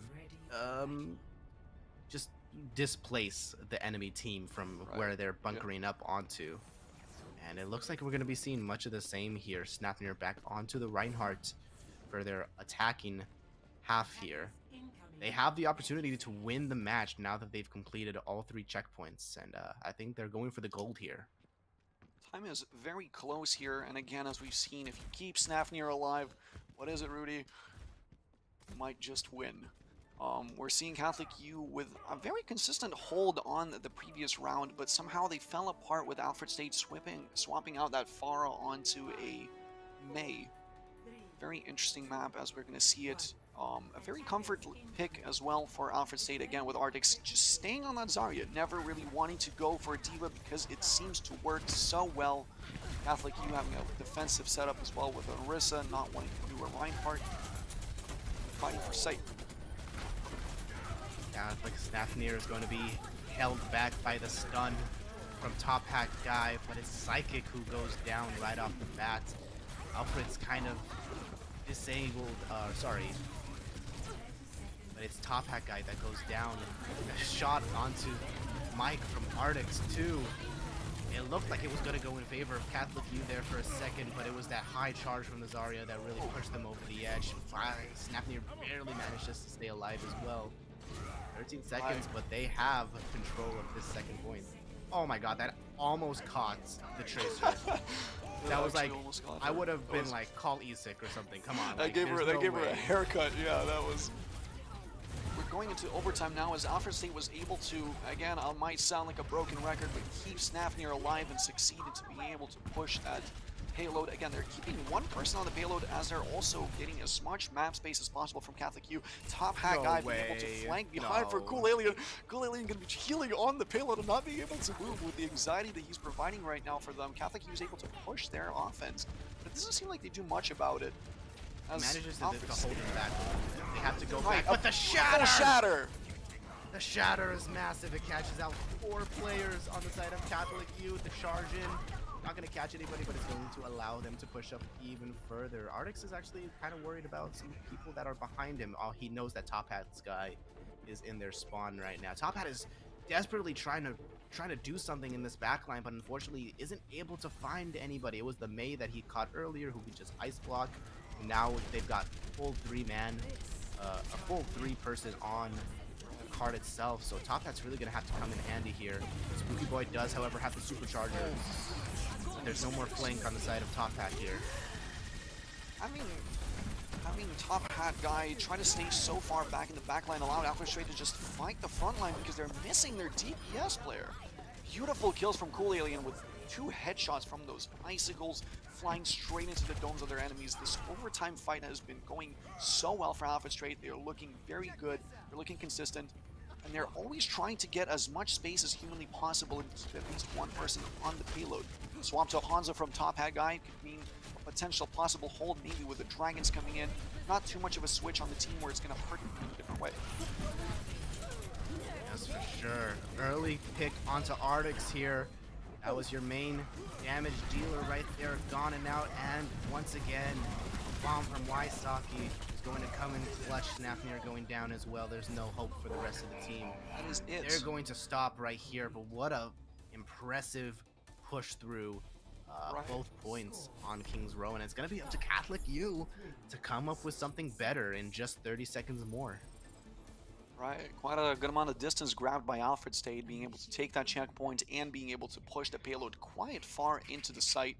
Catholic U now has to do something interesting, although Saki was able to do such a good bomb on the Diva, was able to just benefit off of it, blow up the team, get the back line, and just absolutely decimate Alfred in that last fight. Well done by Catholic U there. That's for sure. I'm interested to see what's going to be happening. Catholic U might be just wanting to stick onto this Orisa since it worked pretty well for them. Yep, it's going to be that. Top hat guy didn't get much value on the Tracer, unfortunately, so they're actually going to be switching over to the Hanzo here, which actually will help them quite a bit in terms of just having that shield break ability. And if not that, then just the fact that Hanzo can bounce arrows off of walls means that you might be able to find a pick or two here in that way. Meanwhile, on the side of Alfred State, they're going to be sticking with their DPS and their tanks. They've been kind of switching around their supports a little bit, but it looks like they're going to end this series or this map off with a Baptiste Ana, which, you know, I just like the fact that there's no Lucio anywhere in sight. Right. For any of these compositions. Interesting. But whatever. Coming in, but a lot of healing that is available to try to keep their players alive. A lot of utility. Has been right. There's been a very good anchor point for them right now. The choice of having Hanzo from Catholic U could potentially be something that they pulled out of a very interesting change in their roster right now. A beautiful pull by the Orisa there. It seems like Alfred State is kind of falling apart as Catholic U is able to poke quite a lot of holes in them. And that is going to be Psychic going down on site. A beautiful headshot going out to Bunny from our Hanzo player. Top hat. The tanks are the ones left and Ana left alive, and that is going to be almost a free sight for them in no time at all. What's even worse is that these players in the house here are potentially going to get staggered out if Ardix isn't able to get any value. There isn't a nade, but unfortunately, they're going to get long spawn, which means that they're not going to be able to hold close like they would want to otherwise. So they're going to have to hold further back onto the second point here, which is going to give Catholic U the go-ahead to push forward. Right, we're seeing a lot of very strong aggression from somebody like an Orisa, who is a very slow-paced character, and I think swapping to the Hanzo worked out in favor for them. What do you think, Rudy? Yeah, I mean, like I said, it gave them that extra shield break ability. Snapnir's not able to keep that shield up, and since Ardix is on the Zarya, that means that, you know, they're only able to absorb a little bit of damage. So after that shield is over, and after that Zarya bubbles are over, what is left to... you know, abate the damage that's coming in from Catholic U? They've got the Hanzo, they've got the Soldier, they've got the Diva, they got the Orisa, they even got the Baptiste just to pump in that little bit of extra damage as well, since they don't have to worry that much about healing the rest of their team because they have a Moira. So it really just seems like all the cards are stacked in Catholic U's favor at this point. If Alfred doesn't make the correct adjustment in their playstyle and how they're positioning their Reinhardt or their Zarya or whoever, they're going to get caught unawares, but they do have the Nano here, potentially to try to hold this point. It looks like they're just going to decide to hold at the point here. This is the last opportunity. If they get anywhere past that yellow spot that's behind them, then it is game over. Well, it's going to be, they're going to be going to map 5, which they definitely don't want to happen. Beautiful ult coming in from Moira. They're absolutely going to get rid of Snapnir, but an ult coming in from Arctix is going to shut down Catholic U, yet not damage them enough where they're going to fall. A Diva Bomb is going to take out Cool Alien, and again, we're seeing it one more time in this series. If you get rid of Snapnir very early, which Catholic U was able to do so easily, you're going to shut down the entire opposition. Did I see him get walled off by his teamate? Cool Alien wall off his teammate? Yeah, no, we didn't see any of that. No, is that what happened? No, Cool Alien would never. Oh god, that hurts a lot. But Catholic U takes that map very consistent performance from them, being able to jump right back from sometimes getting bullied in very tight spaces. A lot of tight fighting. They decided to come out in the open and come out very strong. Really good play by Catholic. We're going to be going into the 5th map. It was almost like Wysocki was like, what did I do? Right. Yeah, I mean, impressive stuff from Catholic U, making those adjustments to be able to push themselves over the edge on that very close Kings Row map. And we will be going to once again a map number 5 on this day of broadcasts here at Esports U.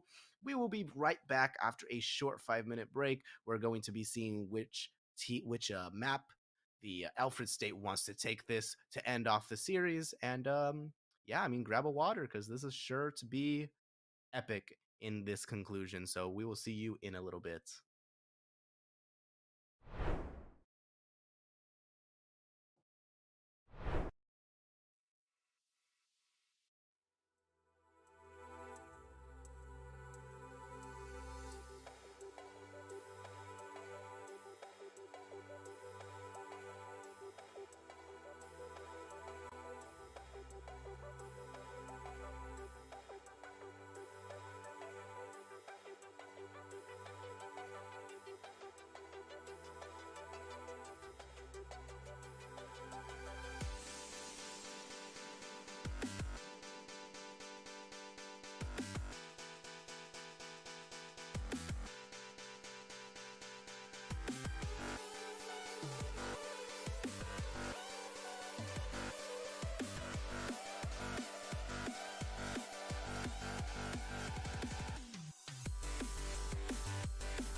It is the final map, the final countdown.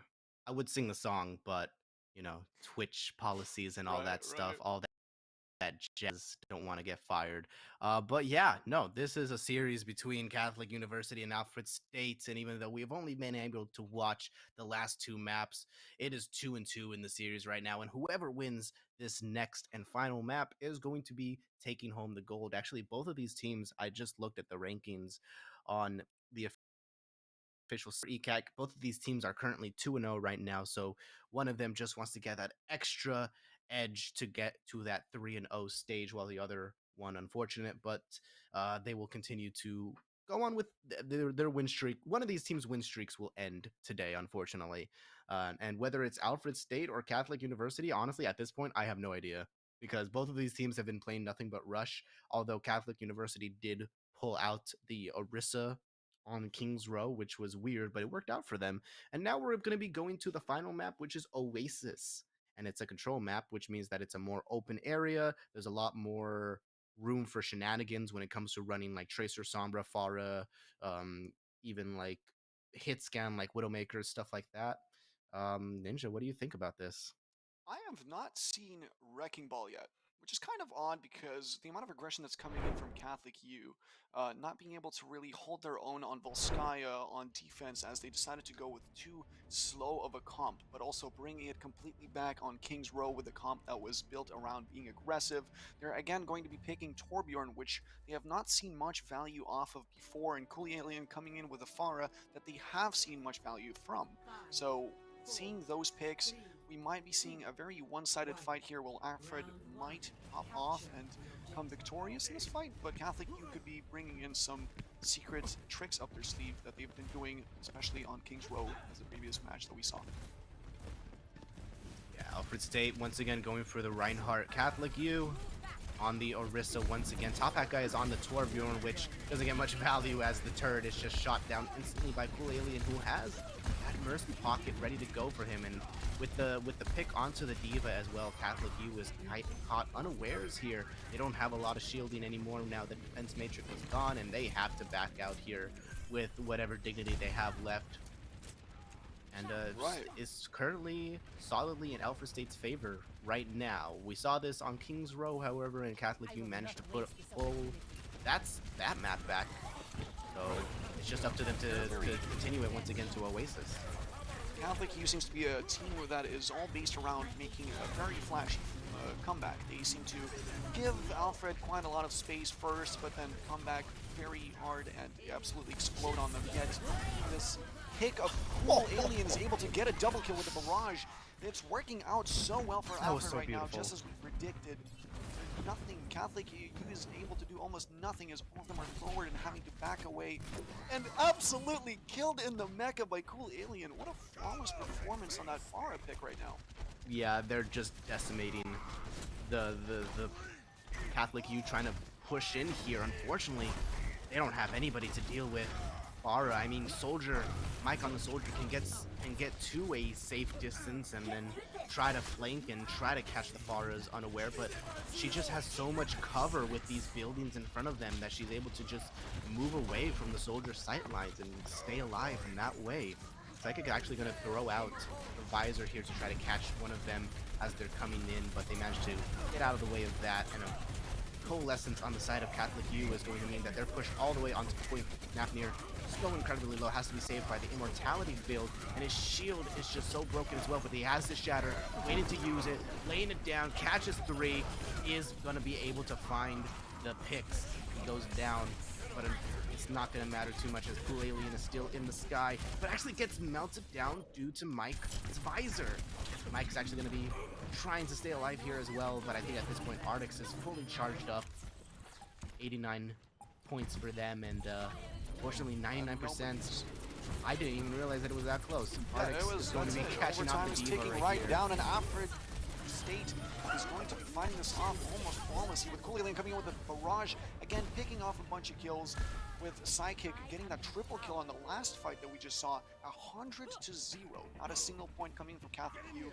Not sure what they were trying to do with this Orisa play. I feel like they might need to swap around to some other characters because Alfred State is looking very healthy and very comfortable in their picks right now. Yeah, they just felt really comfortable from last series, but as I noted even on King's Row, it's really difficult to push forward with an Orisa.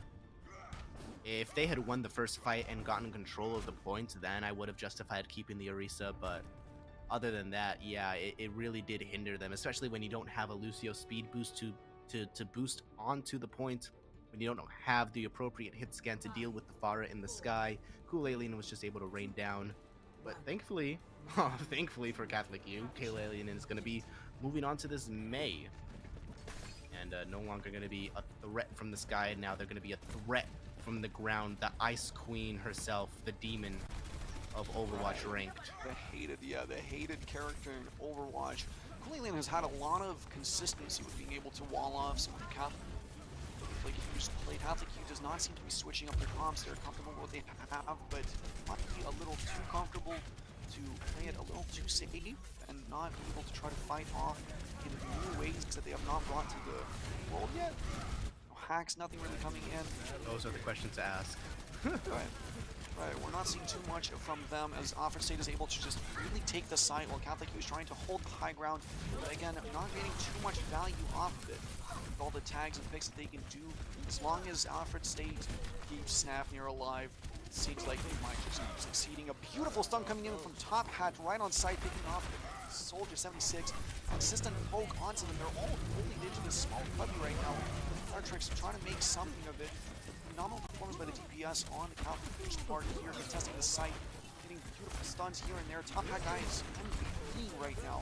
The fight is happening on site. Graviton available for Arcus, he's using it. He's gonna use it onto the duelist, trying to stay alive. Getting almost picked off by all of the Catholic Q. That is going to be it for them. Again, the comeback kings seem to be holding their own very strong right now. Yeah, really good stall from Alfred State, honestly, recognizing that Catholic U was all just bunched up on that left-hand side, so they used the cover right underneath it to just stall points, and they can't really do anything from there. But a flank from Top Hat really just manages to catch Psychic off guards.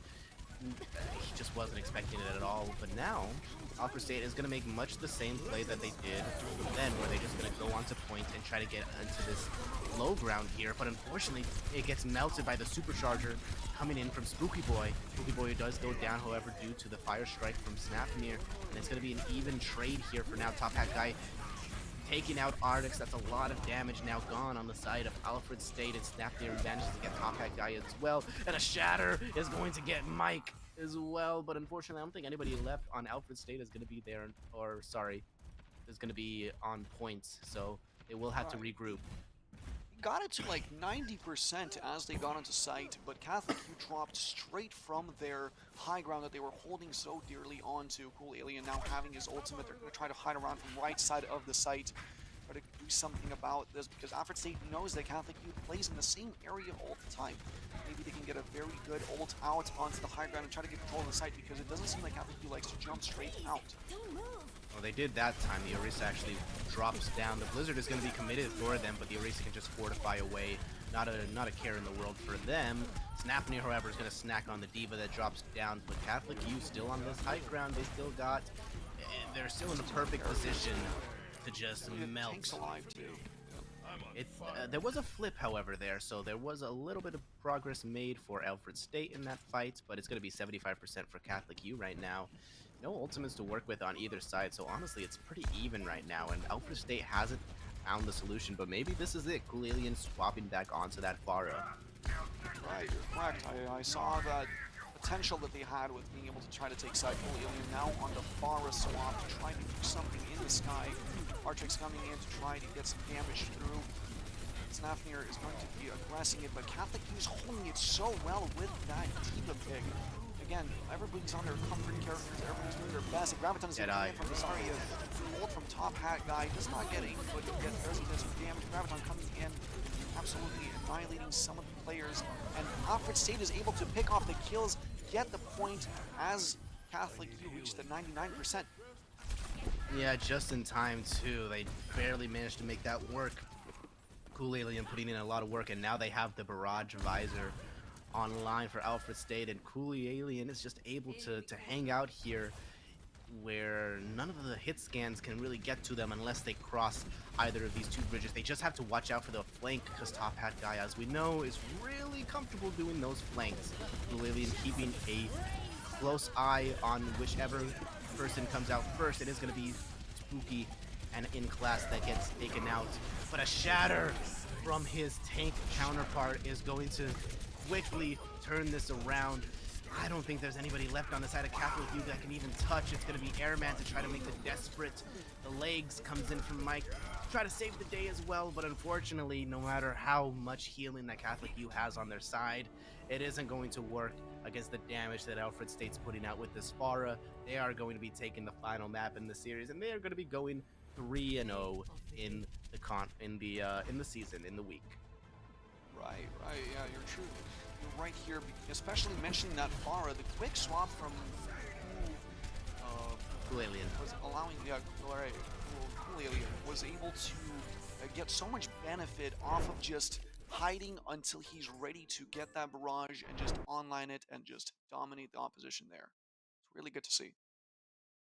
Yeah, when we first came into this series, Catholic U looked pretty shaky on Volskaya, honestly. It didn't really seem like they were comfortable running the Reinhardt, but as soon as they swap over to that Orisa, they suddenly come alive with a bit of an unorthodox strategy that puts Alfred kind of on the back burner. But we saw Alfred just sticking with the tried and true. You know, they played Overwatch in the way they knew how. They put one of their pharmacy players onto that hero, and they just farmed from there. So great to see Alfred taking home the W today. We'll be going over to a short little break before 5 minutes real quick, and we'll get one of the players from Alfred on the broadcast right now, see what their thoughts on the series.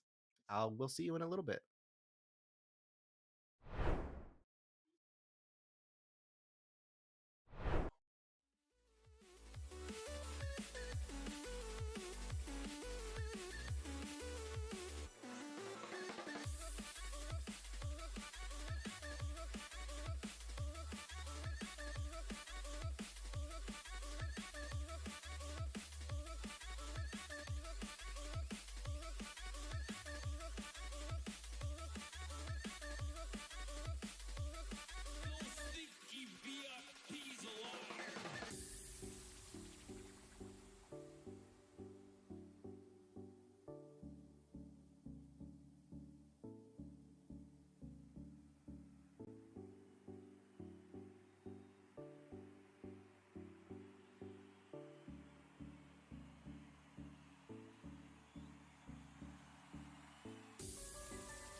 What we just saw was the conclusion of an epic 5-game series between Catholic University and Alfred State. And to be quite honest with you, it was kind of a back and forth between all of those maps that we watched. But eventually, the winners did come out to be Alfred State. And from that team, we have an interview with the one and only, the dopest of aliens, if I've been informed correctly.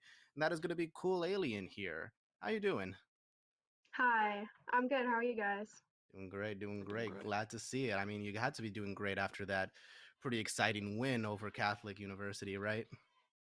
Oh yeah, my heart is pounding right now. Right Just took on. a few years off my life there. Oh, okay. Well, that's kind of you might want to see a doctor about that. That's a bit concerning, but yeah, we just have a few questions to ask you. First off, I actually wanted to ask you. We didn't see the whole broadcast, unfortunately. We kind of jumped in midway, curse the two former teams for taking so much time out of your spotlight. But we didn't see the first two map series. So if you want, if you could you give us a brief overview of what happened on map number 1 and map number 2? I believe it was Lijiang and Rialto on those first two maps. Want to just give like a brief Yeah. kind of overview?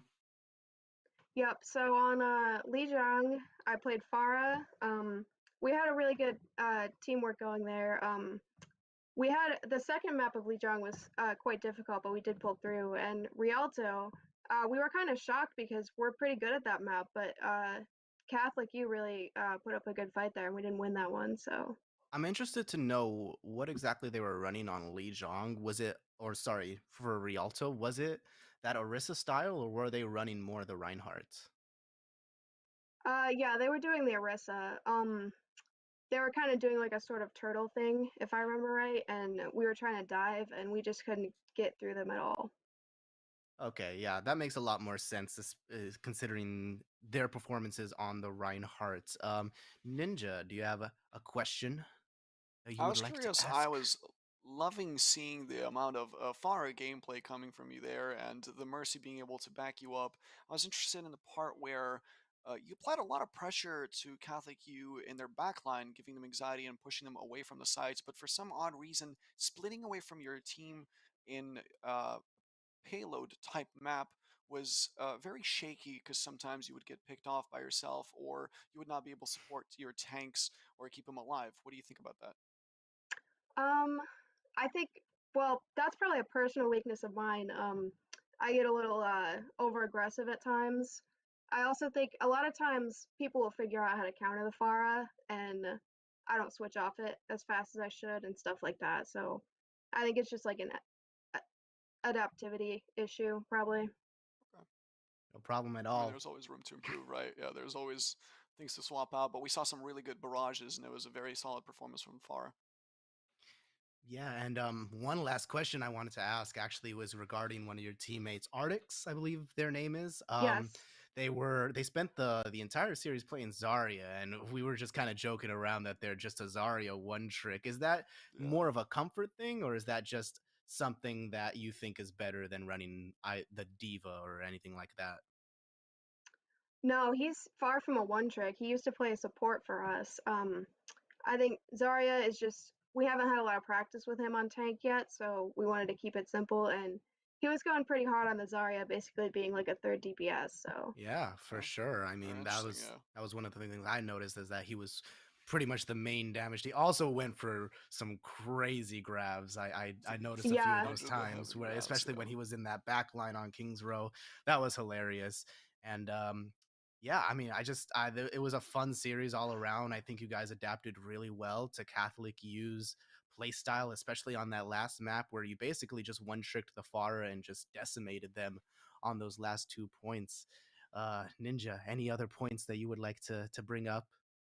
Your guys' strong suit was always about keeping Sefnir alive. Did you ever notice that? Anytime he would go down, your team would kind of crumble slowly? What do you think about that? yeah, I mean, without the main take, it's pretty hard in general. I think sometimes when he would die first for whatever reason, that would just trigger big time loss for us. And it's definitely a challenge keeping him alive because he sure likes to go real deep. Likes to get aggressive, yeah, right? Yeah. Well, I mean, which Reinhardt doesn't, right?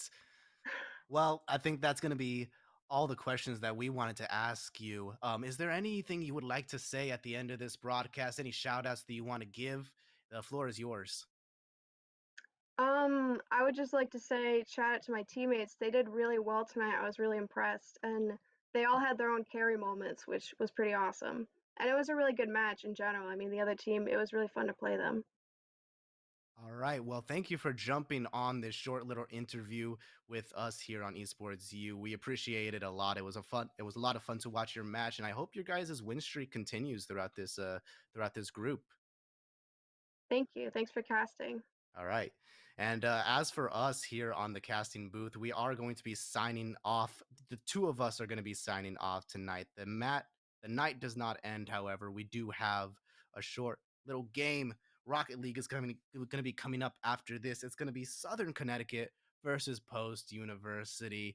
I don't know a whole lot about Rocket Leagues, but I know that there's cars and there's balls. Yeah. And I think those are the only two things you need in life, honestly. So we're gonna go ahead and sign off of this broadcast. Ninja, any last words before we cut the cameras? Right, we saw a very fun game. It was really fun casting. You guys can find me on @NinjaVoin, same as a tag on Instagram. And Rudy, you can take it away. I probably have a Twitter somewhere. I don't even know, dude. At this point, it's all a bundle to me. It's hidden, yeah. Yeah, Right? it's hidden under a paywall, actually. But subscription. Yeah, we'll go ahead sign off for tonight. Thank you all so much for watching. We'll see you later.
Hello, everybody. Welcome back to Esports U, the one and only hub for all things collegiate esports. I'm Rudy TG. I'm here joined today by Ninja Voin here. How are you doing, Ninja?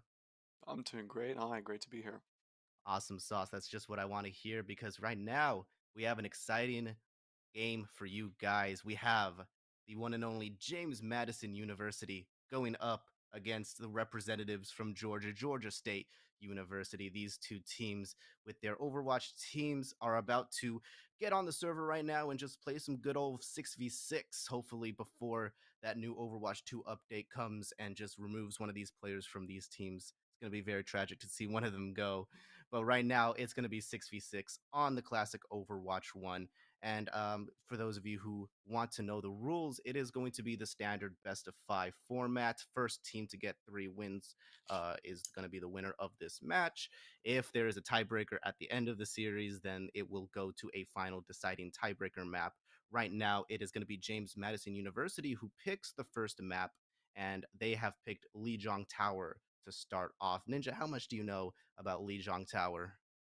I definitely remember the bridges in the map and the amount of space that you can get booped off with characters like Farah and Lucio. So I'm curious to see some off-angle plays, maybe some potential kills around the map rather than just gunfire. Yeah, for sure. I mean, Control in general is also one of those map types that has the tendency to go kind of wacky because of kind of the right that's in the separate maps. But yeah, Lijiang is one of those examples where you do have those open spaces where you do get those pop off the bouncing moments with Lucio Farah. That's why you see a lot of people run Farah on these maps as well. So Right. wouldn't be surprised to see one of those types of characters or even Wrecking Ball Right. for example, as well. So we could go ahead and hop into the match anytime we want. But yeah, I'm super excited to see what these teams pull off, especially because the meta right now is just so wide open. It really feels like teams can run anything, from Reinhardt style compositions that are focusing about around his and Lucio's ability to rush down opponents to those more wide open Wrecking Ball compositions where teams focus more on individual skill for like players on Tracer or Sombra. But right now, we're getting into the first map, and it's that map with the 2 bridges that has the potential for some Farah boops. But right now, it doesn't look like any one of the teams is running the Farah. Instead, Georgia State is actually going to be running the Winston Rush composition with the Moira Reaper and Cowboy as well, Cassidy. Dex on the Cassidy. So we'll see how he fars on that hit scan hero. While James Madison, they're simply going to be playing the tried and true meta Wrecking Ball composition, which is pretty standard with the Brig Zen backline as well. It's going to be up to Silverstein to find the hacks onto these backline, but not if Dex goes down first. Gigafart just absolutely demolishing before he even gets into the fight. However, the backline is down for James Madison. That means the support for them is going to be at an all-time low. Storm Hornet gets the pick onto the Diva. Very even trade so far here. Storm Hornet has done so much damage so far. Has enough for his ultimate. The minefield is out now, and it is completely stymied. Georgia State's push onto the point. Only the Reaper here left to contest, but pretty sure Scarate is going to be off right now. That very early pick on Cassidy from Gigafart was quite powerful for them, as also James Madison was the first one to go out onto site. And then decide to fight for it with the shields that they currently do not necessarily have. They're running a comp with barely much shield holding, where Georgia State decided to have Winston for some of that bubble shielding. Yeah, that bubble shielding actually comes in kind of clutch there because that kind of denies Storm Hornet's push, but that impulse, the bomb from him just catches 2 of them right off the bat. Another kill to finish off Lucio in the back line, and no matter how much damage Scurry's going to be doing here, it's not going to be enough if the rest of his team isn't. Phelius is going to have to back off for right now. That was such a fantastic pulse bomb from Impulse. Interestingly enough, James Madison is also not trying to contest the bridge area, as they know that Georgia State is running Lucio, who can potentially get an environmental kill. For now, James Madison has the ultimate of Zenyatta, being able to probably continue holding the side for this push. Is going to be denied by the EMP, however. That is the ultimate that just completely negates all of the abilities and shielding from the enemy team. Impulse and Silverstein both down. That means all of your primary damage option, and oh, that is a boop onto Storm Hornet. Make sure they just don't get back onto points. That is definitely what you like to see, and they get the stagger onto the Diva here. Unfortunately, Billy is going to have to take a swim into the bottomless pit there. I don't even know if there's an ocean underneath there. Oh no, there's a pond right there. So finally, some environmental kills. Something that this map is quite known for. The amount of environmental deaths that can appear is quite insane. James Madison now just trying to get back onto this left side of the map right here, but Georgia State has their number. They have committed all of their ultimates, the Diva Bomb, to kind of push them away as well. Thankfully, the Transcendence from Gigafart is there to save them, but they cannot save Python, however. That's your main source of healing down. 7 on the enemy team is going to be going down. Fortunately, that is your primary source of healing. It's so important for this Winston composition, because without that Moira, Winston's job of staying alive comes so much harder. Next, trying to get some more value, taking out the Tracer on the enemy team, but unfortunately will not be able to fend off the rest of them, and 7 goes down as well. So the point once again goes back towards the side of James Madison, who's 90%. I'm liking seeing this assassin meta with Sombra. The way James Madison played on killing backside does not allow them to fight it. With an EMP coming in as well, taking out most of the time, James Madison just has to hold the side for a bit more so they can win the overtime. Oh, but that's a massive boop onto the backline. Storm Hornet just removes the backline for Georgia State. But Scurry, they are going to be using the ultimates of their own to kill off any amount of competition that might come from it. Really for Fun goes down as well, but it is not going to be enough. Georgia State now has once again control of the point, 30% for them, and they have ultimates such as Coalescence to help keep this lead. But you can't use Coalescence if you're dead. 7 goes down to the unfortunate pile drive timing. Scurry going down as well. No healing, no damage. Storm Hornet on a roll here on the Wrecking Ball, and I'm not just saying that as in a figurative sense, quite literally on a roll here. First objective to James Madison. It was quite interesting to see as James Madison went in with only Wrecking Ball and Tracer on that attacking side, and somehow Georgia State wasn't able to defend against that. Really did not have numbers on them, yet they still were able to pick up that side and complete the overtime objective. Well, my dear Valorant player, that is the power of like I kind of said at the beginning, this Wrecking Ball composition with the Tracer Sombra is actually so powerful, because even though Tracer Sombra aren't able to kind of break down shields, most of the time they can easily get around those shields by, teleporting, which is what Tracer does with her blinks. Sombra obviously can turn invisible, get into the enemy backline as well, and hack people who can get those shields up, like Reinhardt and Winston. And then obviously you have the Wrecking Ball to cause disruption as well. So that's just what makes this composition so powerful. Georgia State is going to change things up a bit. They're going to be running the Reinhardt. Scurry on the Doomfist here. Probably going to have a bit of a difficult time going up against the Sombra, who can just hack the Doomfist and make it so that they can't do anything. And already Silverstein is going after this Symmetra on the on Georgia State, going to absolutely obliterate them with the Discord orb that is provided by Gigafarts. And Georgia State is just crumbling right now. It seems like Georgia State, even with a change in their roster, bringing in Baptiste and Symmetra to instantly gain control of site with a teleporter at the start of the round, is not able to fight off the Sombra pick. This is quite interesting to see. Yeah, I mean, even though they're still contesting the point here, which is probably the only reason it hasn't gone to the control of James Madison, which is definitely the proper thing to do here. Actually, Seven commits the immortality field just to stay alive a little bit longer, contest that point. But it is ultimately going to be on the side of James Madison, and they have plenty of ultimates to work with just due to the amount of damage that they were doing to the enemy team. There were quite a lot of strong off angles coming in from Impulse right now on Tracer, swinging off his teammates' tanks that's been playing very aggressive angles. This has been great to see the way they pull off killing the healers. Right now, currently on a flank, trying to sneak behind the Georgia State. He's going to be playing with his bomb. He's looking for that pulse bomb for sure. Going to be trying to stick it onto somebody, but it gets eaten by the defense matrix from Philius, but it does not matter. The mines from Storm Hornet are going to make quick work of them anyways.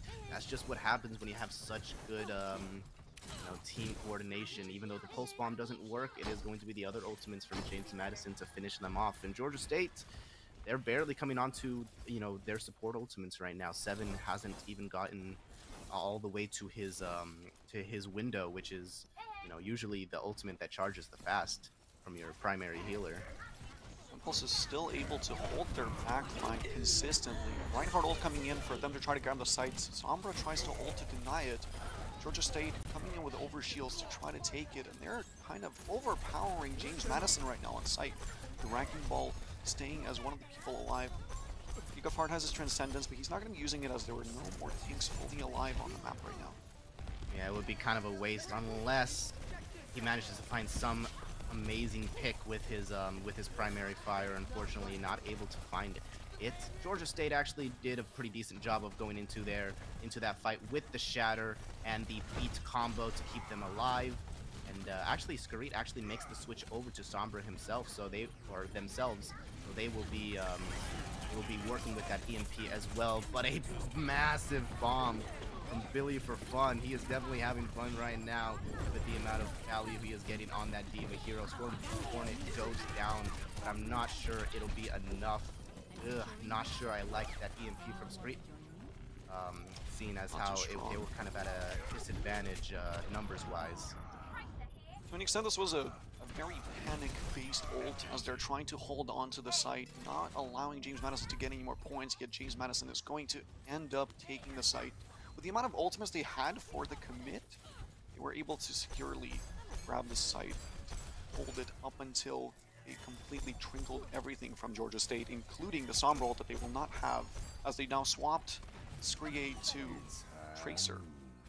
Yeah, Tracer to try to get some amount of just immediate value now. Dex trying to commit the Cassidy ultimate to gain some space, and they have gained space onto the objective themselves. Unfortunately, Dex goes down. The immortality field is not going to be enough to save them this time.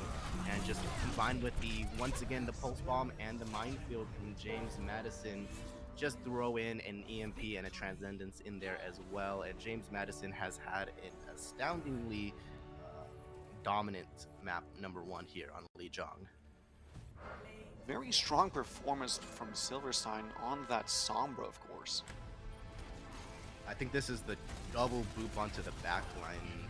This might be. I'm trying to remember. I mean, just Storm Hornet had so many great moments. Yep, this was the double boop right here. There it is.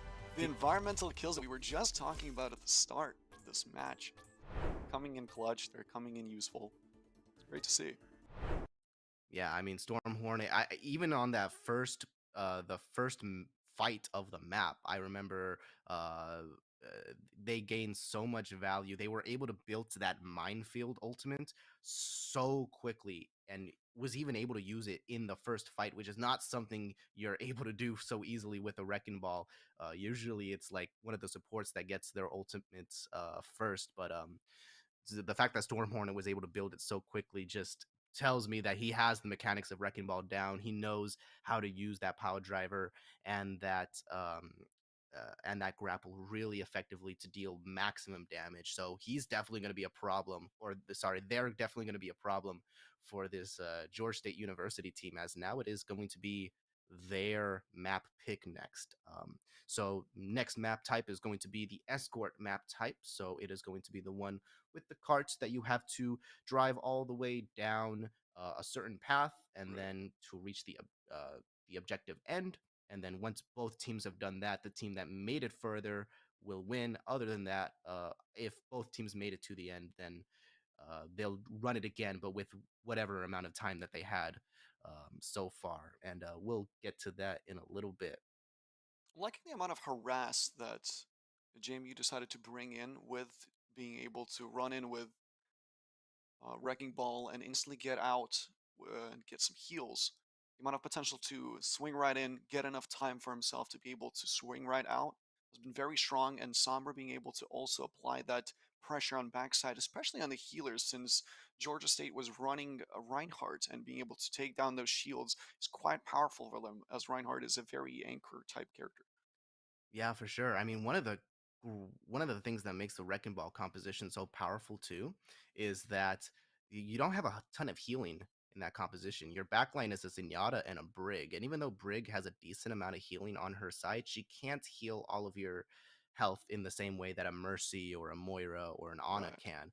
So what makes the Wrecking Ball composition is so great is that you have multiple heroes that have some great mobility and are able to take advantage of the health packs that sit around the map, which is one of the main, defining features of Overwatch that sets it apart from other shooters, is that you have health packs around the map that you can use. And what even makes it even better is that Sombra can hack those health packs and make it Right. so that they're only able to be used by your team, and they respawn at a quicker rate. So the lack of healing that comes from the Briggs and Yada backline is actually completely solved just by you being able to get to those health packs quicker than the enemy team, and also having the Sombra hack there in the first place. So it's Right. Wrecking Ball is just that composition is the most meta composition right now in the current meta game.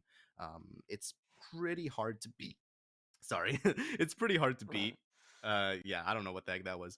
It's pretty hard to beat, and we saw pros at the Overwatch League level are going to be running that composition. Actually, the strongest team in the world carried that composition all the way to the grand finals and won very Wow. handedly. It was a 4-0 for them against their opponents. So they were just One thing I might mention is I wish I saw a lot more sky characters. Maybe some characters were able to fly right out and maybe support from the skyline, such as Echo, Farah, maybe a Mercy that could fly around and support the team. I feel like having one of those on Lijiang Tower, which is a very open map, would be very strong.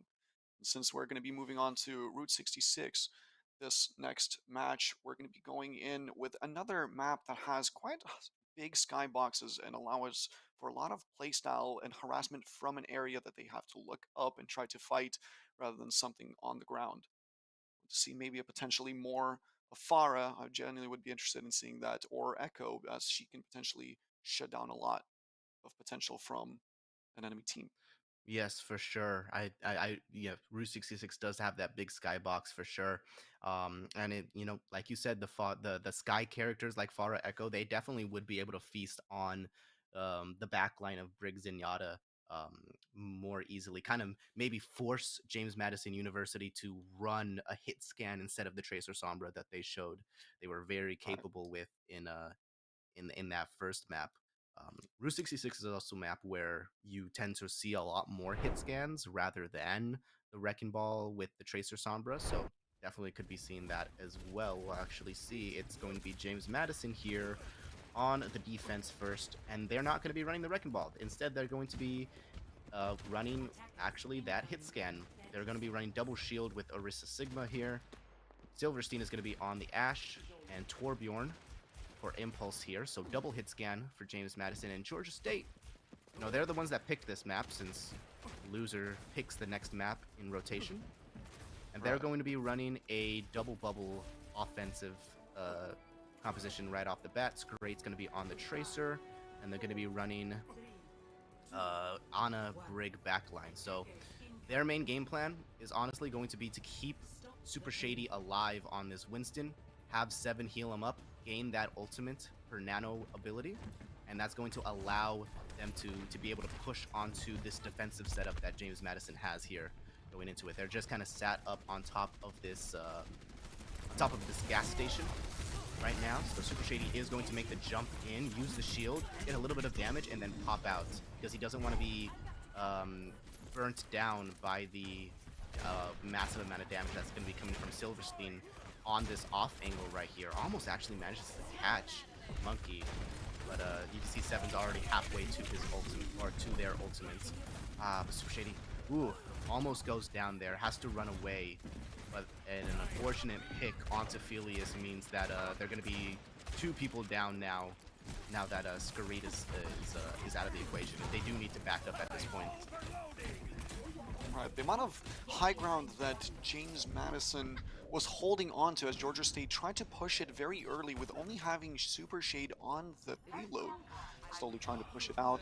They tried to actually fight that big site of the gas station, but weren't fully able to do that. Yes, Not many changes to the roster so far as well. But now the key difference is Seven has their ultimate. That is the nano. That means the Monkey is going to be able to jump in, get more damage in, and also be more survivable. Okay, you see the nano go onto the Monkey right there, and they're actually instantly going to be going after the Ashe and the Mercy right there. So Silverstein is out of the equation, and that's a massive amount of damage that's jumping onto the rest of the enemy team as well. Impulse throwing out that turret is not going to be doing much, and the cart is now pretty close to the end of this first checkpoint. This was pretty great, the amount of harass that they had on the backline with the healer and the potential highest DPS on James Madison's team that was taken out super fast, jumping straight onto the Ashe and Mercy combo and taking them out of the fight, allowed them quite a strong push, and taking Torbjorn out of his position as well, gave them a free payload and an easy push towards the checkpoint. James Madison is not going to opt to contest this first point. Instead, they are going to just set up once again on the high ground for the second point, and now they have the ultimates to hold them better. They have the supercharger from Marissa, Storm Hornet, and then Python has that window as well for that damage amplification. Silverstein has their Bob ready, which is the sending the big robot out to contest a point whenever they need it, so they're pretty set up. Chef is unfortunately not going to be a part of this next team fight. They will be back in spawn room waiting to just going to go out, and they're actually gonna, Silverstein's actually gonna send the Bob in just to mess with them. They're all kind of stuck in this little house right here in the corner where the Mega Pack is, and they get 7 too. This is just stagger on top of stagger right here, but the resurrection is there. Interestingly enough, Scree has been in the same position for the past 10 seconds. I don't know if he's disconnected or it doesn't seem that way as he picks off Baptiste and the ultimate that Orisa decided to drop down from James Madison. So they continue to push the site, getting the harass on the Mercy that actually gets a res on Orisa. As they're pushing through quite a defensive fight here. Cassidy's ultimate coming in, picking off the James Madison's Mercy. An easy site again. A lot of harass. It seems like they learned from the previous map. They have to take that back line before they're able to fight the tanks. And it seems to be working for them beautifully on this map that they chose. It was all a ruse. Scurate was just pretending to be AFK, and then when Silverstein walks up to them, they just lay the pulse bomb at their feet. High level strategies we're seeing here from these collegiate players. And a second point has been achieved for Georgia State, so 4 minutes on the clock. They've actually made pretty good progress, but now they're going into last portion of the map, which is a lot more bunkery. There's a lot less angles to jump in from for Super Shade on Monkey here. And Impulse actually going to be just running into the backline here, trying to get the freeze onto these targets. But the Graviton Surge from Felius is going to catch the team as they try to dive in. James Madison, they have the win. James Madison coming in with also a choice on May, being able to kill Georgia State's backline, as you noticed. May jumping on this and this Mercy. Oh boy, I was about to say Sky. Remembering my Valorant days all over again. He's able to pick that up, and they're able to take the side again. I feel like Georgia State has been playing a lot around their ultimates, and they used quite a lot here, so only the Tracer ult able to come in from the backline. We're going to be seeing it dropped straight on side, sticking into Reinhardt, getting the Reinhardt from James Madison.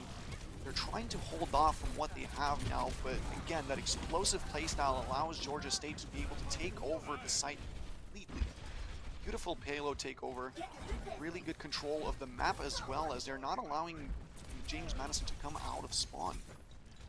And James Madison has been pushed all the way back here. They will have this Blizzard from Impulse, which is a very powerful ultimate, given that it isn't even by the enemy team's D.Va. But if that D.Va is unmech'd, then it is no problem to lay it down at their feet. No, nothing they can do about it, and might as well just throw in a bomb while you're at it. Is that a backdoor? That is a backdoor! Oh my god, that was was so the close. closest backdoor possible. Georgia State sticking one person on site as James Madison was too busy finding the rest of the team in a very tight corner. 0.87 meters left for Georgia State. I feel like with their ultimates they've been able to use and explode onto the payload. They're probably going to be able to completely take this over. We're going to be watching as Reinhardt comes out into main. A defense matrix coming in from Baptiste. They're slowly going to be taking over the backside of the map as they had a fight there previously that they were not able to win. Maybe some things get changed. Cassidy getting picked off by the D.Va. Reinhardt running down because he is not able to get a lot of heals from his team, and that is going to be a fall for Georgia State on this push. Still about a minute and 30 on the time. I feel like they can come back as they're slowly getting trickled down bit by bit. Great window from Python to be able to just, whittle down the enemy team from Georgia State as they try to push into that mega health pack on the left side. But now they have a window of their own, Georgia State, along with Beat as well, so they managed to stay alive during this process as well. The biggest thing they have to worry about is this Blizzard once again from Impulse. Cassidy, Silverstein pops Deadeye just to put a bit of pressure on them coming out of this little choke hold right here. Mortality field down is going to save them, unfortunately. Now the Blizzard has been committed as well, but doesn't seem to find much value, and it is going to be Super Shady down first. Impulse down as well. Storm Hornet finds massive value with that shatter, as well as the charge, and once again Georgia State is forced to just run with their tails caught between their legs. But they only have 30 seconds left. Absolutely no ultimates coming in there, trying to explode onto site now. I feel like the choice of adding May from James Madison allowed them for quite a lot of pressure and denial as Georgia State tries to push over through the main part of the map. Swapping to a quick Hanzo to maybe get the burst on some healers. Not too much healing coming in from Georgia State, some picks, some trades coming in. May being able to completely wall off the site. Time is going down. They're going to be trying to contest the payload. Slowly going one by one. Stormform is going to be going down, so they do not have that anchor anymore. D.Va still staying on site, trying to pressure the healers that are somehow in the front line. Reinhardt coming in with a shatter right now. If he's able to get onto site, it's going to turn around completely. A beautiful pick with a sonar arrow onto May. Oh, nice. What a great shatter coming in from Super Shady as well. They really do want this last point on the board. They want to get to 3. It doesn't matter if it's an overtime, as long as you finish, it'll be good. Great.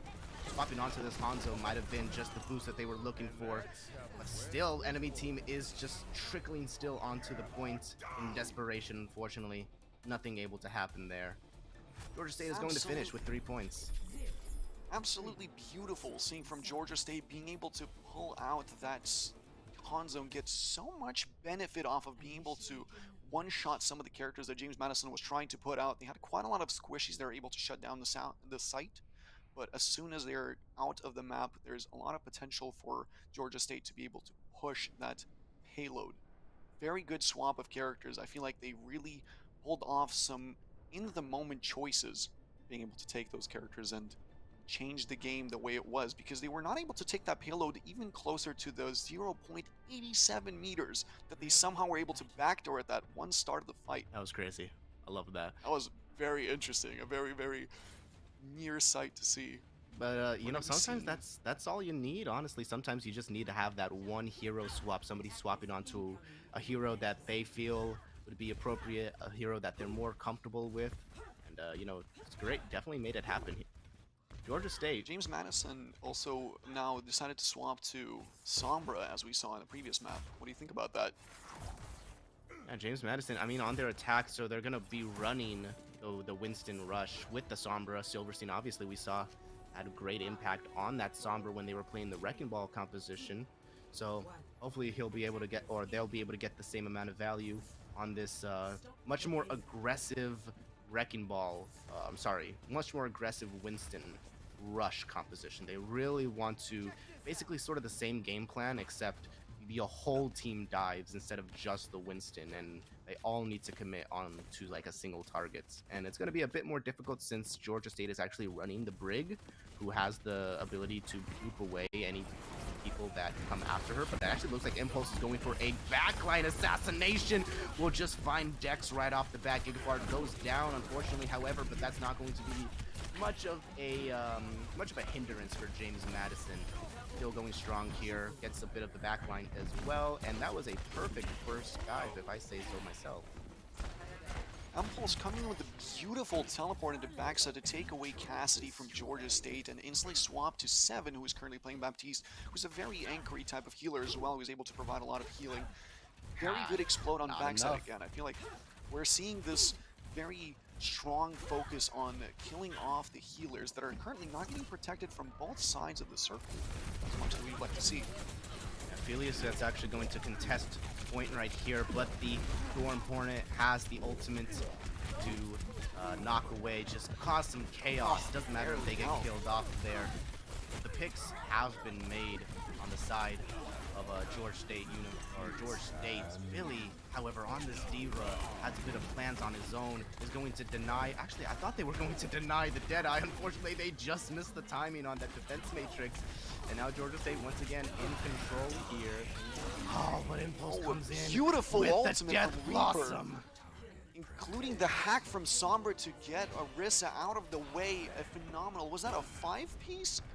It was more of a 4, but I mean, the EMP was thrown in there just as a bit of extra precautions, just to make sure that they finished out that team fight. But it was extraordinary nonetheless.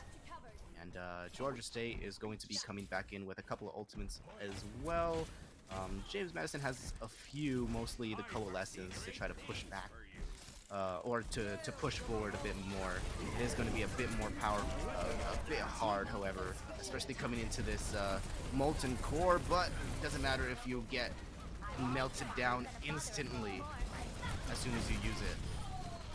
Crazy to see how much explosion James Madison is bringing into the table right now, as they're actually not paying too much attention to the payload. They're mostly paying attention to trying to blow up the chokehold that Georgia State is trying to set up with the characters that they have.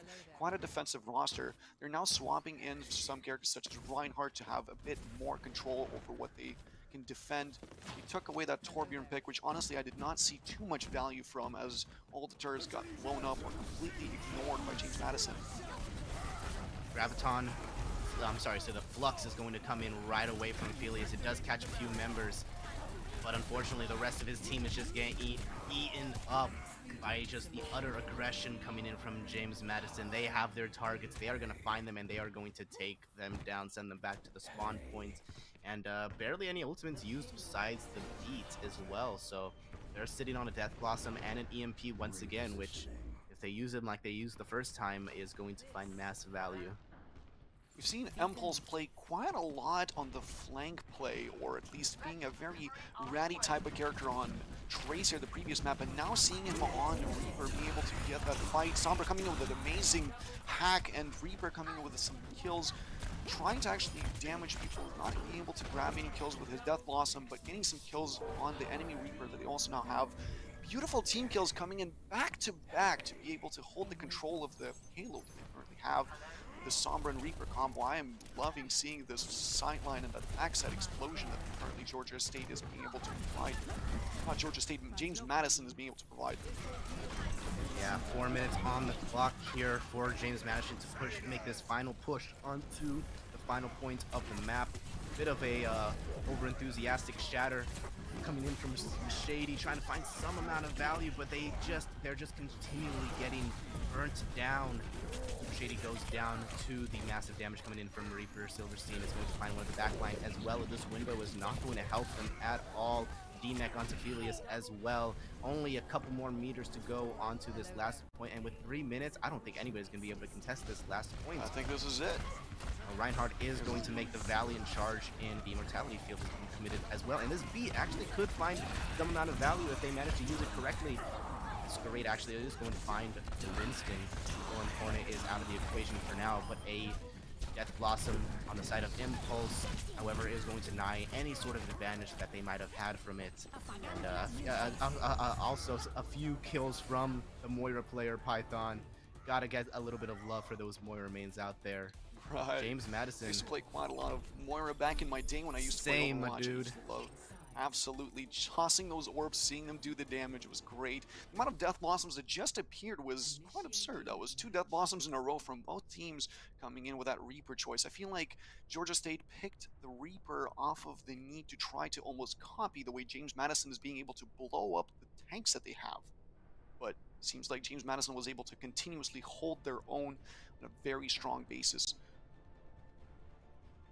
Now, very interesting how they're going to be going into the next part here. Yeah, now Georgia State is going 1 to be minute on on the offense timer, right? here. Yeah, they have 1 minute, so they got to make that count for sure. James Madison is going to stay on this double shield composition with the 2 shields. I know it's a very appropriately named composition. Georgia State is actually going to be staying on the double bubble, but we might get your wish here, Ninja. Yep. Great. There it Gonna is. be maybe potentially going on to that Farah, which honestly at this point might be bad considering the fact that Silverstein is on that hit scan roll. They're gonna have to deal with the turrets from Impulse as well, and the backline isn't as vulnerable. Baptiste and Brig actually have a lot of survivability between the 2 of them, so it's going to be up to Scurrade to find good value on this Farah. Right. They're trying to pull a wild card right now with a combination of War and Mercy, which is actually currently melting the shields at Georgia State. It's able to pick off out of the Orisa, an easy kill onto Gigafart on the Those were 2 directs, I think. He just hit 2 direct rockets onto the enemy team. Easy airspace content, and they somehow are able to easily take the payload forward. James Madison swapped 2 soldiers to try to fight that. The amount of strength that came in from this sky control right now is crazy from Georgia State. Yeah, actually, making the swap onto the soldier here, actually going to swap back onto the Tracer, gonna put a bit of faith in his teammate. Actually, no, they're gonna make the full swap to the Wrecking Ball composition. They're not going to contest this last point. They know it's just way too important. This is actually going to work out pretty well for James Madison because it means that Scurrade's going to have to really choose a target for their barrage now. It's not just going to be people all bunched up in the same place. It's going to be a bunch of people scattered about. Right, it's now in overtime. Everybody's on their toes, but the amount of play space and aerial contest that Georgia State is able to have coming in Farah with that rocket, coming in with a barrage, almost getting hacked by the enemy Sombra, but still getting picked off in the moment. Some trades coming in, a res comes in onto Shady.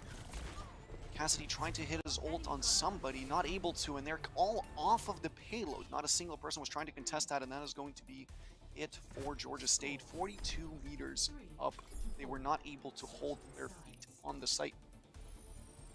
That is a bit of an unfortunate circumstance right there, especially since Georgia State actually had sort of the person advantage. I believe they were 1 person up in that team fight, so definitely hurts to see, given that they could have pushed the cart a little bit further. But you know, at the end of the day, you got to play with what you got, and 42 meters is all you got on that offense. So they got to defend for 3 minutes and 47 seconds, which isn't wholly impossible. They just need to make sure that what happened on the first round, where they just got absolutely decimated by the first dive, doesn't happen again. Right.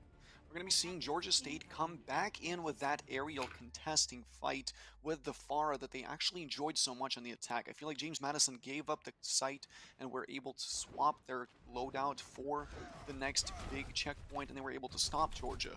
So they were actually going to be taking it back into Torbjorn from Farah, trying to have a more campy play style. I actually kind of with agreed with the Lucio. Farah pick, to be honest with you. I mean, genuinely think James so too. Madison had such a tough time dealing with it on your offense, and Farah defensively is a lot better suited.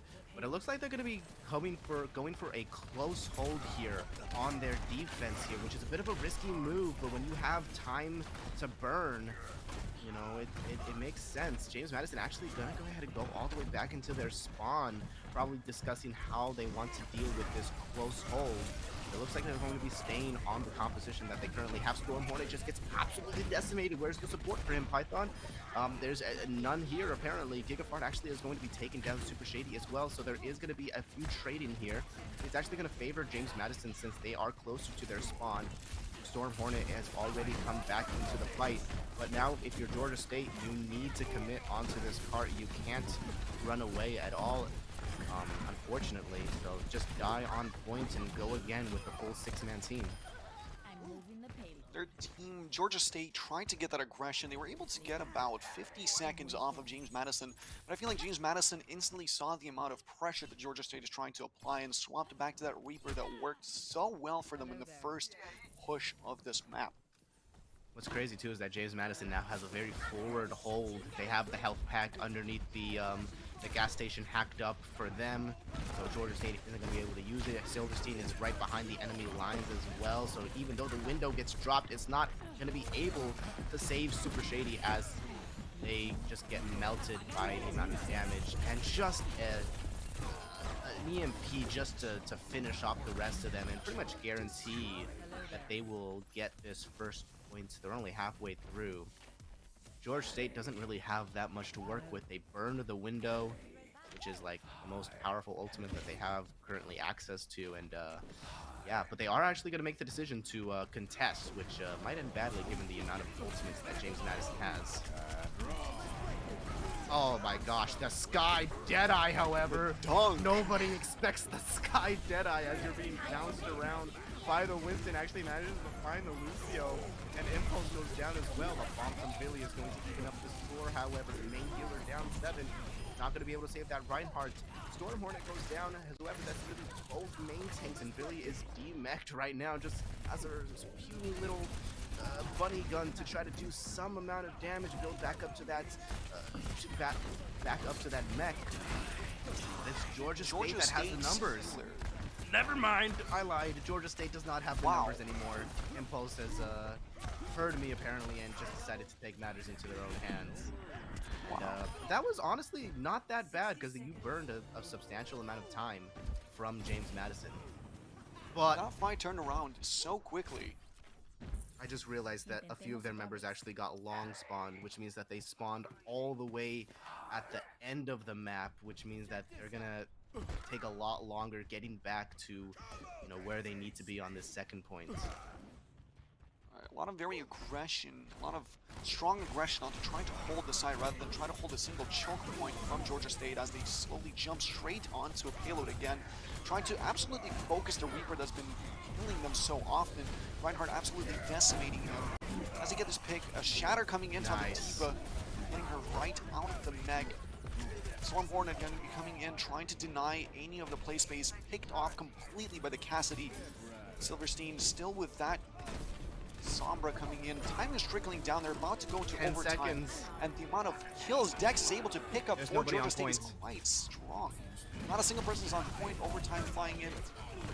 Maybe Wrecking Ball can do something and stall long enough. But that timer is trickling down with every second. The contest comes in here and there. Georgia State is holding on strong as they have a very defensive team. Diva's bomb is right about to come out. Almost bad timing. It's easily hideable from. Does not get it killed, but Torbjorn Ward is able to clean up.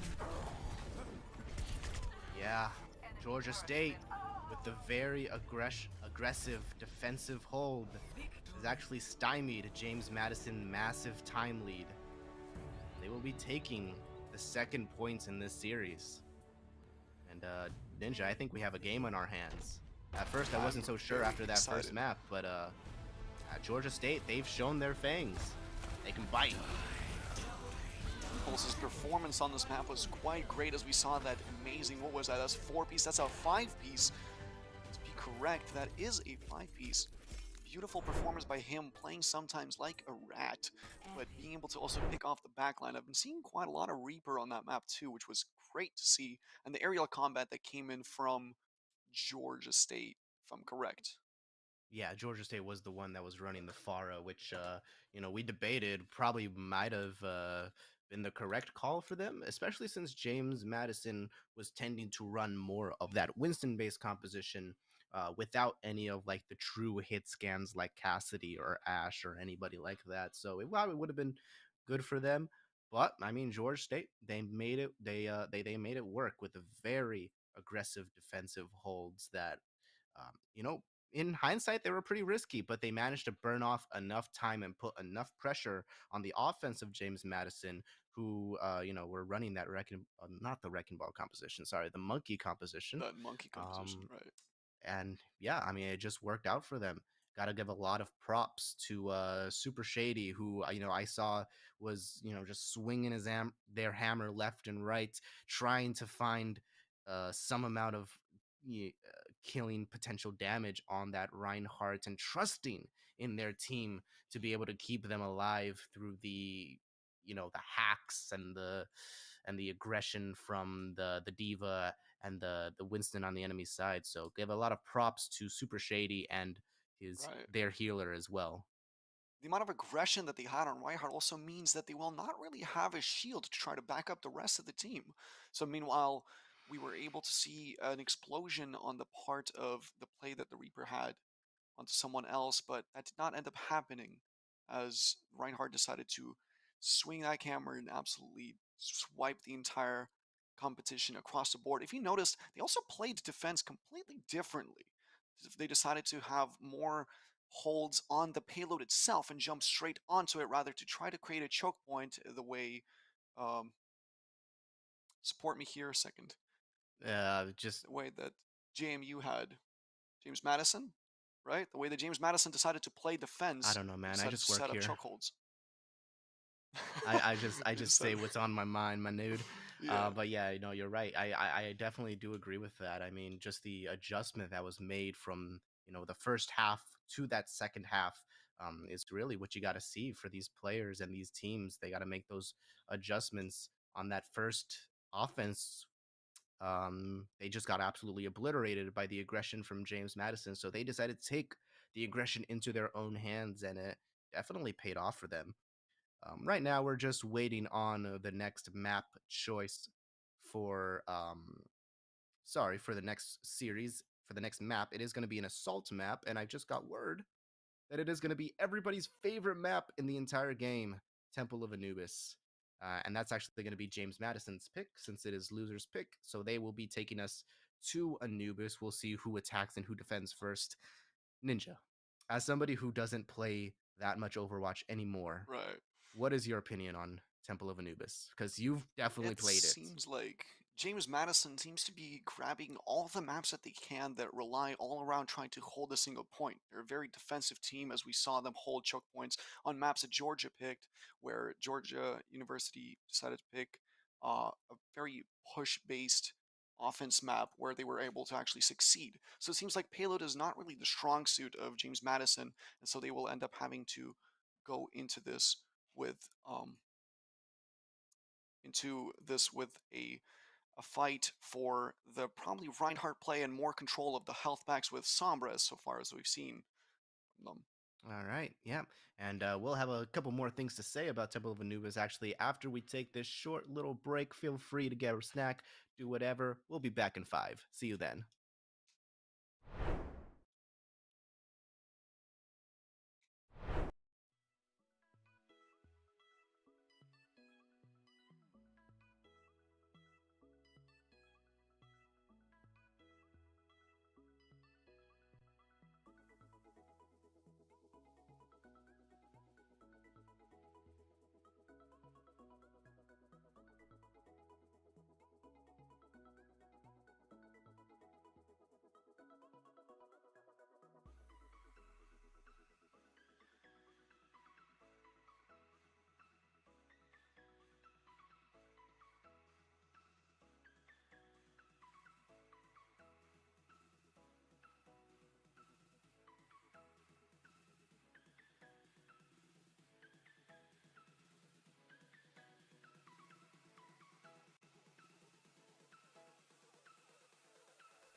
I mean, breaking down that last fight a little bit, they finally did a really good job of engaging with that Ninth Voltage teleporter. They just teleport straight to point, use that Symmetra ultimate to split the point in half. Great job there. It was really the first time I think I've really seen them use the teleport throughout this map, and it worked out really well for them.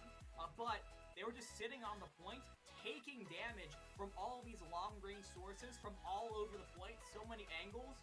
Sassy Jesus and Bomberman, they could only do so much to block that damage. And Nichols State, even when they were down members, they got the fix necessary. And now they are 70.4% of a point capture away from taking a 3-0 victory in this game, Orbital.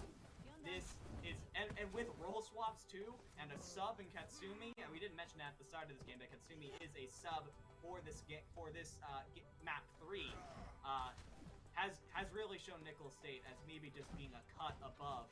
All they need is one really good fight to formalize that. Not to mention, they're also going with a drastically different attack composition than we saw Co-College work with. Co-College, of course, on that flip side, Sassy Jesus going with the Orisa. That'll be a change up to watch. But number one, in Law are drastically different in their attack stance, so this is going to be a huge challenge to watch. It is going to be huge. Go ahead and force right onto the point. There is no messing around. It is going to be Nichols State trying to flash in, but they already lost Katsumi. So this is going to be the firing out. Putnut trying their best to roll away in the hamster wheel. They didn't get much. They tagged a few, but not much else. It's going to quickly reset down to 0. Co-College getting forced into a corner early on. They have no rebuttal. Nichols State, though, is losing DPS. Becky is about to get annihilated now. Becky, number 1, though, still laid down a little bit of fracture. Co-College are a little bit disjointed here. They're trying to take out that wrecking ball. They're trying to zap away. I feel like he's able to maintain, and it looks like Co-College have maintained for now. Co-College have maintained, at least for the moment. They just got to deal with Putnut here on this wrecking ball, but Nichols State, they will only get more powerful as time goes on and those ultimates become available. While very close to that all-important EMP, the ability to shut down the abilities of everyone on the other team is so crucial. They just need 10% more in order to get there. And then, I mean, it doesn't matter if Night Voltage has that Symmetra barrier. It doesn't matter if Joker has the Bob. They will be completely shut down, unable to do anything as Putnut is on top of them. Trying to keep Becky alive. Oh, goodness. That Reinhardt took a lot of damage there, and it is taking Nichols State a little bit of time to get set up. And I think they're waiting for the EMP to be available from Law. And here it comes, Oh, that's a great EMP! Catches everyone on Co-College, and they are gonna try and run. They only lose 1 for right now. Everyone else is still alive. But what can you do? Night Voltage trying to open up Law and Putnut. Annihilate away. Becky takes another, and it looks like it's enough. Co-College have got to defend to the very last player, but they're losing everyone far too quickly. It is gonna be the take. It took 1 push, but Nichols State did it in stylish fashion. 3 ultimates, 1 push, and a 3-0 victory. You know, Orbital, they say patience is a virtue. And I think in the middle of that fight, Law said, look guys, I'm 10% away from my EMP. If we just sit here for a minute, I can passively generate that 10% and we can just go in off of the EMP. And Rest Team says, okay, we'll just go ahead and hide down here. And then as soon as that EMP was ready, just teleports in, gets everybody, and just with that surprise, it really took Co-College off of their game. It made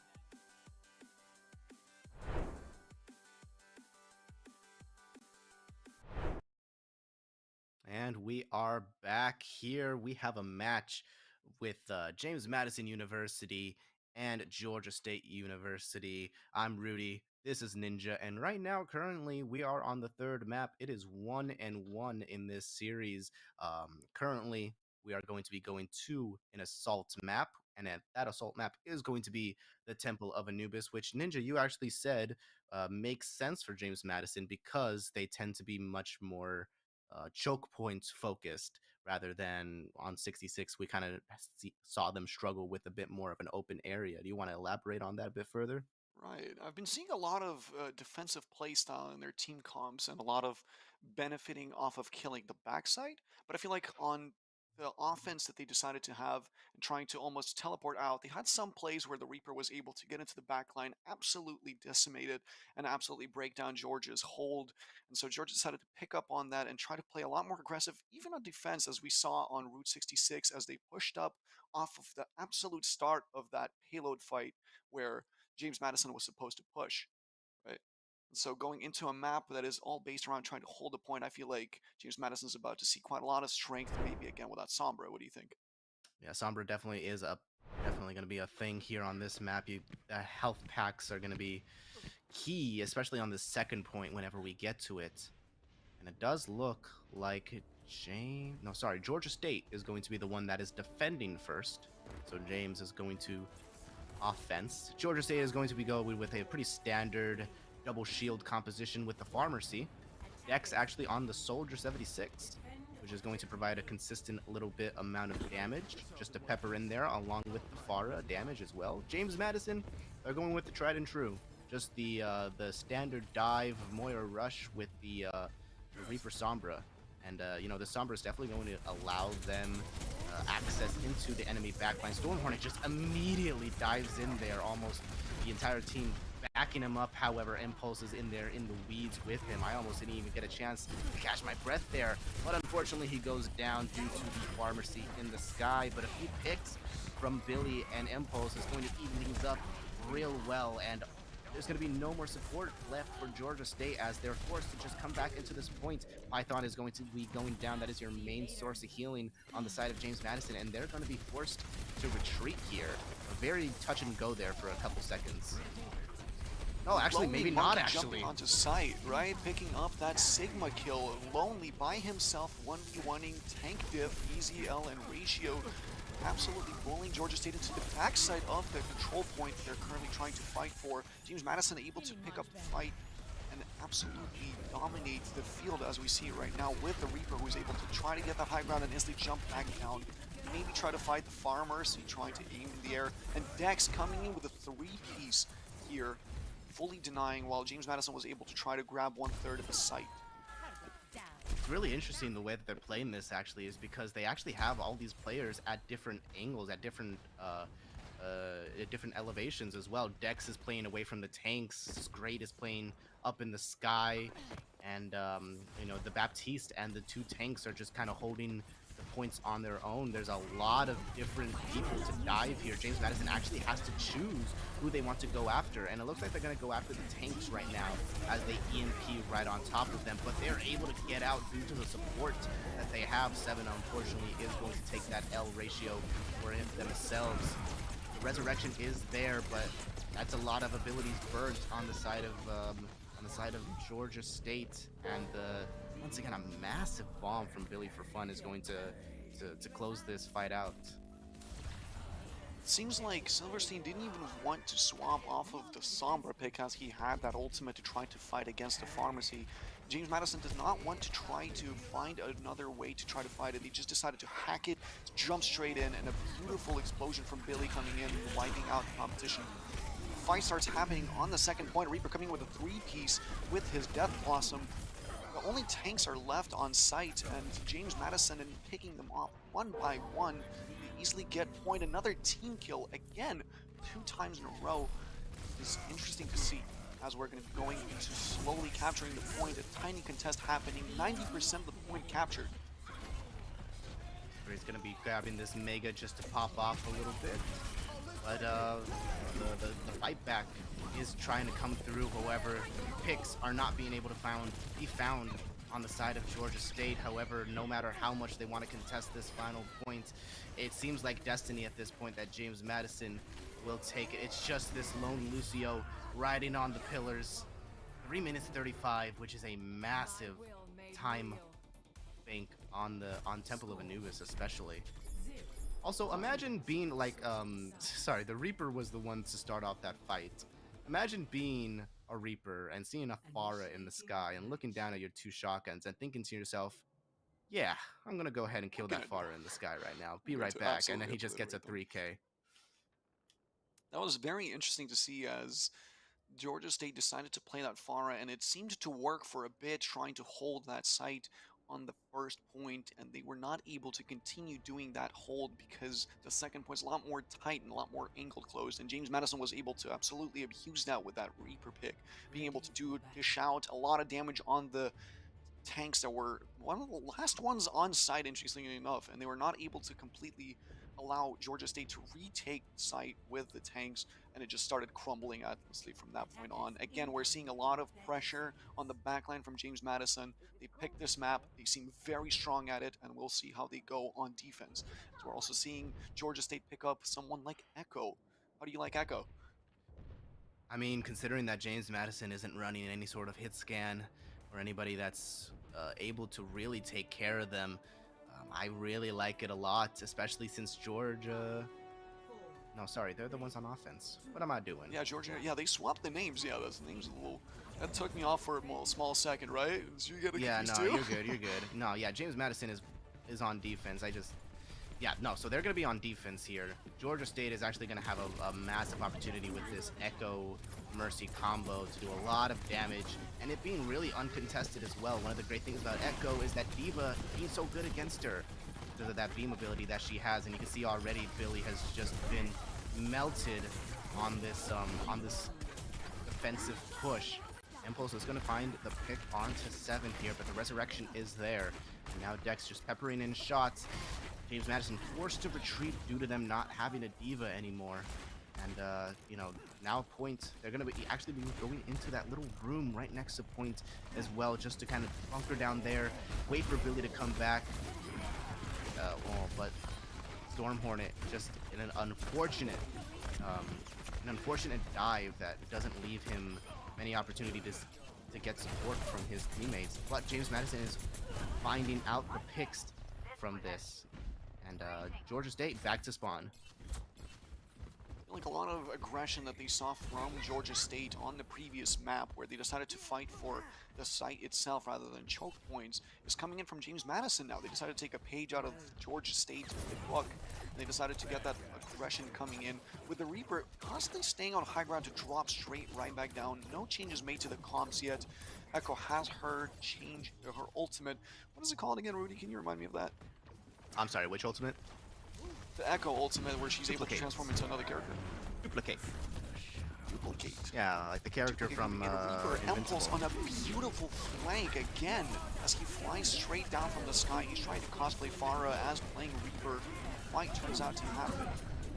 Echo copies the Tifa ultimate here, maybe being able to come in with something, but still hacked by the Sombra and absolutely melted out of her ult. Almost 0 to nothing. Benefit coming in from that. Yeah, Skirit's trying to play triple tank once again, even though the rules don't allow for it anymore. Impulse actually going to come in with the Death Blossom of their own to try to turn this around. And Georgia State, once again, their aggression has been stymied. 1 minute 30 seconds left on the clock, and they have not even got onto point once. You notice the amount of times this Reaper has been playing on high ground? He keeps teleporting up, down, vertical Reaper. Absolute menace. Reaper die in the sky, as they say. Right. As Georgia State tries to fight off into the small cubby right now, they're going to have a close fight with a bunch of tanks and healing coming in from both sides. 7 is dead on Georgia State's side. There's not as much healing available, and James Madison is just able to overpower that again with that Reaper choice. And currently teleporting in the middle of a fight. Absolute menace being able to pick up that Diva. Now Georgia State coming in with only a minute left on site. Do you think they're going to make any changes to the comp? Potentially not really. Georgia State already is pretty committed, honestly, with the Skirit on. I say that, and then Philius just changes to Roadhog. There's no way they're sticking with this, right? Okay, no, Philius is just going to stick onto this Roadhog. It's fine. It's cool. It's not non-meta or anything.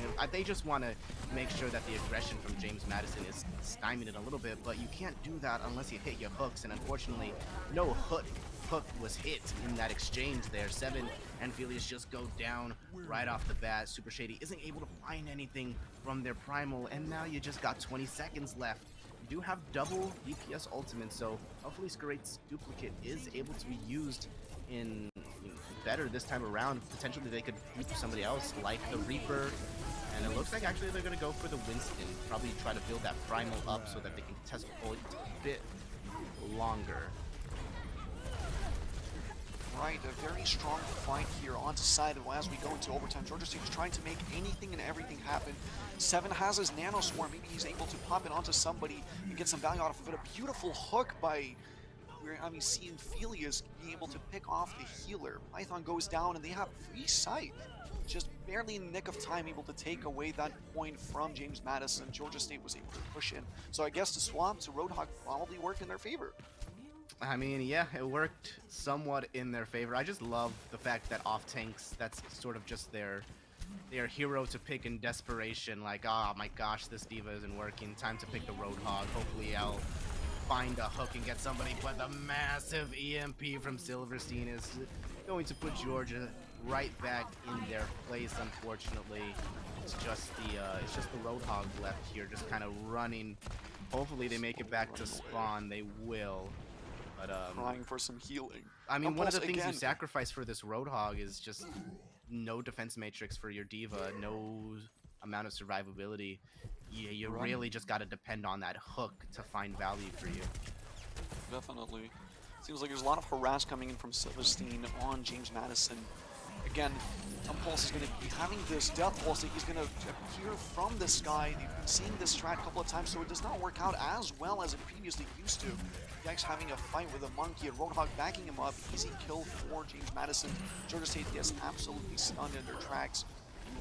Roadhog able to pick off some characters. Dex coming in with multiple kills on the DPS. Try to get sight. James Madison on the point. Fight is happening. Moira's ultimate comes out, tries to heal some here and there. Again, they keep trickling down points here and there. Dex with the continuous support in the backline, just beaming people with a Cassidy pick.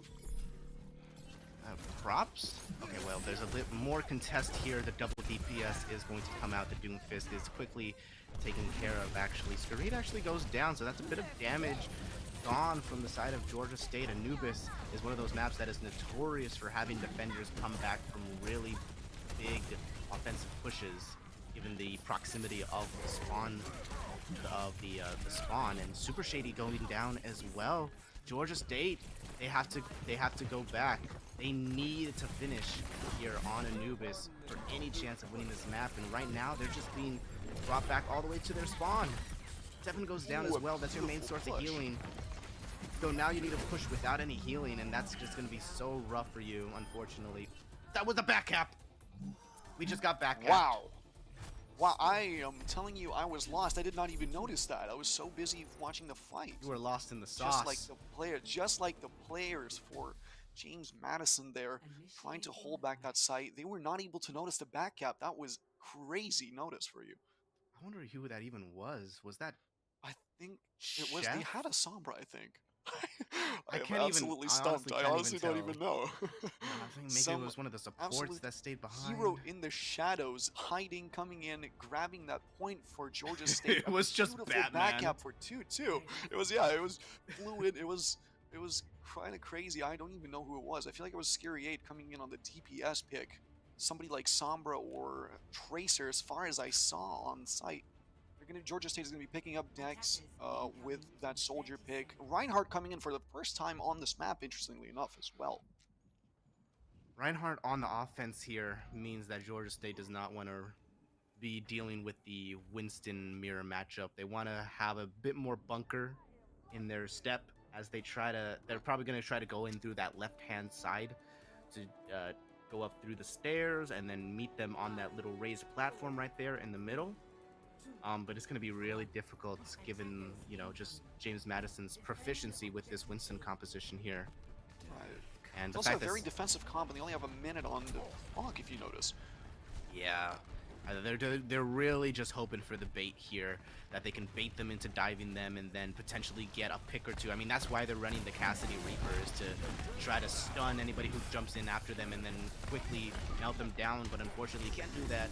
They got no healing from Seven here, who goes down right off the bat. And this team needs, I was about to say they need to retreat, but they're fighting back with what little health that they have. Super Shady literally just 150 to their name. And James Madison actually being pushed back. I think the Cassidy and the Reaper pick is actually helping them in the long run. Chef just staying on that healing aura that is part of Lucio's ability that it's so rarely used. with Billy going down as well, that's another tank that is out of the equation. Just Storm Hornet to contest the point, and what started off as a pretty bad push, to be honest, with your main healer going down, has quickly devolved into Georgia finding the picks. Right, Empulse going down to Dex, an absolute Reaper diff slowly coming in. That pick of Reinhardt has worked really well for Georgia as they were able to walk out with that shield and grab the side fairly easily. With 2 ultimates available, they're going to be pushing over with only 30 seconds remaining on the push. James Madison not making any changes to the roster as well, keeping Silverstein on that. Sombra and Reaper for the attack, probably coming from high ground again as we see. They're going to be fighting for the backside of the map. Dex getting picked off by the Moira, and we're going to be seeing Seven try to do some work. Sombra ult comes in, an absolute wipe from James Madison's side. Not a single death on their part. They're trying to capture the fight. Felius, only one left alive with his ultimate, and his mecha is going to be picked off, absolutely disintegrated by James Madison, and that is going to be probably overtime as nobody from Georgia State is able to make it on site. That's enough. Dex trying to do something with himself. Overtime trickling down, and that is going to be map number 3. Georgia State. Not yet, is it? Oh my god. Georgia State. Am I whiffing? Oh no. This is just one half. No, yeah. No, so yeah, right. James Madison still has time on their time bank, which means that they have their other push as well. But Georgia State really surprised me with being able to capture that first point. Having your main healer down and then immediately just trading fantastically with their 2 DPS was actually must have caught James Madison really off guard, to be honest with you. But fortunately, James Madison had Silverstein on the Sombra to grab that quick EMP and just finish the team fight right there. But even then, Georgia State still manages to get at least a few little bit of points on that second point, so they won't be starved for points there.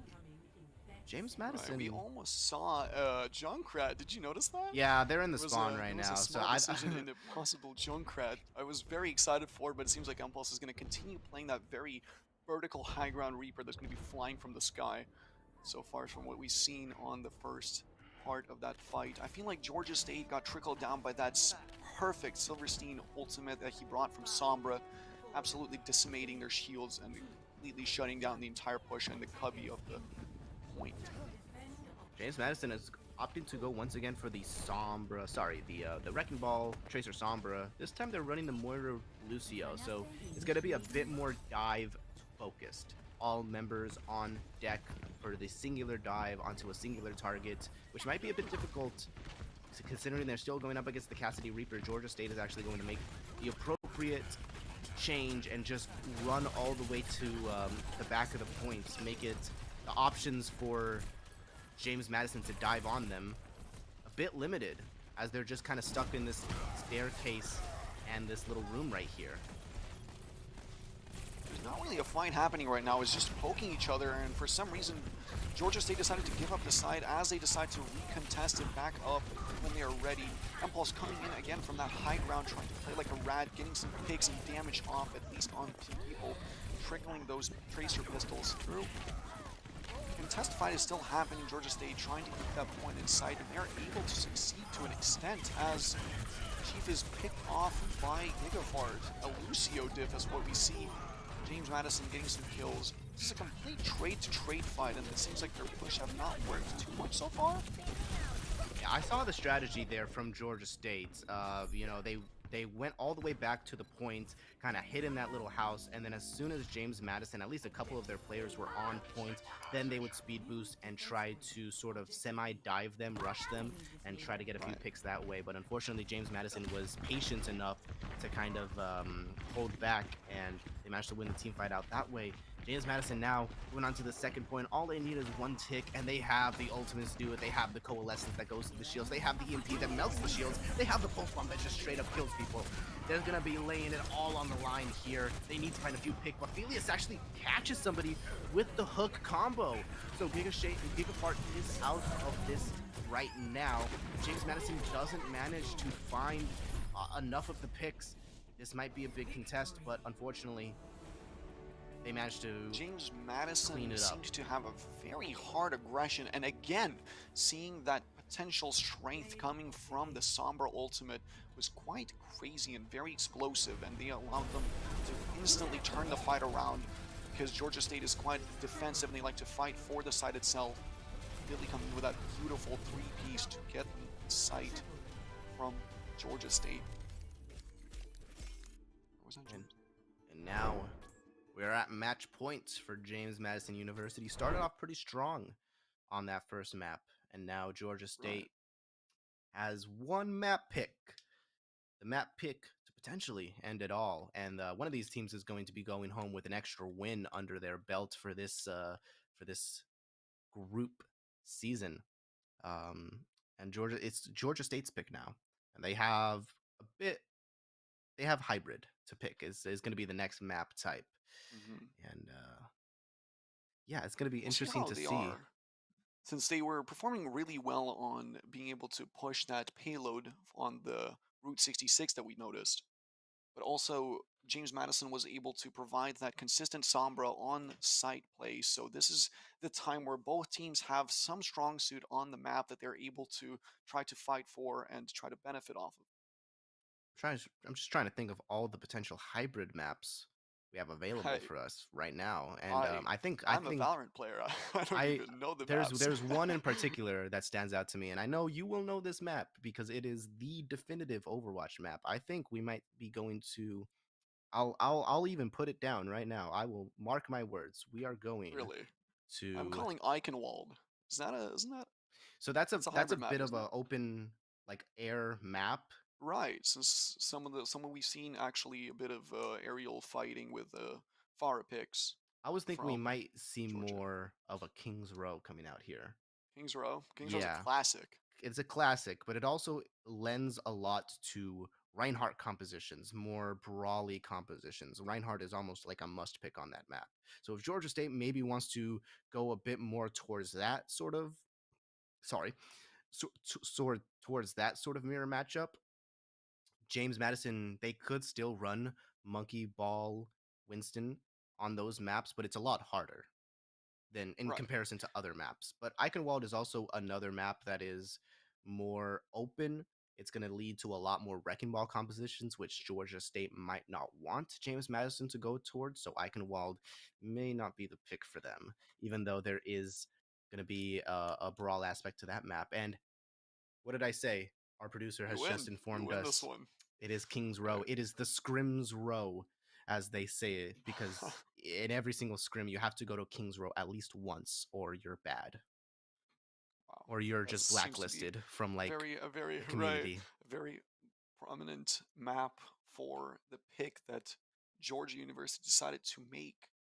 I'm interested in how they're gonna try to play that, since there are a lot of very close range fights. As far as I know, James Madison was able to benefit off of having the Reaper consistently and the Sombra hiding in the corners, ratting out, coming in, and then blowing up the competition with her ultimate quite a lot. So I'm curious to see how they're able to hold the point when it comes to first. Honestly, you could still run the Reaper and the Sombra, but there are other options as well to use. Like here we see Georgia State, they're going to be running the tried and true May Cassidy. May is going to be there for that extra layer of defense, extra amount of sustainability, as she's really good at staying alive with her ice block and her walls. She can freeze opponents as well. And Cassidy just, is the all-around hit scan with the stun that's able to give you good results. James Madison, it's going to be interesting to see. Looks like they're going to be running May Cassidy as well. So it is going to be a full mirror matchup. A complete mirror match, right. Very interesting to see as James Madison is going to try to push towards this site with the Reinhardt. They have yet not really ran too much from what I've seen. It seems like a lot of aggression from them comes from going through the backside into Cubby. An absolutely amazing wall coming in from Georgia State and an aggression to try to fight it off. We're going to see Cassidy get picked off almost instantly. The TPS is not there anymore. Stormformant missing that. Trying to get a kill, and now they have to back off as Georgia State was able to absolutely stop them. Again, the wall coming in, wall on top of a wall. There's a fight for trying to get the control of the map. As James Madison tries to back up, Georgia has to move. Oh my goodness! Beautiful shatter coming in, absolutely wiping the competition. A triple kill for James Madison is completely wiped off the map as Georgia State is completely wiped off the map as James Madison is able to take the site. What a beautiful shatter from Storm Hornet. I mean, you were commenting how you haven't seen Storm Hornet on the Reinhardt, kind of wondering whether or not they could play the Reinhardt Ninja. I think they answered your question right there. Unfortunately, the wall is going to catch them a little bit off guard, and they will be caught out. This is actually pretty big too, because it means that they're going to be able to take control over this little archway, which is a choke point that a lot of teams like to hold on because it's just really easy to set up your defensive side on. So a bit of a misplay, honestly, from James Madison there, as they get a bit too aggressive on their offense. And I mean, they're pushed all the way up to their spawn at this point. This is just evolved into madness. They're fighting on the cards. But a lot of main potential coming in with the amount of walls I've been able to see, trying to wall off some characters and get those free easy picks. James Madison being able to pick off Georgia State. Georgia State is still spawning in, trying to fight it all out as they have that payload already up. The May choice has been very strong for James Madison from what we've seen. Impulse coming in with that beautiful, consistent walling and freezing and applying so much pressure on the map at once. And they're able to fight it off. Georgia State has to completely recoup themselves with that ultimate available on Cassidy. And they have the site. Beaver performing absolutely phenomenally right now. There's still a base drop that is available for them. 4 minutes on the clock. They're going to be comfortably pushing this. Is Georgia State going to fight this? They always like to fight the site itself rather than any chokeholds. It looks like they will. They'll back off a little bit. Actually, they're going to push forward with this amplification matrix here. Got to get a bit more damage in there, but the Deadeye from Dex is going to push them back a bit more. Bomb just to even it up. Try to find out some players. It is going to find Chef itself. And another full team wipe for James Madison here. And, you know, even though there's been a bit of aggression from Georgia State to try to contest the point, James Madison has answered back with a bit of aggression on their own, using the appropriate ultimates here. Really good stuff from them so far. That's that ultimate from Impulse coming in on the May freeze, which he now actually swapped to Tracer to try to get some more aggression for this very tightly close fight. Georgia State not making any changes to the roster as of right now. Philius having that Diva Bomb. We'll be seeing some good fighting as James Madison is able to try to hold themselves. Georgia State pushing onto site to try to grab some attention from James Madison. Not focusing on the sideline, on the backline as they usually do. There's a Baptiste wall coming in. Georgia State completely wiping out the Cassidy and the Reinhardt. That is going to be quite a strong haul from Georgia. We're seeing some... I don't know why James Madison decided to not use the base drop on Lucio, as I feel like that would have turned the fight around completely. You know, sometimes you're playing Lucio and you just get so caught up in wall riding and, you know, just being a Lucio, and you just forget to play the game sometimes. Unfortunately, isn't going to be able to use it now. It'd be a great time to use it, but unfortunately you're down your Baptiste. It'd be kind of inappropriate to use it at this point, but the trades are coming through on the side of James Madison. Missing that tank as well, as Nex is able to absolutely wipe through James Madison's teams, getting an easy double kill as well on the Tifa and Lucio on their part. Again, the base drop is not coming in at all. Impulse is still playing around his walls and playing on the aggression from James Madison, but for some odd reason, Gigafart is not bringing in the often defense that you need from the support players such as Lucio, with the amount of healing and the amount of shields he can provide. Maybe trying to push in again. Are we going to see something strong here? Scary 8 is going to be popping that ultimate, absolutely decimating James Madison in their tracks. Impulse as well popping ultimate because he swaps to the May. It's a mirror fight again, and still Georgia State is able to push through and consistently hold the site. Seems like this specific choke point is not James Madison's stronghold. Yeah, they just keep getting walled off. Unfortunately, the walls from Scurried have been stymieing the aggression from James Madison. Storm Hornet continuing to be caught out. That's actually why they are going to swap over to the Winston here, who has a bit of a... I was about to say a bit of an easier time against the May, and not if you're getting melted down by an amplification matrix. And walled off by the May. Yeah, and let's go ahead and play a game here. How much time Gigafart is going to hold on to this bead? I feel like... right, guessing until another push. James Madison, hey, there it is, that comes in, the dubstep drop. We're going to be seeing James Madison with that Beaver and Sombra pick. They're so comfortable on Georgia State being able to fight that off. The Beaver is getting absolutely killed, so now they don't have too much fighting potential from James Madison's part. Georgia State trying to hold this off. Ilia's coming in with the bomb, exploding the enemy monkeys. Now they also don't have the front line. This is a fight that is going in trade for trade from ultimate to ultimate. Another beautiful wall coming in from Scary 8. He's been seeing so much consistency on May, being able to wall off a single character and seeing Georgia State blow them up and absolutely stop an entire push from James Madison. Yeah, that might be the reason that Georgia State wanted to take this game to Kings Row. It's great feeling, feeling very comfortable on that May. Right. Blizzard coming up with the Deadeye as well. Silverstein could deny all of that with the well-placed EMP. I'm not sure if they're in position to do it as of right now. They need to be able to do it at least somewhat. 3 players caught by that EMP, so not too much going wrong there.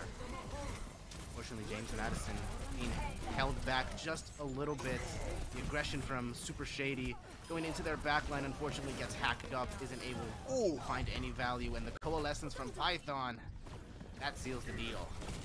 50 seconds left for James Madison. And as they push Very towards beautiful this, three-piece. We're going to push over, yeah. Go ahead, continue. just Georgia State, I'm watching right now. Impulse up on the sky, on the Echo, trying to find those bit of picks. Chef unfortunately goes down to the beam, as many players do. But Scurate on the Bastion is just gonna come down, lay his cards on the table. You are not getting the better of my team yet. Chef trying to make the hero play, trying to find the pick onto the monkey. Impulse is still alive, however. 2 players left on the card on the side of Georgia State. And the Bastion once again. Just gotta love them. Got absolutely stalled by that Panic Bastion coming in. Those random wildcard picks that are able to just sit back and melt the opposition. He's even got the mercy pocket for him. He is just absolutely stopping them in their tracks. They were not ready for this at all. Ultimate comes through. Silverstein still has that Sombra ultimate that is able to hack something, but there's nothing they can do at all as Impulse transforms into, honestly, somebody, since I wasn't even able to see him on the screen for that long because Scary 8 came in and deleted him out of reality. A very weird and beautiful pick on that Bastion for the last hold. That strange Panic wild card that appeared and absolutely shut down James Madison in their tracks. GSU, is this why you wanted to come to Kings Row? Is it not because you were comfortable in the mirror matchup with the Reinhardt? Is it because of that? I just like to think that they were just all sitting in the lab, just cooking up, tactics, cooking up strategies, and then one of them goes, "Hey, but what about Bastion?" And everybody's like, "Yes, put it in the strat book." The last 2-meter push Bastion coming in at the last smallest time. We've also seen a lot of potential walls and a lot of really good strength on May from Scary 8, as we're also going to see that on attack now.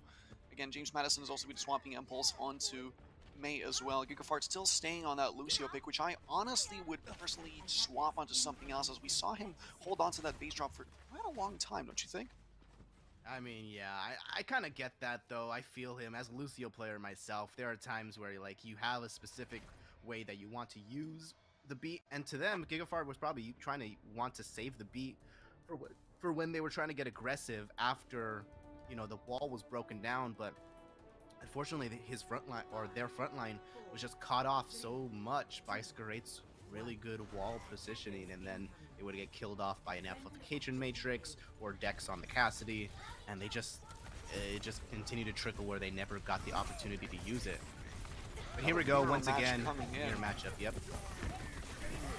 Where Georgia State is able to easily pick off the fight that they previously had. Scary 8 being able to pop completely off of May. James Madison's trying to hold on, but it seems like Georgia State has this somewhat in their back, and I am completely wrong, as they are wiped from the site very quickly.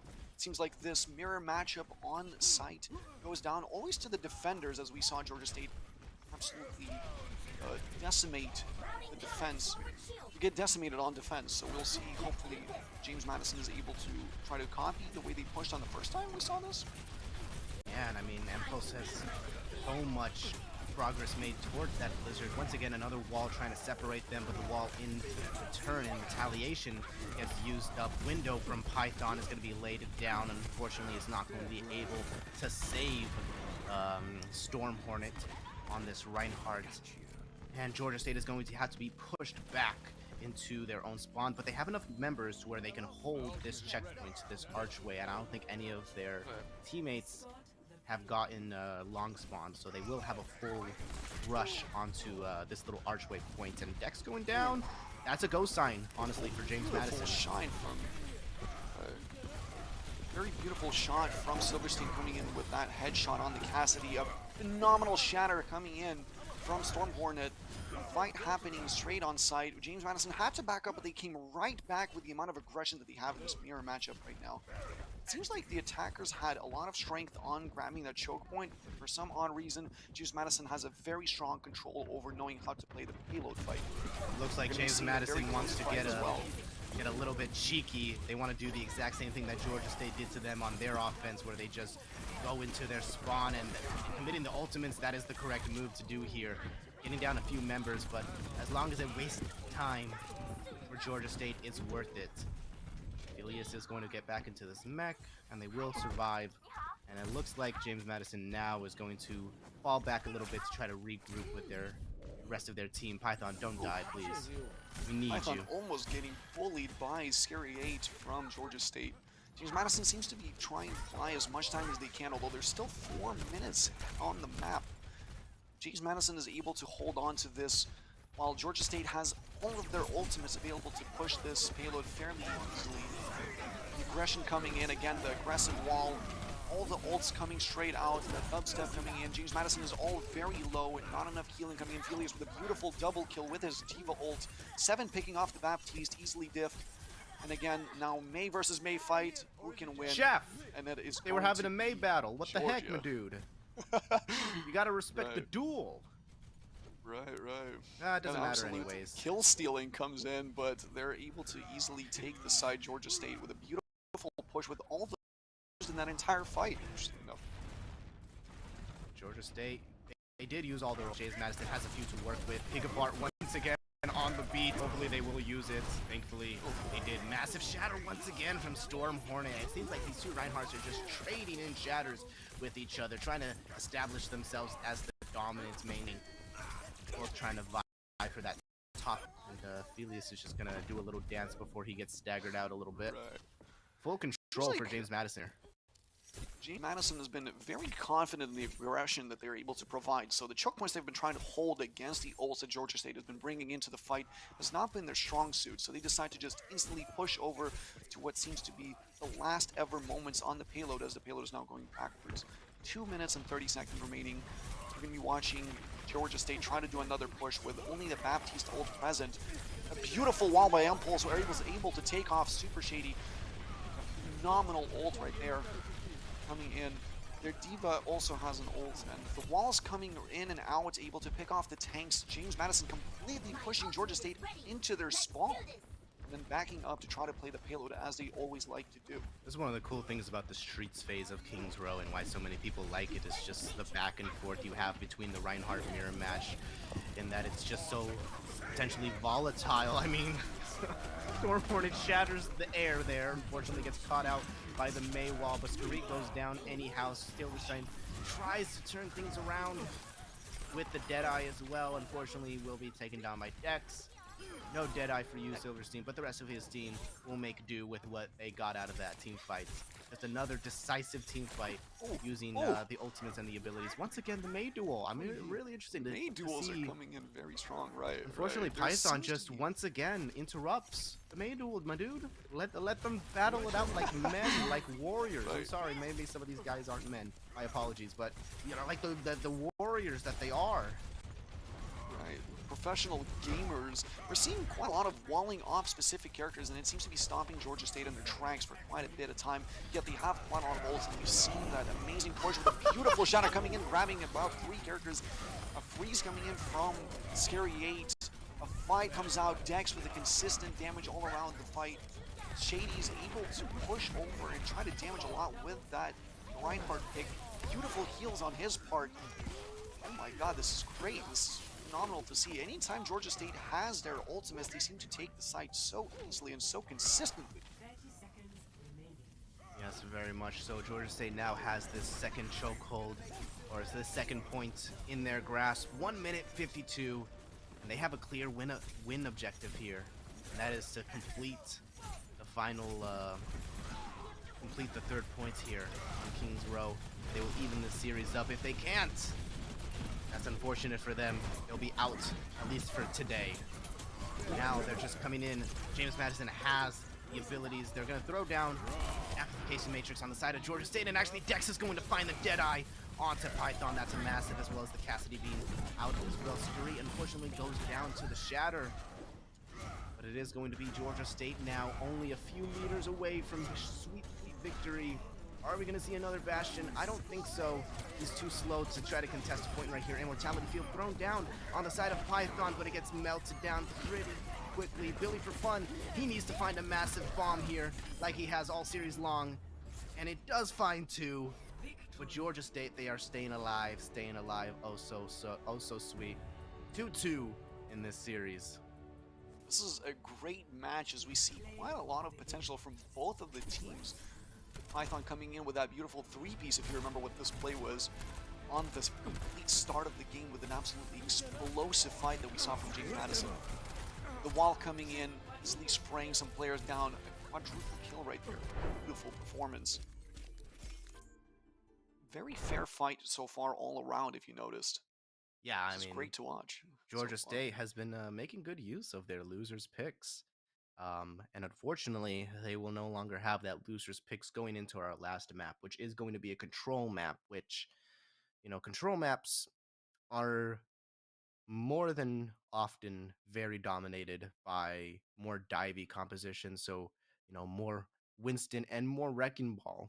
And, you know, we saw on that first control map that James Madison University was able to take it very comfortably with that Wrecking Ball composition. So now they're going to be able to go to a map that is going to be able to suit their play style a bit better. So I'm a bit scared if I'm on the side of Georgia State University, but they have shown consistently throughout this series that they are able to make the correct adaptations to kind of account for that play style and play either more defensively or more aggressively whenever it's suited them.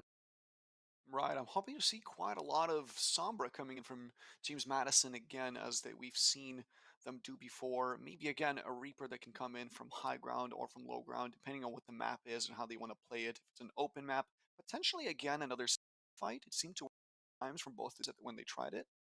But so far, it's been a lot of diving and a lot of aggression rather than trying to play very defensive comms that we saw on Route 66 appear once, with sometimes Torbjorn being thrown into the mix and not working out for either of the team that tried it. So it seems like both the teams are very aggressive and they're very equal in their strength, being able to fight it out, able to whip or wall off a player, kill them easily, or jump the backside. It keeps working for both teams, and it is very intense as we go into this fifth map. Yeah, and I'm excited to see which map it is, honestly, because you got a couple options here. You can go to. I'm sorry. Sorry, I just got a voice in my head. All right, that voice in my head. I thought it was telling me something important, but the voice in my head is going to be telling me that they were going to be going to a short 5-minute break. Final map will be revealed after we come back. We'll see you then.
a beautiful Sigma mirror kill. St. Rose, go ahead and stop it just shy of first checkpoint. Just shy. Oh, and Nightwizard goes all the way in the back to pick off Odos there. And that's going to be good, actually, because this actually lets Odos sort of reset their position, able to be not behind everyone for a minute here. Stevenson makes another swap here, moving on to a Winston and a Mercy to try and play a little bit faster. Oh my goodness, this is just all the swaps of Stevenson, just like first map. It just feels like they're not fully sure how to play around this Wrecking Ball comp, these Widowmaker comp. They can't close the distance! Oh! Oh my gosh! Odos doesn't care! Odos has the pocket Mercy and mows everyone down! That wasn't even a chance. Stevenson get obliterated before they can leave the spawn. And that's just what a good Widowmaker can do. Orbital, it can completely shut down the game, completely take it over. Stevenson, they can't close the distance on Odos, has almost no way to do anything. Now finally, Wisner is going to take the Widow tool, but it might be too little too late. With 20 seconds left on the clock, Stevenson has to make something happen now. They can't let Johnny get D-maxed, but Will is going to get taken down instead. The Baptiste goes down with Ant Matrix at the least opportune time. Stevenson are in a rough way. They've got to touch in 3 seconds. They barely get on. They're going to try and chase out the Diva. Annihilates Odos, and they're on overtime. They have to push as a squad. But you can see it's Zenyatta popping the ultimate, keeping everyone a little bit topped off, pushing everyone else into a corner. Stevenson lose their healers. They lose Somi Nomi. The Wrecking Ball is dead. Overtime is going to tick down. And not a point cap. St. Rose storming ahead here on the defensive. I can't believe Odos had that Widowmaker this whole time, Orbital, and didn't tell us.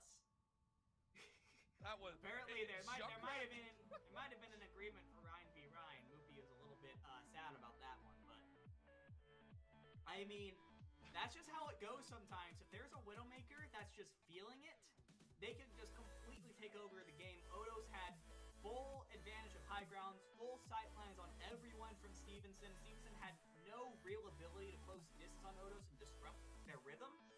And so, I mean, if your Widowmaker is just hitting headshots like that, there isn't a ton you can do other than just really hunker down behind shields and deny those sight lines, or go for a Widowmaker of your own. And Stevenson, they were just too slow to adjust.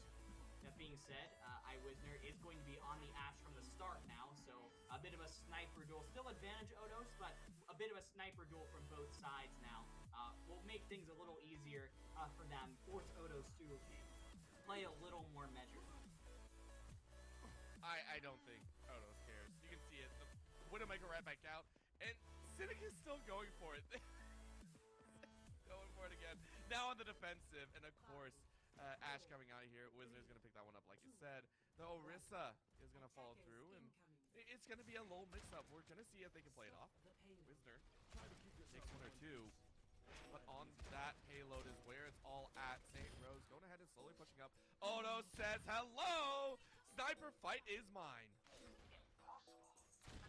And that's so disheartening for Wisner right now. Trying to stand up to Odos basically by themselves to get taken out immediately. And now the dive comes in sort of from St. Rose. They get up on the high ground, and Odos is ready for when anyone does that. Orisa slowly backing up behind that corner. Somi Nomi is not, I don't know if Somi Nomi is ready for this as soon as it happens, but it's going to go ahead and take Wisner out of the fight anyways. For the second time, it's going to get rezzed again.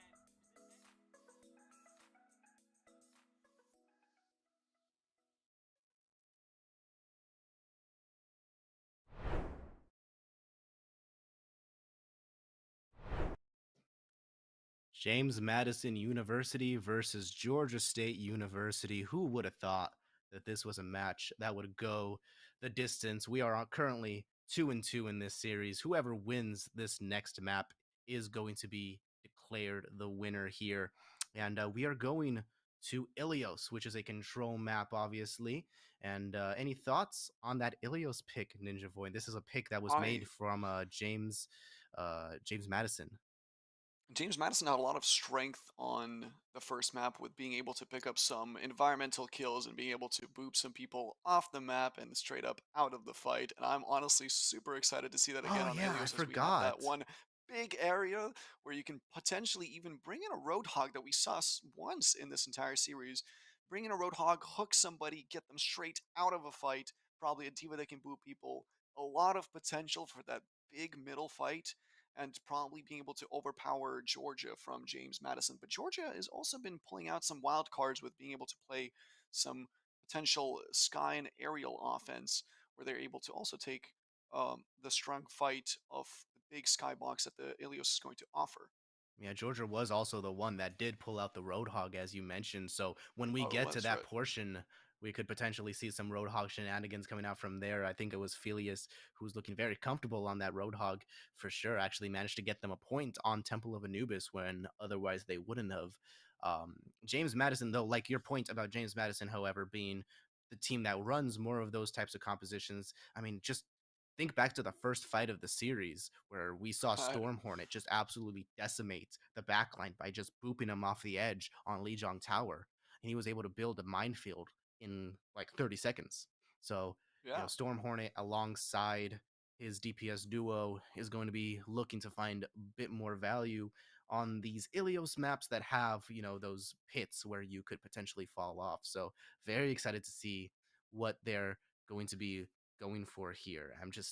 I honestly I think James Madison is going to be the one to take this final map, but I'm not sure. Like Georgia State could pull out Georgia's something been crazy like they have. Georgia's been doing a lot of fighting on. It seems like their offense is very tight together, but again, we saw James Madison have a lot of strength in the maps that require you to stay on a single area, and they've been pushing back Georgia quite a lot into their spawn. So I'm seeing the strength that you're talking about, and I'm very interested in this character pick as we're going into the first map that sadly does not have as much potential for environmental kills, but still allows us to see some aggression coming in. James Madison with that Sombra pick that they're so absolutely comfortable on. Gigafart bringing the Zenyatta from the first series fight that they had in Georgia State, having almost a mirror of what James Madison used to do with that Reaper and that Sombra coming in from them for the first time in the series. James Madison coming out with the tried and true. While Georgia State, they are looking to play once again the rush. We saw how this occurred on Lijiang Tower with James Madison taking the dub. Is this a time for Georgia State to get revenge, or is this going to fall into much the same category? Who knows? You notice the Brig and Zenyatta are going to be pulled up in the left-hand corner here towards that little bridge area with the pillars. They're going to be stationed there trying to get away from the aggression of the enemy team. But Chef, what a great opening pick to start off that fight. Storm Hornet is not going to be able to build that minefield if they are plunged into the Italian rivers. And James Madison, they had to be pushed back. They had to be pushed back completely as their Wrecking Ball had only one job, and that is to stay somewhere far away from the potential environmental kill that I was so excited to see. And Chef from Georgia State was able to instantly get that. I think that was payback from map number 1, honestly, when he booped Chef absolutely into strong the void. payback. It was beautiful to see. I'm so excited to see some more environmental fights. Now we're going to be watching a push coming through. A beautiful hack onto Hornet from James Madison, on James Madison's side. Georgia State slowly using their characters. Shady's going down in this fight. James Madison is trying to push over Foresight on 33% forward. Impulse trying to fight that back line with Vex that is currently on Reaper, easily melting him off the site. And James Madison coming in with a beautiful fight here, able to get this point with absolutely no problems whatsoever. Scary 8 coming in to poke somebody a little bit, maybe to try to grab his ult, try to push over. They're getting ready. Shady, for some odd reason, throwing themselves completely away, buying some more time for James Madison to stay on site. Yeah, not sure that was so worth it. You only really got like an extra point or two just from that. And now Georgia State unfortunately has to back off a little bit more. Impulse is actually going to use his pulse bomb. Interesting, maybe to try to get another pick to stagger them out a bit more. But the abundance of ultimates from James Madison is going to mean that they have a few ultimates to waste here, honestly, unless Gary manages to find this huge EMP here, trying to find the Zenyatta, get them low, very low, but the defense is there. Gigafart takes a little bit to die off. And Georgia State actually come through with the EMP, but an EMP from James Madison means that Storm Hornet potentially could make some damage here. Get some folks, and they still have control of the entire points heal. Oh my god, Storm Hornet is just having a rough time with these It's hacks. happened twice now, right? I As think, he tried to honestly, power Georgia drive. State has just zeroed in on the fact that they need to stop the aggression from Storm Hornet to make sure that he doesn't get much value on this Wrecking Ball. And potentially, like, if they manage to do that, they could potentially make it so that the rest of the enemy team can't respond in the way that they're used to. Right, it seems like picking up that Sombra on Georgia State's part is working out beautifully for them. Dex coming in on the flank again. That Reaper Blossom, and he's gonna be hacked in the middle of it. Still a pick on the Brig for James Madison. Storm Hornet picked off as well. Their tanks are not there. One of the healers is missing. Another environmental kill, as we love to see it. And then Shady picking up Gigafarts. James Madison falls completely off of Georgia State with this very strong hold that they've currently been having on this side of the map. Aggression coming in, 93 points into. We're slowly going to be going into overtime. Gigafart has his ultimate for Zenyatta's Tranquility. Transcendence Tranquility. Which one is it? Transcendence. Tranquility is the tournament, not the ultimate. But oh my god, another boop onto Storm Hornet. He has not been able to play the game. He just wants to play the game of Overwatch. But he is not happening. Super Shady makes sure that that is not happening right now. And it's up to the rest of James Madison to come through. And unfortunately, they are not. Storm Hornet has been stopped in his tracks. And unfortunately, James Madison cannot forge on without their tried and true main tank. Wow. Georgia State. Beautiful fight. 1 point up. Very beautiful fight from Georgia, as we saw that Scary8 was almost targeting Hornet on that Wrecking Ball, not allowing them to get any harass and not allowing him to get out, thus hacking him, grabbing away his ultimate and abilities, just absolutely almost bullying him the entire time he would try to open something up for James Madison. It's very interesting to see as Georgia State is actually going to be swapping to Farah. I really liked the idea of them having that Sombra that they were able to consistently bring into the first map, but the area and control on this map and the potential to grab more of those beautiful environmental kills is going to be brought in from Georgia State. Yeah, this might be good for Georgia State. Yeah, because even though that Sombra play, the hacks were carrying them through that first point, James Madison might be expecting it this time around. But now, with the pharmacy out and about here, they really don't have any options to deal with the pharmacy other than just Billy trying to focus down Scary8 on his own, or on their own, which isn't always reliable. Now, I feel like we're going to see a lot of fighting from the Farah, being able to harass the enemy team on James Madison. James Madison does not have any potential hit scan that they're able to fight it. So this is just free for Scary8 to just sit out and barrage the enemy team with those rockets. Dex coming with a beautiful pick on the Sombra, the first kill, and then also picking up the Brig on the side. This is just strong from Georgia State. They're able to adapt so fast with that very quick push, and Madison has yet to swap to somebody who is able to deal with a Farah. Someone shut this man down. Well, they're switching now, and it seems like, honestly, it seems like they don't really know what they want to switch over to, so they will make the full switch onto the Winston Rush, which, again, doesn't necessarily solve the problem with the pharmacy. It just makes it so that they're able to sustain through it a bit easier, but not if Python goes down that early in the fight. Seven is going to go down as well, which means that the lack of healing is going to be on both sides, but I think it's going to hurt James Madison more than it's going to hurt Georgia State. However, they're proving me wrong, however, with these Lucio Boops, Gigafart getting a few environmental kills of his own, and kind of paving the way, making sure that Chef knows he's not the only Lucio that can send people down into the endless void. Right. That was a beautiful kill by Gigafart there. The thing is, when Georgia State 7 got picked off on Ana, the amount of healing that they had on the ground compared to the Mercy that was currently in the sky was almost incapable to match Python's healing on James Madison's parts. They were able to just take the side very freely. Fight happening in middle. Shiva getting absolutely hacked, bullied, and a multi-hack coming in from Silverstein. Trying to kill that Reaper, backing away for safety. James Madison is missing their monkey, and they're going to start losing some of their players. Beautiful shot on Gigafart there. Very good kills from Georgia State. They also have the barrage available, so they're just confidently retaking the site. It almost seemed like no time, and they easily had the advantage. Again, James Madison is still not swapped to any character that is able to directly deal with Farah as well, if you noticed. Yeah, it seems like they just really are trying to focus on hacking them out of the sky rather than dealing with them directly. I'm not sure how this is going to work. It's gonna actually it's gonna work spectacularly with the barrage here as well, since Fara does stay in the sky. However, Scarate just takes out the only character that will be able to stop the barrage from happening. 7 going down once again here. It's not gonna stop Dex from committing the Death Blossom here. And Georgia State once again holding on by the skin of their teeth. The resurrection is gonna come through as well. 7 is gonna have access to this nano, and James Madison. It's all on this next fight. If they can't win this next fight with the 4 ultimates that they've got, they're out of the series. That's got to put pressure on them. 7 early bomb was not a very early bomb that does not pick off anybody as James Madison is trying to push onto site. 99% in. Georgia State is off the site now. A contest comes in. Monkey almost flying off the map and being able to save himself. Scary 8 being able to pick Gigafart. Now they're running out of heals. Python almost going down and completely getting decimated again by that aura that they're not been dealing with. A beautiful 3-piece coming in, and that is probably going to be it as James Madison's trying to contest the fight on site. 99% in. Reaper comes in, but he cannot do anything with Farah, even up close. As far as absolutely pulling them, a rocket coming in. Probably going to get solo ulted. Poor Gigafart trying to hold on to the side. Overtime coming in. James Madison trying to do their absolute best. Here comes the Justice picking off James Madison.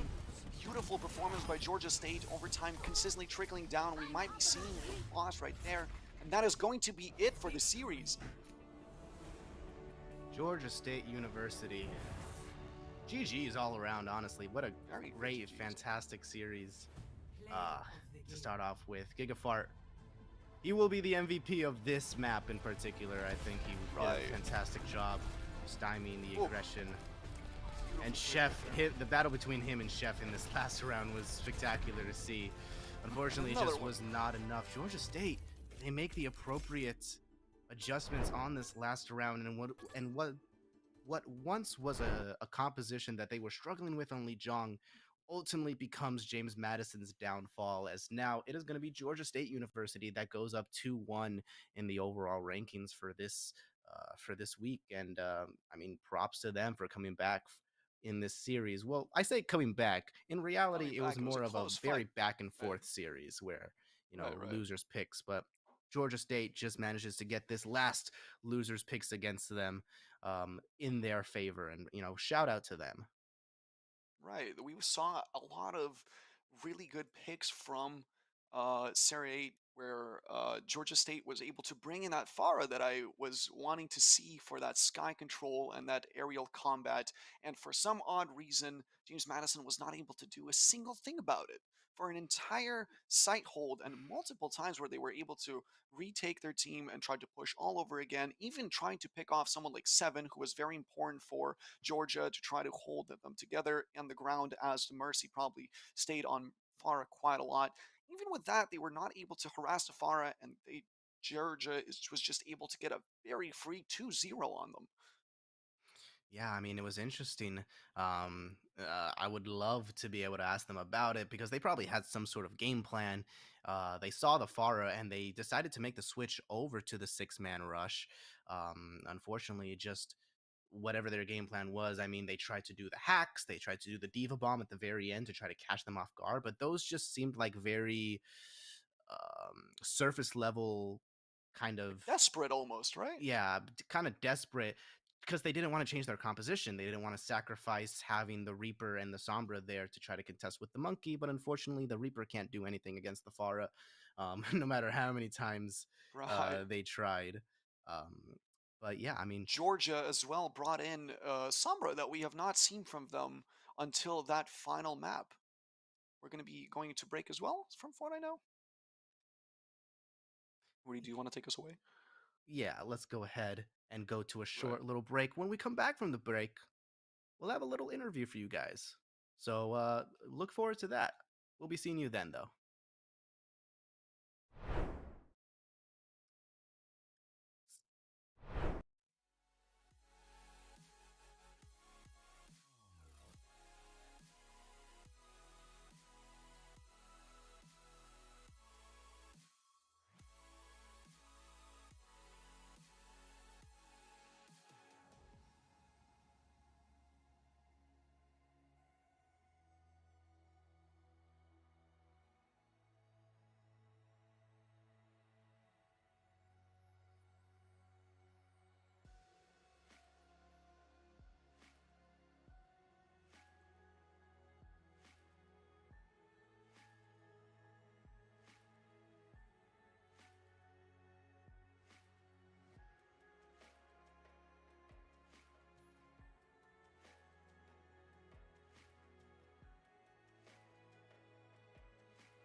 What a match we just had between Georgia State University and James Madison University. Went the full distance, and we actually have somebody from the winning team, Georgia State's, here to talk with us today. It is none other than the Farah extraordinaire themselves. Also, not too bad on the Reaper as well. It is going to be Ono here, who was Scary 8 in the game that we just... Am I saying that correctly, Scary 8?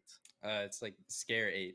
Scare 8. It was like, I said it like 5 different ways. Sorry It's about okay. that. That's cool. Me too. No one ever says it right. Okay, all right. Well, we do have at least a couple questions for you today, and I just want to go ahead and bring it back. Let's go ahead and start off in the first map, Lijiang Tower, because you guys were running compositions that were very similar to the end compositions that you were running on Ilios, but there was a very clear difference in the results. Obviously, you guys took the final map, but on that first map, it kind of seemed like you guys were struggling a bit. Do you want to give us a bit of insight as to what was happening and kind of maybe how you made the adjustments for that final map? As a team, it seems like first map is kind of always cursed for us. It takes us a little bit of time to kind of get it up and running, but I think the biggest difference between the first couple maps and the last couple maps is definitely our mental. We were a lot more energized the last couple maps. It was a lot closer, a lot more exciting. We were having a better time playing, and we were communicating a lot better, and I think that made a really big difference. We definitely got energized watching that map, watching these maps as they went on as well. Ninja, you have any questions? We're going to talk about the final match, the 2-2 final point, the game-winning fight. It seemed like you were playing characters that you have not been showing us for the previous 4 maps. You jumped in on, if I remember, that was Reaper or Sombra? Which one was it? I think it was the first Sombra. part. It was the Sombra. It was the Sombra, Sombra yeah, on you the could be first talking part about, of yeah. Ilios Yeah. that came in to fight James Madison the same way they were fighting you guys previously. Seeing that was very good with the way you dealt with backline, and then jumping in with a Farah. That Farah pick ended up being complete game winner for you guys. Nobody contested it. Why'd you guys pick that? It's kind of like our little ace in the hole, I guess you could say. It's wild definitely card. it's a composition that we haven't been practicing as much. Farah is definitely a comfort pick for me. Sombra's kind of something I'm not too comfortable on, but it's still something I can pull out every once in a while, especially on Ruins, which is a really Sombra heavy map. Both teams had it. But we kind of decided to go with a lot of comfort picks on the last point, just playing characters that we're really comfortable with, and it ended up being a big difference. Turned out well. Right. That was awesome to see. Thank you. And one final question here for Georgia State University as a whole.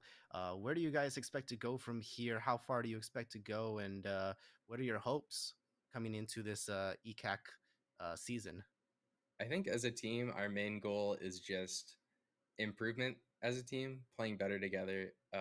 Obviously having a good time, because it's still video games at the end of the day. You still want to have a great time playing. And of course. Just improving, having fun, and playing as best as we can as a team. All right. Well, Ninja, do you have any other questions? I think I'm good, but watching you guys pull off that win in a very close fight was very great, and it was really entertaining. So you can take it away, Rudy. Yeah, Scary A, do you have any shout outs that you want to make or anything that you want to say before we top off this extraordinary series? Definitely shout out to my team. Everybody popped off tonight. Everybody did really, really good. And then shout out to Lucas Bailey, best esports coordinator around. He's doing a great job for us. He's helping out our program a ton. So awesome sauce. You gotta love seeing these esports programs pop off all around the country. Well, Scary A, thank you for joining us today. Good congratulations on the great performance. GG's all around, and thank you. Give my regards to the rest of your team, and I hope you guys continue this performance in the next couple weeks. We're gonna do our best. Thanks. And for the broadcast, we'll go ahead and cut to a short break. Next up, we do have a game that's already in progress. We'll see where we go from there. However, we'll catch you in 5. See you later.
Welcome back to the stream. My name is Rudy TG. I'm here joined by Ninja Voin. We just got done casting another game that actually went the distance, so unfortunately we weren't able to catch the beginning of this game, but we do have a series that is currently 1-1 right now, and it is being played by Alfred State versus Catholic University of America. And currently, like I said, they're 1-1 in the series. Apparently, the series started on Lijiang Tower and then went to Rialto afterwards. And currently, we're going to be going to map number 3. So we're going to be going kind of in blind. So sorry about that, folks. But it should be a fun series regardless. And I mean, from the scoreline, it seems like it should be pretty close. The next map that is being played is going to be an assault map. It is going to be Volskaya. So we'll see what these teams like to run on that map in particular. So let's just go ahead and jump right into it. Ninja, how much do you think Volskaya is going to influence the map, the team comp picks here? I've not necessarily seen these maps yet, these teams play their maps yet, but seeing that 1-1 in a 5-game series is very interesting because this could potentially also lead to a very balanced match where there is not a lot of pushover in the teams. In Volskaya, I'm hoping to see a lot of Zarya, her hometown, of course, Russia, and we're going to be hoping to see a lot of offense again, as we saw in the match that we just casted. I'm hoping to see very fast-paced action, maybe a Sombra that can run around because Volskaya is quite interesting with some Sombra picks, but that seems to not be the case. Yeah, well, we see the Zarya on the offense at least if Catholic U intends to keep with that. No, actually, Zarya on both sides. On look both at these, sides, right, these teams deciding to stick with the canon a bit of the Overwatch lore, which, as we all know, is spectacular and has no flaws whatsoever. But yeah, it's actually going to be a Reinhardt composition on both sides here. Catholic is going to be running the Lucio, so they have the speed boost as more of the rush style, and while Alfred State is going to be playing much more of a bunkery type of composition, with Cool Alien actually going to be on the Ashe, and already the damage coming through with Catholic University. You know, if they intend to ignore the Ashe, the hit scan as being Mercy damage boosted, they will get burned for it.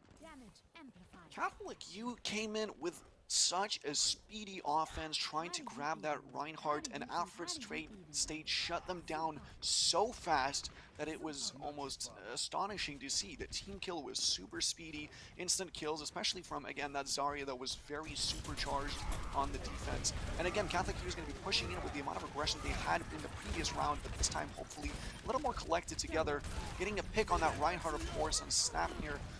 And we're going to be seeing Cool Alien try to back up as he tries to hop onto the site. Catholic U has the site currently. Zarya picked off on Alfred State's part, and so goes down Soldier. Cool Alien is now by himself trying to fight this off, maybe do something, but this seems like the site is completely lost as Alfred State has to come back all the way from spawn. A beautiful 1v1 between Ashe and Cassidy, and Cassidy. He gets the kill. It's a 1-for-1. Yeah. From the Baptiste, right? Yes, those Valorant terms come in really handy for me here. I'm trying to learn that game as well. But I mean, yeah, that was a great push from Catholic U. Airman popping down the window to make sure that they push onto the site effectively, and it just burns down the enemy tanks. And now Alfred State is actually going to be sitting on this shatter here as they wait for Catholic to make the appropriate rotation. They're going to be taking this high ground control, hopefully to get Cool Alien a bit out of position here, but on the enemy side of the map, it's really going to be on Top Hat Guy to make that adjustment, and they go down.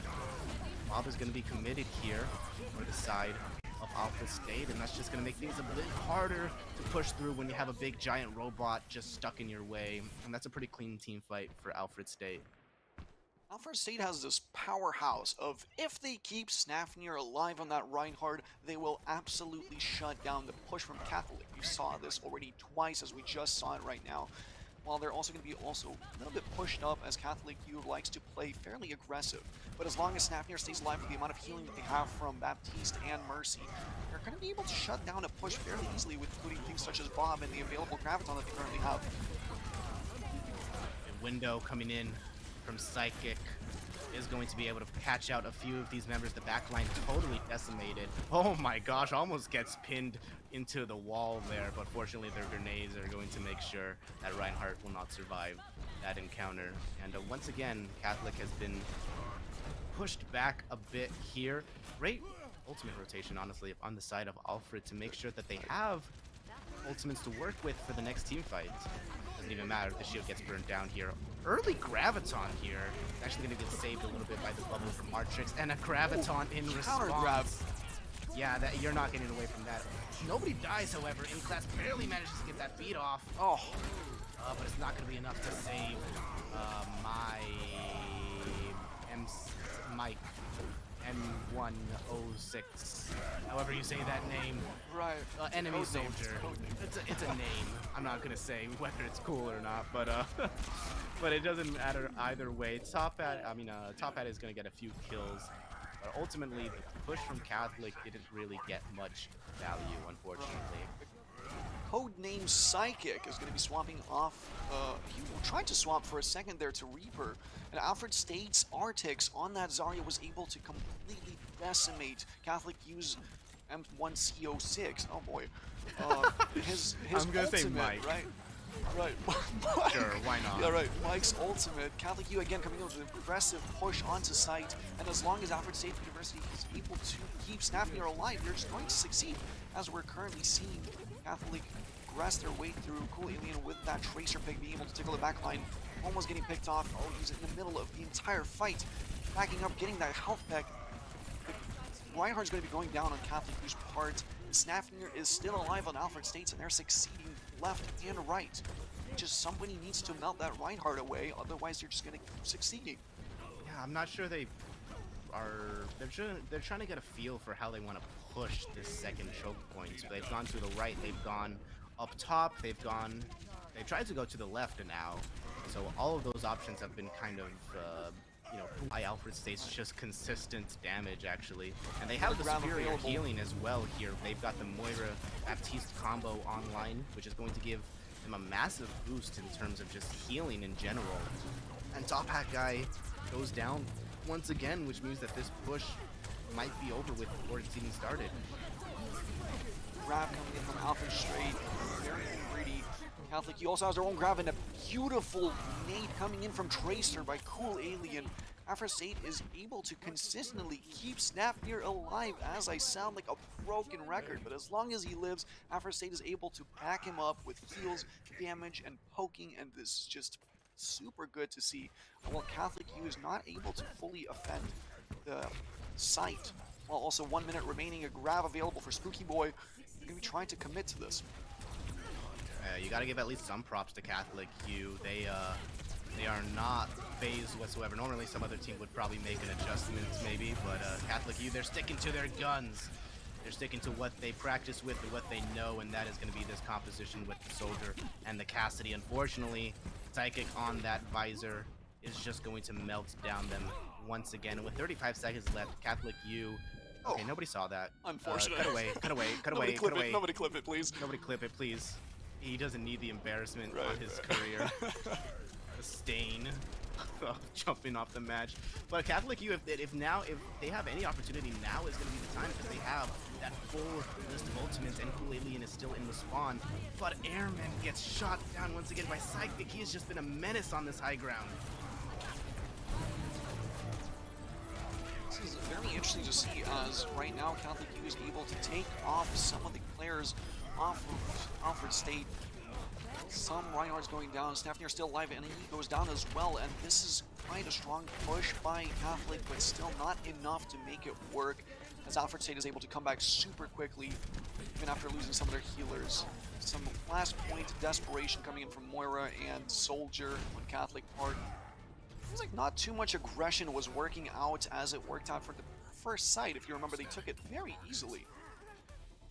Yeah, I think that might have just been the result of their positioning, the fact that Cool Alien wasn't able to get the amount of value on that second push around on the Ashe that he was able to get on Catholic U's first push, and if they didn't, then Alfred State, was going to be just kind of holed up in that Mega Pack area, where the window would have easily gotten to him. On second point, however, Alfred was kind of all over the place. There was no singular target to push. They were all either up on high ground. I mean, Psychic just kind of just stood on high ground the entire game and was uncontested by anybody on Catholic U. So when you have that person that's up on a position that can't be easily contested by one of your other DPS players, then of course the rest of your team is going to fall. And Psychic just got so many of those first picks because of that. Right, Catholic U coming in with a very defensive hold on this part, although they were playing quite an aggressive push on attack. It seems like they decided to switch up their comp, adding Torbjorn, Sigma, and Orisa to the roster. Spooky Boy coming in with Orisa. He was performing fairly solid on Zarya, but was not able to get too many gravitons, as Alfred State tended to play quite separated. We'll see Alfred State bring in almost a very close comp to this as they had on defense, so it seems like these are their comfort picks, with also May being added by Cool Alien. Super good to see. Yeah, it's a very rush-centric composition, which might catch them off guard because they're playing against the bunker composition, the double shield with the Torbjorn that's just going to be constantly in your way, but they've made the immediate adjustment to just go up this staircase into the right side above the mega pack here. So no matter what, they have access to this mega, and the wall is actually just going to just destroy Wysocki. No escape possible for them. Snapnir is now able to just push forward. Actually, I say that he gets obliterated. It's okay though, because the rest of his team has their back. It doesn't matter if the main tank is dead, if Psychic is just once again going to be destroying here on the Reaper. Torbjorn, top hat guy, is going to be up on the high ground, just kind of poking a little bit, just delaying the inevitable. Catholic's strength really came in from being that aggressor. They had such very strong aggression on the opposition in the first round, as we saw on attack, but nowadays they decided to swap to a very defensive comp, which does not seem to work out too well for them because their backline's completely open, including that Maywall that is able to completely take off some of the teammates away from Alfred State. No, Alfred State is able to pick off some of the teammates from Catholic U in an easy side take. Snapnir going to be holding that Baptiste ultimate, a very free sight. This was so fast. Yeah, blink and you miss it. ASE, Alfred State, is going to be taking map number 3 in this series, and you know, now that watching that, they took the map pretty handedly, so I'm honestly very interested to know how Catholic U won one of the maps. I mean, this was just nobody was gonna survive whatever the heck that ultimate combination was. You had a Graviton, you had a Shatter, and then you also had a Pulse Bomb thrown in there just because you gotta love Overwatch sometimes. Those unsurvivable situations that happen when you just press Q all at the same time. But now Alfred State is at match point here. Very interesting to see with the amount of aggression that came in from all the sides, but for some odd reason Catholic almost lost their pace in a way where they wanted to slow down a bit, and they absolutely got ran through in this competition. Yeah, it was a bit weird to see. Catholic, I think the problem was that they just stuck to their guns too much. They didn't make any changes. All they did was just try to go like in through a different direction. They just at first they tried to go up on the high ground. It didn't work out for them. They just tried to push through main. Also did not work out for them. And then they tried to push on through the left side, which admittedly was a pretty good decision to do, because since your soldier is up on all the way on the high ground at the end of the point, so going through the left side and up that staircase would have allowed you to wrap around and do it. But unfortunately, they just kind of got cornered, sandwiched in between the wall, the soldier, and then the rest of the enemy team, Alfred State, that was pushing in behind them. So it's a bit unfortunate that they didn't make those correct adjustments in time, which is really what you got to do when you're playing Overwatch. It's all about adjusting to the micro gameplay. If you're not going to switch off any heroes and make broader changes in the macro gameplay sense. Look at me using smart big boy words like micro and macro. I'm a college student. Yeah.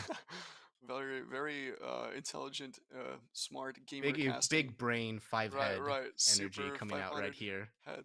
Psychic coming in with that Reaper as well on offense, being able to pick off some of the Catholic's players very easily. Honestly, it did not seem like the first sight was much of a fight. It was almost a blowout. in a way where Catholic was not able to hold that very defensive hold that they decided to go with. And Alfred State decided to just ram straight through it, get some of the kills on the back line, and then just melt the tanks and get the site for free. Ninja, do I do it again? So the next map is hybrid.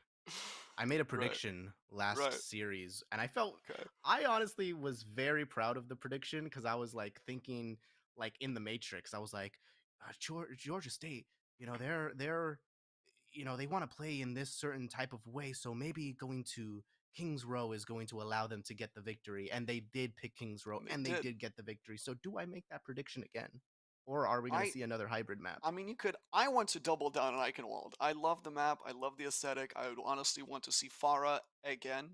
But if we go into Kings Row, we're probably going to end up seeing May quite a lot, as we just saw Alfred State absolutely dominate that last point, being able to wall off about 3 players of Catholic U's team and get those easy picks on them. I want to see some variety in this, but the May can come in on Kings Row, but I'd honestly want to see Eichenwald, which I have not seen in a very long while. Yeah, well, actually, you might, because Rialto was Catholic's pick after they lost the first map, because Volskaya was Alfred's pick. So we will be. Oh, never mind. Well, we were just the voice in our heads has told us that unfortunately Eichenwald pick is not going to happen. It is going to be the Scrims Row, the default, the final destination of Overwatch. The Overwatch map. Yeah, most Overwatch map that you can get. The most Overwatch that you can get in a map, basically speaking. So yeah, Kings Row, which means that we are going to be probably most likely 100% seeing more Reinhardt. And if it happens that the Reinhardt mirror match ends up in the same way that it did in Volskaya, I'm a bit worried for Catholic U. Hopefully they can put up a bigger fight this time around. However, maybe they practiced more on Kings Row. I already forgot the name of the map. Scrims Row. Help me. The Scrims Row is going to be going in, and I'm seeing a lot of, again, as I said, May in this play space. A lot of Mays coming in, walling off the enemies. I feel like this will be a very rush-based map.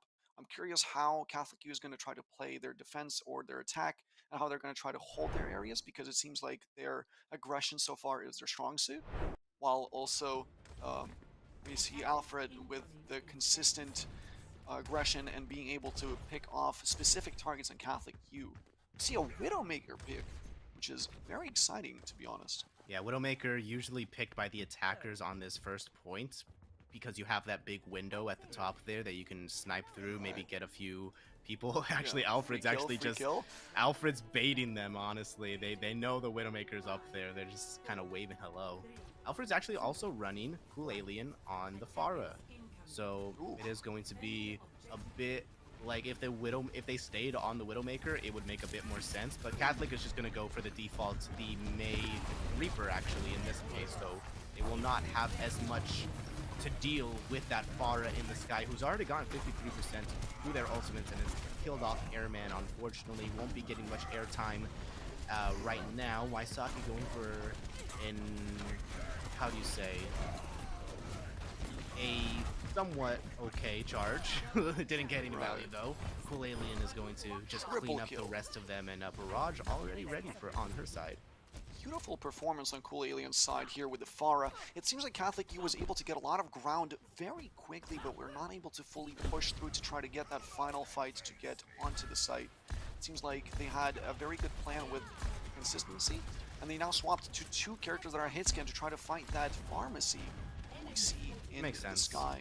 With an Orisa rather than a Reinhardt to try to entry in a more passive direction to try to get as much ground as they can.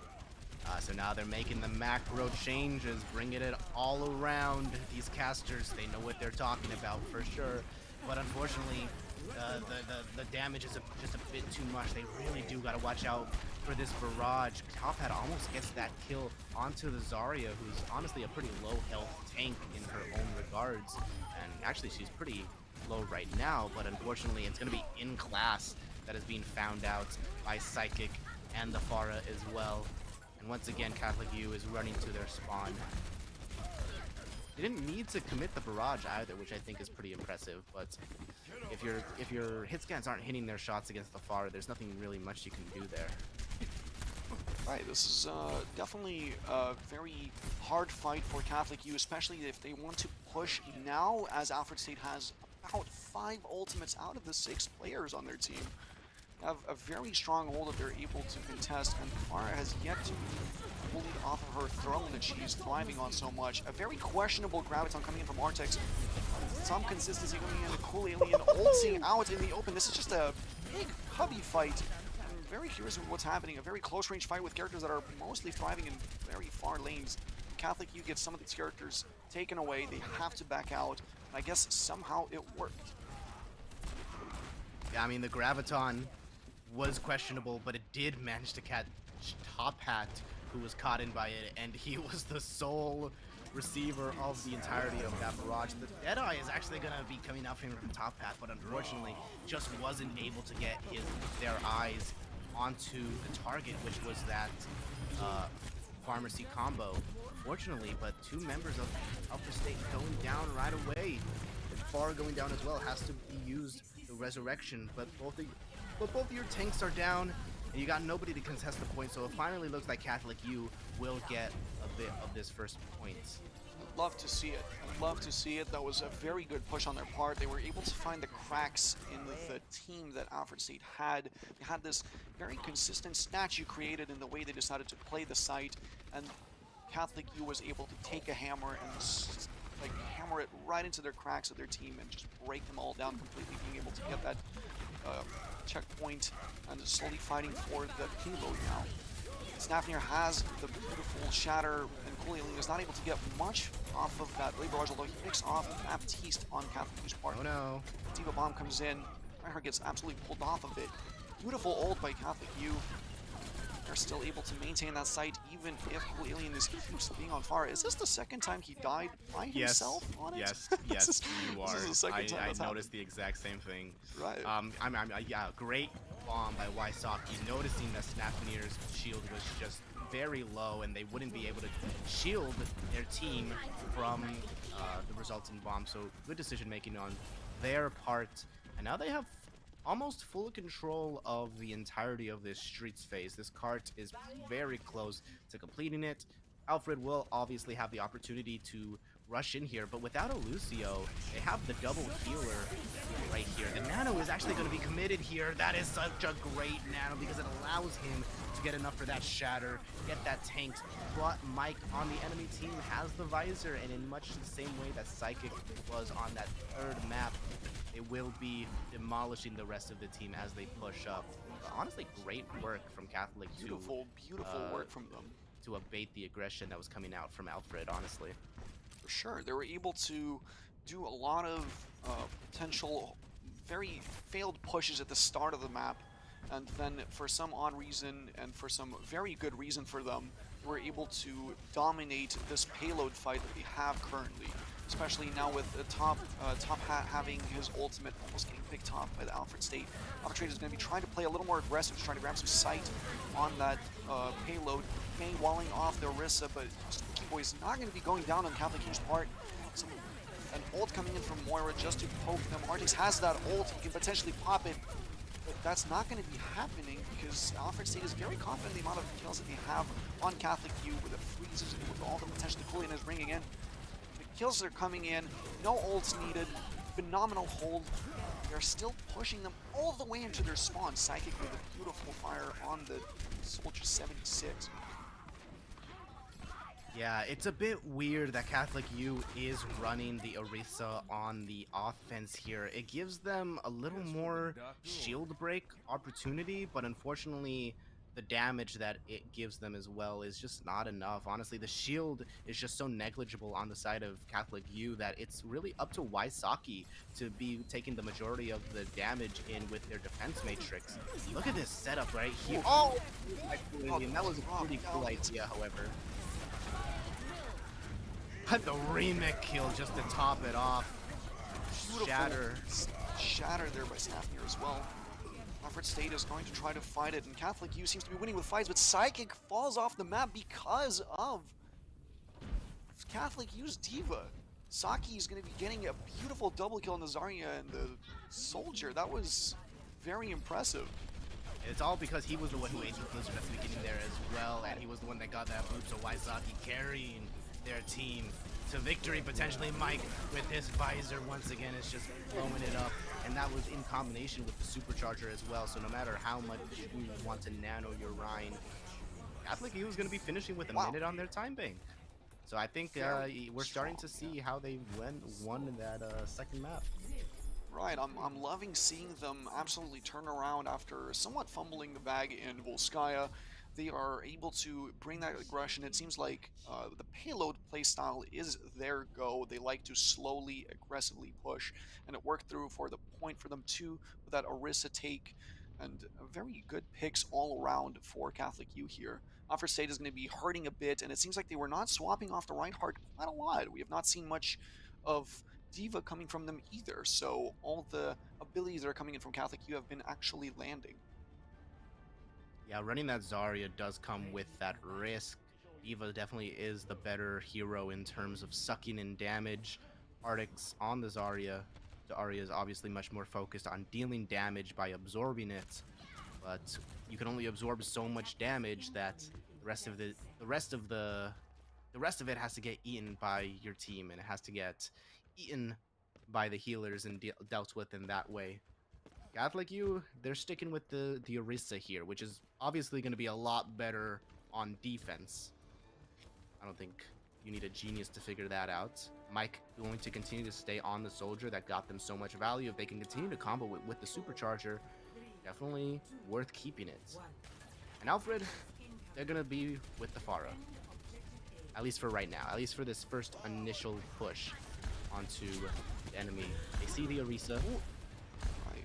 Well, Alien with that Pharah getting melted too. It was like Catholic U predicted the playstyle that Alfred State decided to do with that Pharah pick. He's getting absolutely harassed by the Diva, but not having the Diva on site means Alfred State is able to take the site fight. You need to do something about it, because Catholic U is not able to hold the site as their main line is able to fight it out, but it seems to be completely turning around as Reinhardt is going to be absolutely melted his shields off. A res coming in onto Arctics from Alfred State, yet they're not able to keep up the fight. This is somewhat of a fair fight here as Cool Alien is still putting up some pressure and not getting contested anymore. What's great about this is that he has full control of the high ground now. That he can come in from anywhere and just absolutely mess with Catholic game plan, which is definitely why he has the pick onto Saki right there. It's only the Baptiste. The Baptiste has to go out and try to contest the Pharah all on their own. But that means that there's not going to be that much healing for the rest of the team. The barrage comes through to just finish off the Orisa. Good play by Cool Alien. Doesn't matter if Snapier gets taken down. Pretty clean execution from Alfred. The amount of space that Pharah from Cool Alien was able to open for them, just applying that anxiety onto Catholic, just applying that pressure on the healers, on the defenders that are not able to do much of shooting onto the Pharah, although Catholic U now swapped onto Cassidy to try to combat that. With the Mercy, it feels like Cool Alien is just on a roll, just shooting rockets into the tightest areas and getting so much value out of it. Yes, for sure. And the Pharah on the streets phase, even though it's a bit more closed off, could definitely be scary because she could actually go up onto the roof. Once again, a crazy Graviton surge from Arctics, just absolutely catching them unawares, but it wasn't really comboed with anything, and then unfortunately gets it eaten up by Mike's visor here with the Supercharger once again. So a bit questionable. I get the idea behind the Graviton, but like, what were you gonna pair it with? It was a great opportunity, right. Very beautiful opening there with the grab, but again, they were not able to go off of that at all, and Alfred State was, for some odd reason, doing that fight very inconsistently. Hopefully they can recollect themselves together for another push. They I have just noticed that ultimates. Arctics is just sitting here in the back. Arctics is still completely backdooring this. Orisa goes almost down by the Reinhardt. This is just a fall of a team for Catholic U. They overpushed. They have not noticed that Arctics was on the flank. Beautiful positioning by him. Really good. Really good. I just find it so weird that it's the Zarya the one that is lurking. Don't let him get the res. Don't let, if you get killed by the Mercy here, top pass. Aw, nobody saw it. There comes the res. Bunny coming in with a beautiful, aggressive Mercy, being able to save Sometimes, Cool Alien. as a Mercy, you gotta take matters into your own hands, alright? Use those hands to absolutely punch Cassidy out the window. Cool Alien has that barrage. There's still a lot of ultimates on Alfred States. They're going to be popping the Batiste ult and the Mercy ult to try to keep the team alive, but the Reinhardt is down. And as we've seen before, if you don't keep Snafnir alive, the team kind of falls apart. Catholic U got that absolutely on lockdown. They got rid of that Reinhardt and they were able to retake that payload with very much a lot of ease. That was actually a damage orb that was sent out by the Moira through the amplification matrix, and because there was no D.Va on the enemy team to eat it, it just melted Reinhardt. That was so funny. It's one of those few things that you never really see Moira and Baptiste play together, but it's like that, just a funny combo that you never see. Okay, Cool Alien has found their Mercy. They will be continuing beautiful position with the ultimate coming in. Cool Alien's gonna be picked off, so now this is Catholic U's opportunity to try to fight the rest of the team. Amazing Baptiste coming in. Baptiste, yeah, heals. Everything is coming in. The Moira ult from Catholic U, and then just lastly having to kill the rest of the healers on the team. It seems like they were slowly trickling them all down one by one, and they just keep winning those fights. I'm loving seeing this from Catholic U right now. 2 minutes to go for Alfred State. They haven't really made many adjustments here. Cool Alien is going to be moving over to the Mei, however, and they're going to be going over to a back Moira of their own. Gives them more sustainability, but unfortunately, they don't have the damage that Alfred State, or sorry, that Catholic U has on that Orisa. Oh, Top Hat coming in. Kill on Cool Alien. Now swapped onto Mei to try to do something. 1 minute down for Alfred State. They have the 3 ults, have 2 tank ults and 1 DPS ult. They might be able to commit to this, but they have to back down as their healers picked off by Catholic U. 1 minute on the clock. Yeah, and this is going to be so difficult for them. Even with the ultimates that they have, their Gravitons have not really worked in the way that they wanted to. They don't really have much to combo it with. Snafnir does have the Shatter, but unless he can get to where the rest of where Catholic U is situated, there's not much that he can do with it, or that they can do with it. Window goes down. There's a fight happening in the hallway. When do you ever see teams coming up here? And RX is actually just going to drop down, and they're just going to go run. I think they're just going to run and contest points, while the rest of their team is actually just focusing down people in the hallway right here. Map is available. If Artix uses this to just take the Catholic U off of the payload, that'd be phenomenal, but it seems like they're going to be keeping that for the fight. There it is. A payload ult comes out. The map is contested, 20 seconds. Catholic U is slowly falling apart with that very strange fight. Advisor coming in from Psychic, damaging the enemy. Soldier 76. A big fight is happening in these super tight areas. It seems like everybody's very confident in fighting in the smallest cubbies possible on the map. Nobody likes going out in the open. Everybody just wants to give each other hugs and fight up close. Yeah, this is a bit crazy here. That was a fight where they just threw out ultimates just to throw them out. They kind of in desperation, but you know what? It ultimately worked on the side of Alfred State, and now they have a much better hold here. I almost thought that Wysocki was going to fall off the map there. It looked like he was going to be jumping in that hole that's right there. Unfortunately, he just misses it. That would have been amazing. Cool Alien has this lizard. And they're going to try to work with it somehow. Going to try to maneuver it around the D.Va. It is going to be their hope in order to win this next team fight, because you have a window on the enemy team, but you have coalescence of your own. I think they can use this. Push in. This is just kind of a rundown as Snafnir swapped to Winston to instantly grab the spawn camp that he got on some of the players off of Catholic U. Catholic U absolutely fell apart.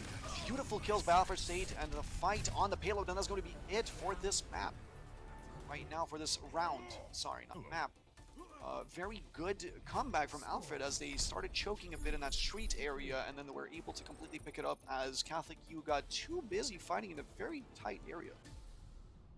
Yeah, that streets phase was insane, especially at the end there. But it was Alfred State actually switching over to the Winston composition, which in my opinion, is better against the bunker, the Orisa kind of style of gameplay than running a Reinhardt into it. To be honest with you, I think it can be better in some situations to sort of build up your primal rage and sort of just displace the enemy team from where they're bunkering up onto. And it looks like we're going to be seeing much of the same here. Snapnir back onto the Reinhardt for their attacking half here. They have the opportunity to win the match now that they've completed all 3 checkpoints, and I think they're going for the gold here. Time is very close here, and again, as we've seen, if you keep Snapnir alive, what is it, Rudy? You might just win. We're seeing Catholic U with a very consistent hold on the previous round, but somehow they fell apart with Alfred State swapping out that Pharah onto a Mei. Very interesting map as we're going to see it. A very comfort pick as well for Alfred State, again with Arctics just staying on that Zarya, never really wanting to go for a D.Va because it seems to work so well. Catholic U having a defensive setup as well with Orisa, not wanting to do a Reinhardt, fighting for sight. Like Snapnir is going to be held back by the stun from Top Hat Guy, but it's Psychic who goes down right off the bat. Alfred's kind of disabled, but it's Top Hat Guy that goes down. A shot onto Mike from Arctics too. It looked like it was going to go in favor of Catholic U there for a second, but it was that high charge from the Zarya that really pushed them over the edge. Snapnir barely managed just to stay alive as well. 13 seconds, but they have control of this second point. Oh my god, that almost caught the Tracer. That was like, I would have been like, call ECAC or something. Come on. That gave her a haircut. Yeah, that was. We're going into overtime now as Alfred State was able to, again, I might sound like a broken record, but keep Snapnir alive and succeeded to be able to push that payload. Again, they're keeping one person on the payload as they're also getting as much map space as possible from Catholic U. Top Hat Guy being able to flank behind for Cool Alien. Cool Alien going to be healing on the payload and not being able to move with the anxiety that he's providing right now for them. Catholic U is able to push their offense, but it doesn't seem like they do much about it. As manages to hold them back. They have to go back, but the shatter! The shatter is massive. It catches out 4 players on the side of Catholic U. The charge in. Not going to catch anybody, but it's going to allow them to push up even further. Arctics is actually kind of worried about some people that are behind him. Oh, he knows that Top Hat's guy is in their spawn right now. Top Hat is desperately trying to do something in this backline, but unfortunately isn't able to find anybody. It was the Mei that he caught earlier who could just ice block. And now they've got full 3-man, a full 3-person on the card itself. So Top Hat's really going to have to come in handy here. Spooky Boy does, however, have the supercharger. There's no more flank on the side of Top Hat here.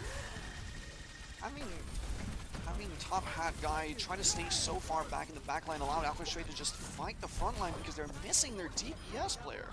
Beautiful kills from Cool Alien with 2 headshots from those icicles flying straight into the domes of their enemies. This overtime fight has been going so well for Alfred Strait. They're looking very good. They're looking consistent. And they're always trying to get as much space as humanly possible and keep at least one person on the payload. Swap to Hanzo from Top Hat Guy could mean a potential possible hold, maybe with the Dragons coming in. Not too much of a switch on the team where it's going to hurt in a different way. Yes, for sure. Early pick onto Arctics here. That was your main damage dealer right there, gone and out. And once again, a bomb from Wysocki is going to come in clutch. Snapnir going down as well. There's no hope for the rest of the team. That is it. They're going to stop right here, but what a impressive push through both points on King's Row, and it's going to be up to Catholic U to come up with something better in just 30 seconds more. Right, quite a good amount of distance grabbed by Alfred State, being able to take that checkpoint and being able to push the payload quite far into the site. Catholic U now has to do something interesting, although Saki was able to do such a good bomb on the D.Va, was able to just benefit off of it, blow up the team, get the back line, and just absolutely decimate Alfred in that last fight. Well done by Catholic U there. That's for sure. I'm interested to see what's going to be happening. Catholic U might be just wanting to stick onto this Orisa since it worked pretty well for them. Yep, it's going to be that. Top Hat Guy didn't get much value on the Tracer, unfortunately, so they're actually going to be switching over to the Hanzo here, which actually will help them quite a bit in terms of just having that shield break ability. And if not that, then Just the fact that Hanzo can bounce arrows off of walls means that you might be able to find a pick or two here in that way. Meanwhile, on the side of Alfred State, they're going to be sticking with their DPS and their tanks. They've been kind of switching around their supports a little bit, but it looks like they're going to end this series or this map off with a Baptiste Ana, which, you know, I just like the fact that there's no Lucio anywhere in sight. Right. For any of these compositions. Interesting. But No whatever. speed boosts coming in, but a lot of healing that is available to try to keep their players alive. A lot of such as utility. Snapnir has been right. There's been a very good anchor point for them right now. The choice of having Hanzo from Catholic U could potentially be something that they pulled out of a very interesting change in their roster right now. A beautiful pull by the Orisa there. It seems like Alfred State is kind of falling apart as Catholic U is able to poke quite a lot of holes in them. And that is going to be Psychic going down on site. A beautiful headshot going out to Bunny from our Hanzo player. Top Hat. The tanks are the ones left and Ana left alive, and that is going to be almost a free site for them in no time at all. What's even worse is that these players in the house here are potentially going to get staggered out if Ardix isn't able to get any value. There isn't a nade, but unfortunately, they're going to get long spawn, which means that they're not going to be able to hold close like they would want to otherwise. So they're going to have to hold further back onto the second point here, which is going to give Catholic U the go-ahead to push forward. Right, we're seeing a lot of very strong aggression from somebody like an Orisa, who is a very slow-paced character, and I think swapping to the Hanzo worked out in favor for them. What do you think, Rudy?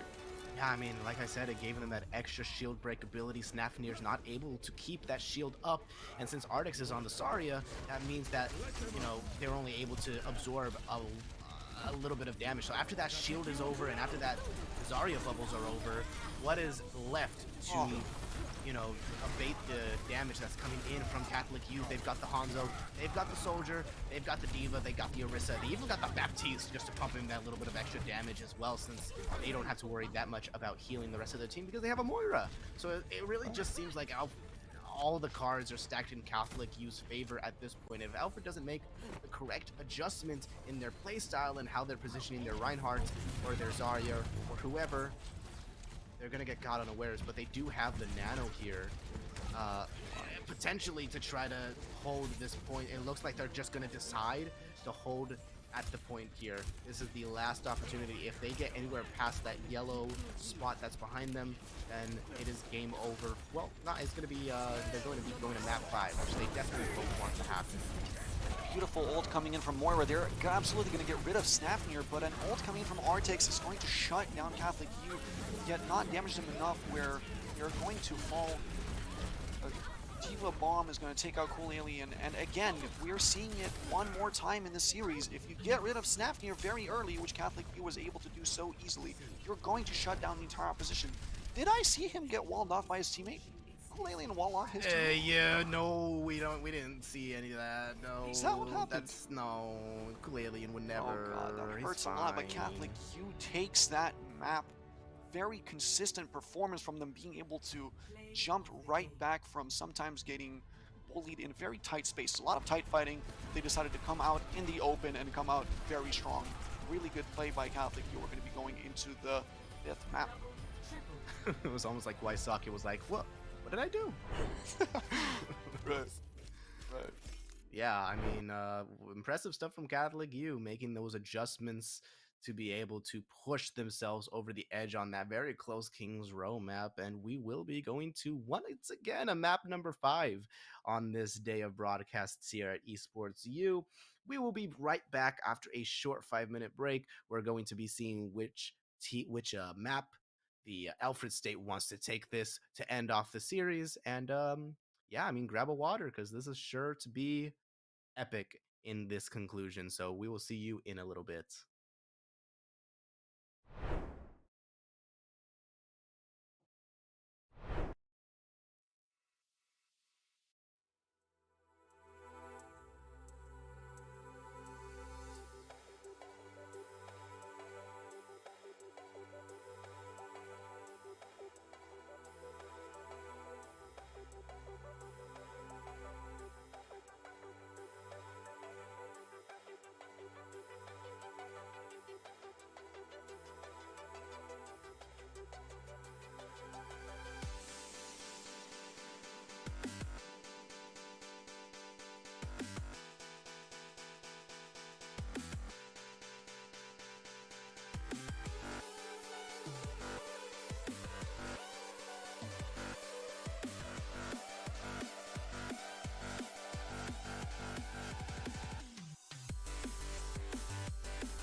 It is the final map, the final countdown. I would sing the song, but you know, Twitch policies and all that stuff, all that jazz, don't want to get fired. But yeah, no, this is a series between Catholic University and Alfred State, and even though we've only been able to watch the last two maps, it is 2-2 in the series right now, and whoever wins this next and final map is going to be taking home the gold. Actually, both of these teams, I just looked at the rankings on the official site for ECAC. Both of these teams are currently 2-0 right now, so one of them just wants to get that extra edge to get to that 3-0 stage, while the other one, unfortunate, but they will continue to go on with their win streak. One of these teams' win streaks will end today, unfortunately. And whether it's Alfred State or Catholic University, honestly, at this point, I have no idea, because both of these teams have been playing nothing but rush, although Catholic University did pull out the Orisa on Kings Row, which was weird, but it worked out for them. And now we're going to be going to the final map, which is Oasis. And it's a control map, which means that it's a more open area. There's a lot more room for shenanigans when it comes to running like Tracer, Sombra, Pharah, even like hit scan like Widowmaker, stuff like that. Ninja, what do you think about this? I have not seen Wrecking Ball yet, which is kind of odd because the amount of aggression that's coming in from Catholic U, not being able to really hold their own on Volskaya on defense as they decided to go with too slow of a comp, but also bringing it completely back on King's Row with a comp that was built around being aggressive. They're again going to be picking Torbjorn, which they have not seen much value off of before, and Cool Alien coming in with a Pharah that they have seen much value from. So seeing those picks, we might be seeing a very one-sided fight here, while Alfred might pop off and come victorious in this fight, but Catholic U could be bringing in some secret tricks up their sleeve that they've been doing, especially on King's Row as the previous match that we saw. Yeah, Alfred State once again going for the Reinhardt. Catholic U on the Orisa once again. Top hat guy is on the Torbjorn, which doesn't get much value as the turret is just shot down instantly by Cool Alien, who has that Mercy pocket ready to go for him. And with the pick onto the Diva as well, Catholic U is caught unawares here. They don't have a lot of shielding anymore now that defense matrix is gone, and they have to back out here with whatever dignity they have left. And is currently solidly in Alfred State's favor right now. We saw this on King's Row, however, and Catholic U managed to pull that map back. So it's just up to them to continue it once again to Oasis. Catholic U seems to be a team that is all based around making a very flashy comeback. They seem to give Alfred quite a lot of space first, but then come back very hard and absolutely explode on them. Yet this pick of Cool Alien is able to get a double kill with the barrage. It's working out so well for Alfred right now, just as we predicted. Nothing. Catholic U is able to do almost nothing as all of them are forward and having to back away. And absolutely killed in the mecha by Cool Alien. What a flawless performance on that Pharah pick right now. Yeah, they're just decimating the Catholic U trying to push in here. Unfortunately, they don't have anybody to deal with Pharah. I mean, Soldier, Mike on the Soldier can get to a safe distance and then try to flank and try to catch the Pharahs unaware, but she just has so much cover with these buildings in front of them that she's able to just move away from the Soldier's sightlines and stay alive in that way. Psychic actually going to throw out the visor here to try to catch one of them as they're coming in, but they managed to get out of the way of that, and a coalescence on the side of Catholic U is going to mean that they're pushed all the way onto point. Nafnir so incredibly low, has to be saved by the Immortality build, and his shield is just so broken as well, but he has the Shatter, waiting to use it, laying it down, catches 3, is going to be able to find the picks. He goes down, but it's not going to matter too much as Cool Alien is still in the sky, but actually gets melted down due to Mike's visor.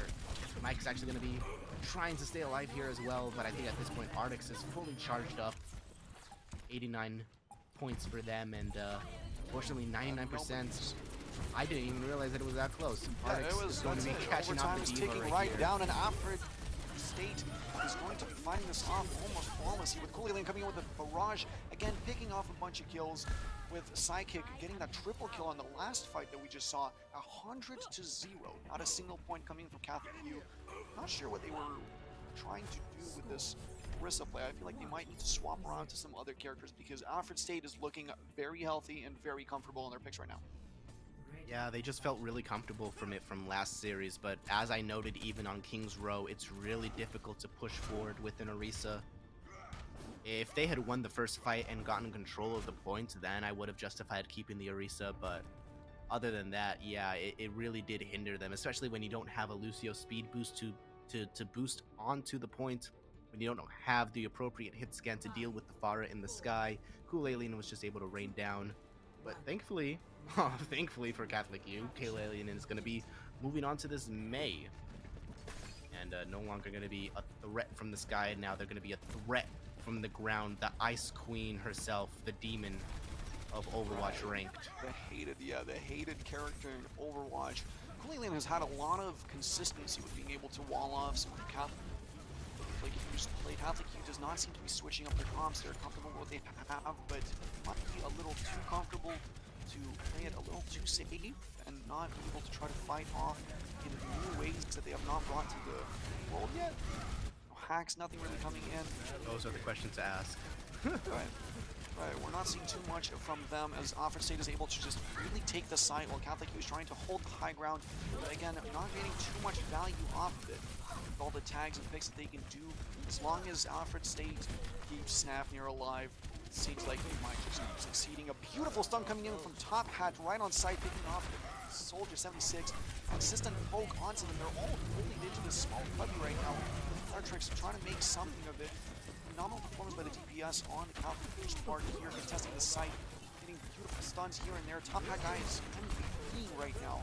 The fight is happening on site. Graviton available for Arctis. He's using it. He's gonna use it onto the duelist, trying to stay alive. Getting almost picked off by all of the Catholic U. That is going to be it for them. Again, the comeback kings seem to be holding their own very strong right now. Yeah, really good stall from Alfred State, honestly, recognizing that Catholic U was all just bunched up on that left-hand side, so they used the cover right underneath it to just stall points, and they can't really do anything from there. But a flank from Top Hat really just manages to catch Psychic off guards.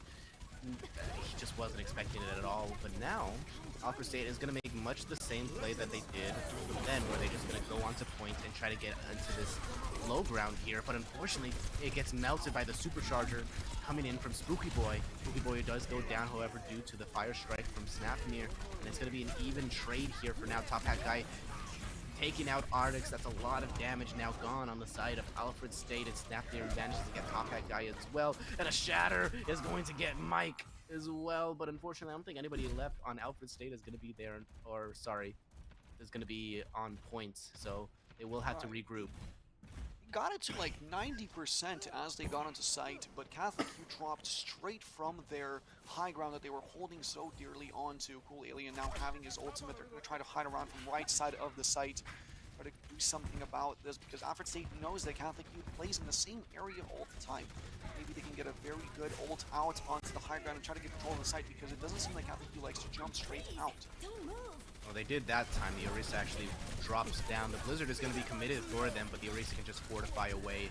Not a care in the world for them. Snapnir, however, is going to snack on the Diva that drops down, but Catholic U still on this high ground. They're still in a perfect position to just melt. Tank's alive too. There was a flip, however, there, so there was a little bit of progress made for Alfred State in that fight, but it's going to be 75% for Catholic U right now. No ultimates to work with on either side, so honestly, it's pretty even right now, and Alfred State hasn't found the solution, but maybe this is it. Cool Alien swapping back onto that Pharah. Right, you're correct. I saw that potential that they had with being able to try to take side. Cool Alien now on the Pharah swap, trying to do something in the sky. Artrix coming in to try to get some damage through. Snapnir is going to be aggressing it, but Catholic U is holding it so well with that Diva pick. Again, everybody's on their comfort characters, everybody's doing their best. And Graviton is coming in from this area.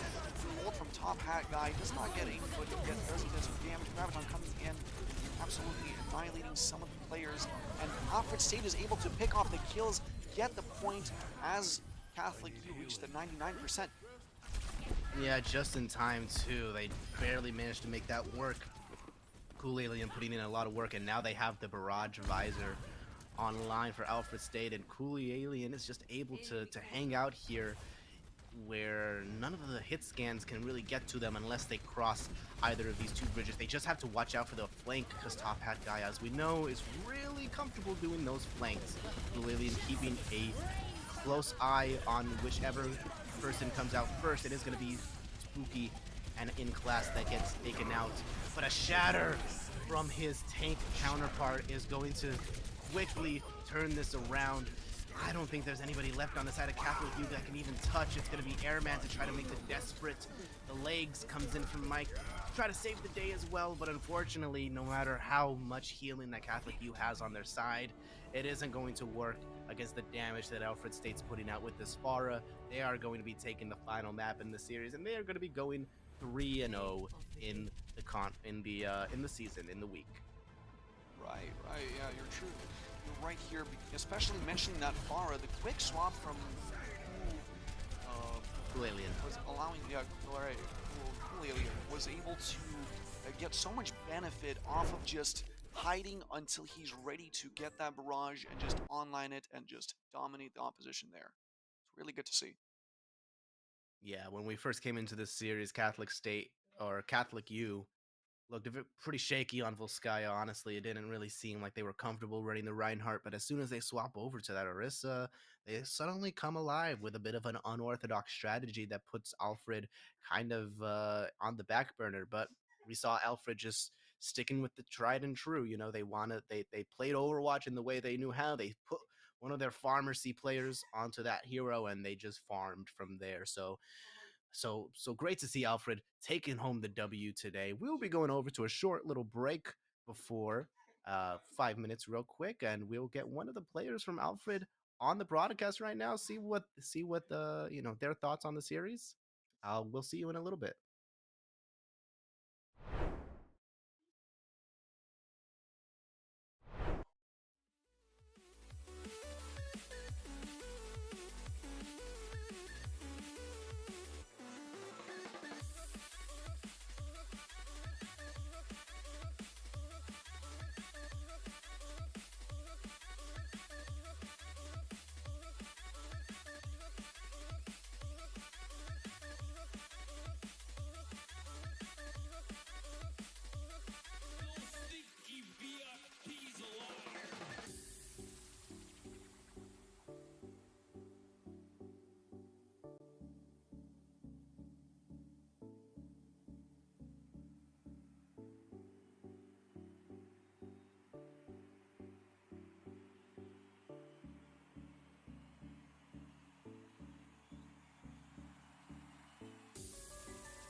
What we just saw was the conclusion of an epic 5-game series between Catholic University and Alfred State.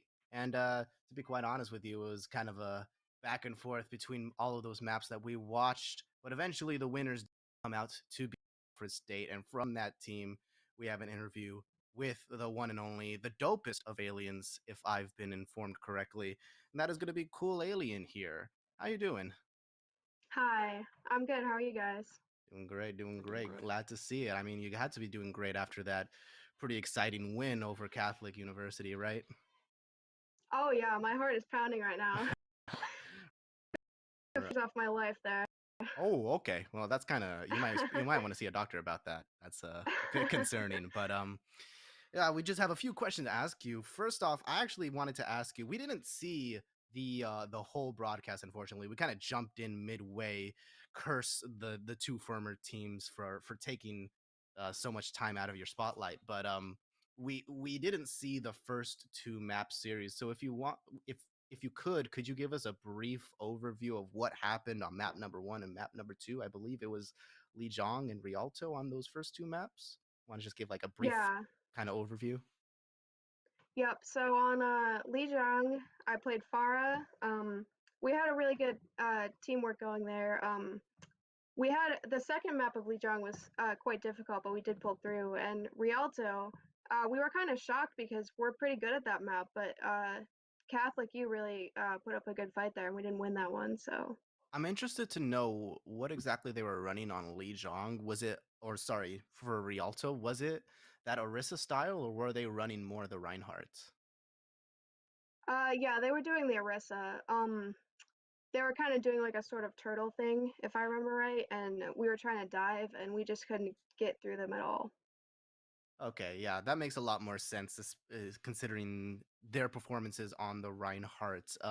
Ninja, do you have a question that you I would was like to curious. ask? I was loving seeing the amount of Pharah gameplay coming from you there, and the Mercy being able to back you up.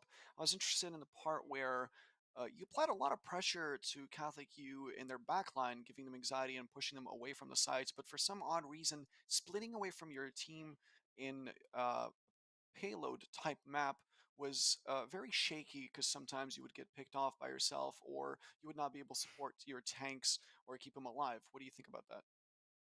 I think, well, that's probably a personal weakness of mine. I get a little over aggressive at times. I also think a lot of times people will figure out how to counter the Farah, and I don't switch up as fast as I stuff like that. So I think it's just like an adaptivity issue, probably. No problem at I mean, all. there's always room to improve, right? Yeah, there's always things to swap out, but we saw some really good barrages, and it was a very solid performance from Farah. Yeah, and one last question I wanted to ask actually was regarding one of your teammates, Artix, I believe their name is. Yes. They spent the entire series playing Zarya, and we were just kind of joking around that they're just a Zarya one trick. Is that more of a comfort thing, or is that just something that you think is better than running the Diva or anything like that?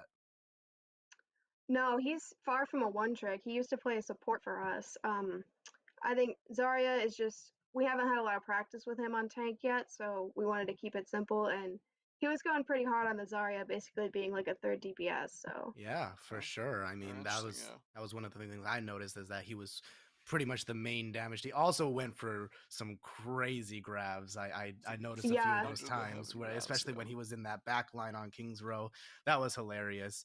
And yeah, I mean, it was a fun series all around. I think you guys adapted really well to Catholic U's playstyle, especially on that last map where you basically just one-tricked the Farah and just decimated them on those last 2 points.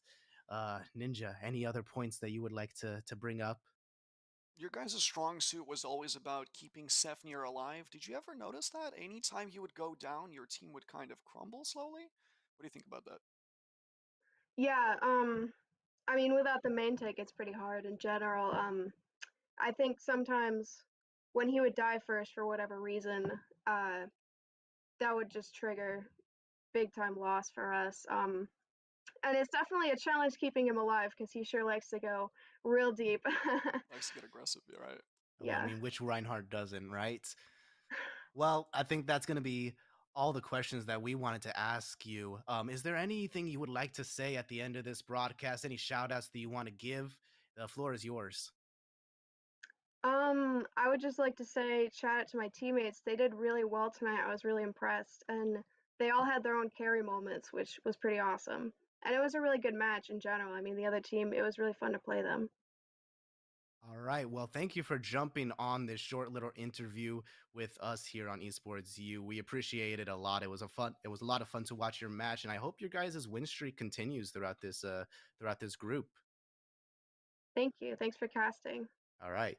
And as for us here on the casting booth, we are going to be signing off. The two of us are going to be signing off tonight. The night does not end, however. We do have a short little game. Rocket League is going to be coming up after this. It's going to be Southern Connecticut versus Post University.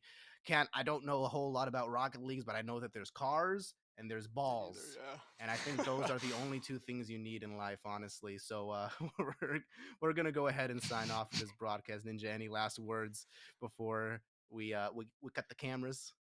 Right, we saw a very fun game. It was really fun casting. You guys can find me on @NinjaVoin, same as a tag on Instagram. And Rudy, you can take it away. I probably have a Twitter somewhere. I don't even know, dude. At this point, it's all a bundle to me. It's hidden, yeah. Yeah, Right? it's hidden under a paywall, actually. But subscription. Yeah, we'll go ahead sign off for tonight. Thank you all so much for watching. We'll see you later.